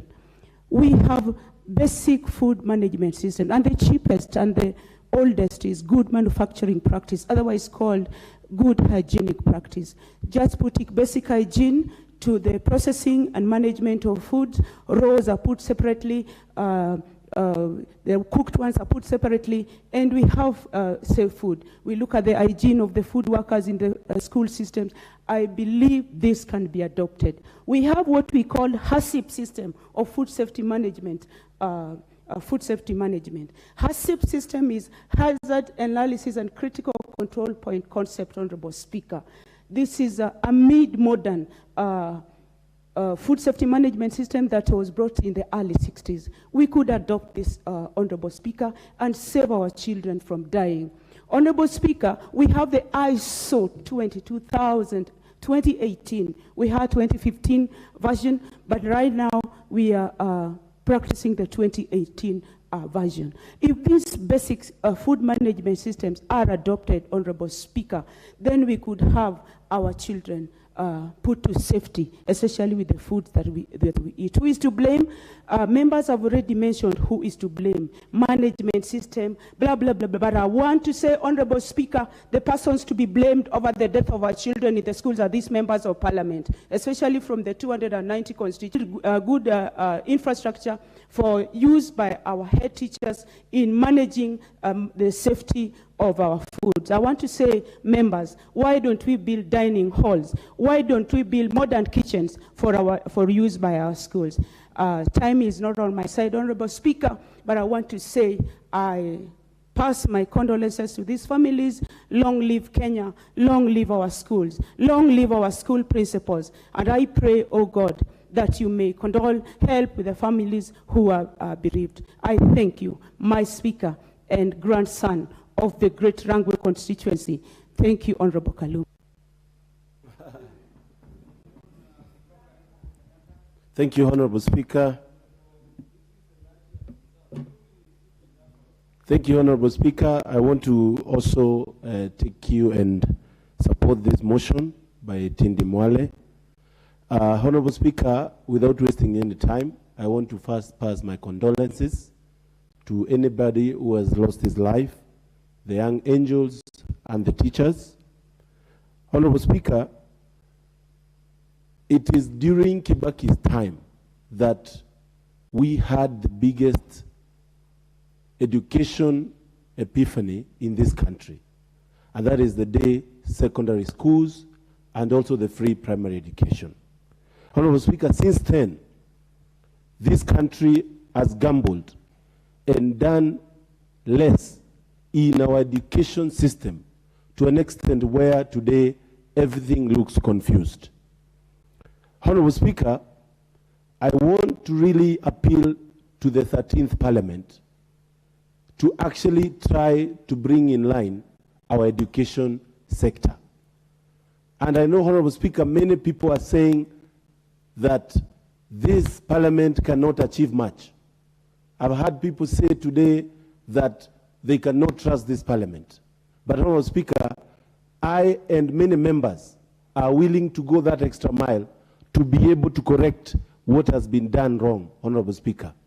And I want to say that whatever is happening right now is because we have failed in the policy implementation of what comes out of our education system from this House and from elsewhere, Honorable Speaker. I want to call upon the Ministry of Education and Honorable Speaker for the issue of feeding.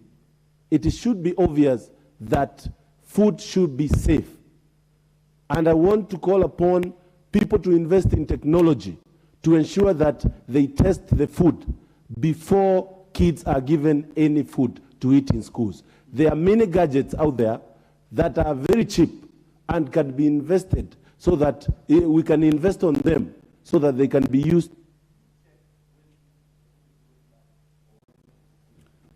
Honorable Beatrice Elachi for 3 minutes. Thank you, Mr. Speaker. Mr. Speaker, I also stand to give my condolences to the girls and the teacher of Mukumu Girls, and just to take home that indeed it is our responsibility, Mr. Speaker, as an institution. We are the ones who have been building the schools. It is time to look at all the schools, whether they still have the asbestos roofing. We need to remove those roofings. They are poisonous.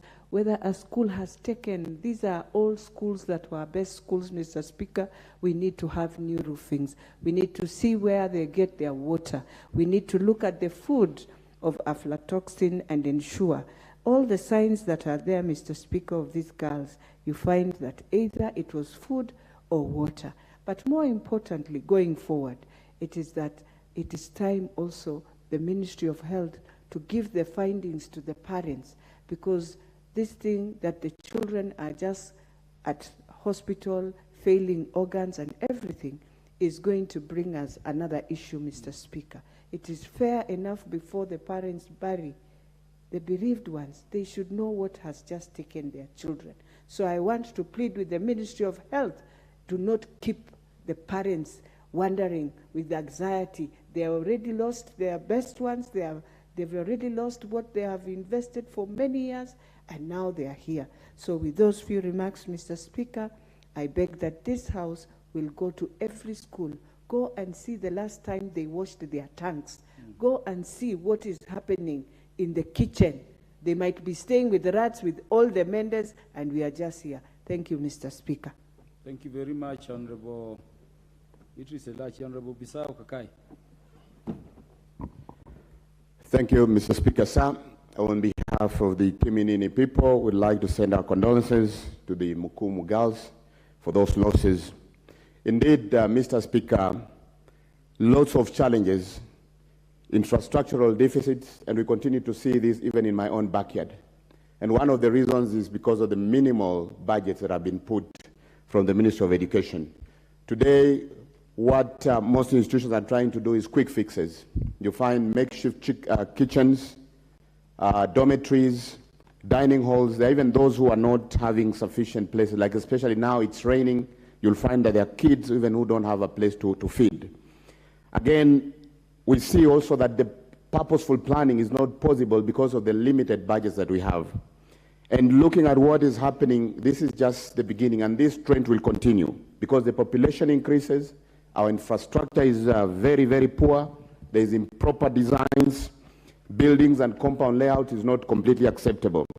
So again, lack of basic amenities, an example, lavatories, water continues to hound these schools. To conclude, Mr. Speaker, I would wish that through this House, we ensure that we've got like standardized designs, whereby we ensure also that there is a maximum number of kids that have to be there. Because today we continue to see principals even admitting more kids than the facilities that are available. But it's because of the pressure based on the population in those areas. Secondly, scheduled inspections of all institutions, which should even be included in calendars, so that at least even on a quarterly basis, we find that there are inspections going on. And most important also, Mr. Speaker, sir, to ensure that in every institution or in every sub-county, there is a medic who... Order, honorable members. I hope we will pick up from the points raised in the motion to have Parliament resolve very constructively in terms of this tragedy that befell our students and another teacher, I believe, right here. I also joined the House on behalf of the Speaker in condoling the families that lost beloved ones. both in respect of our teachers who should be training our students and our students. Honorable members, the time being 7:05 p.m., this House stands adjourned until Wednesday, the 19th day of April 2023 at 9:30 a.m.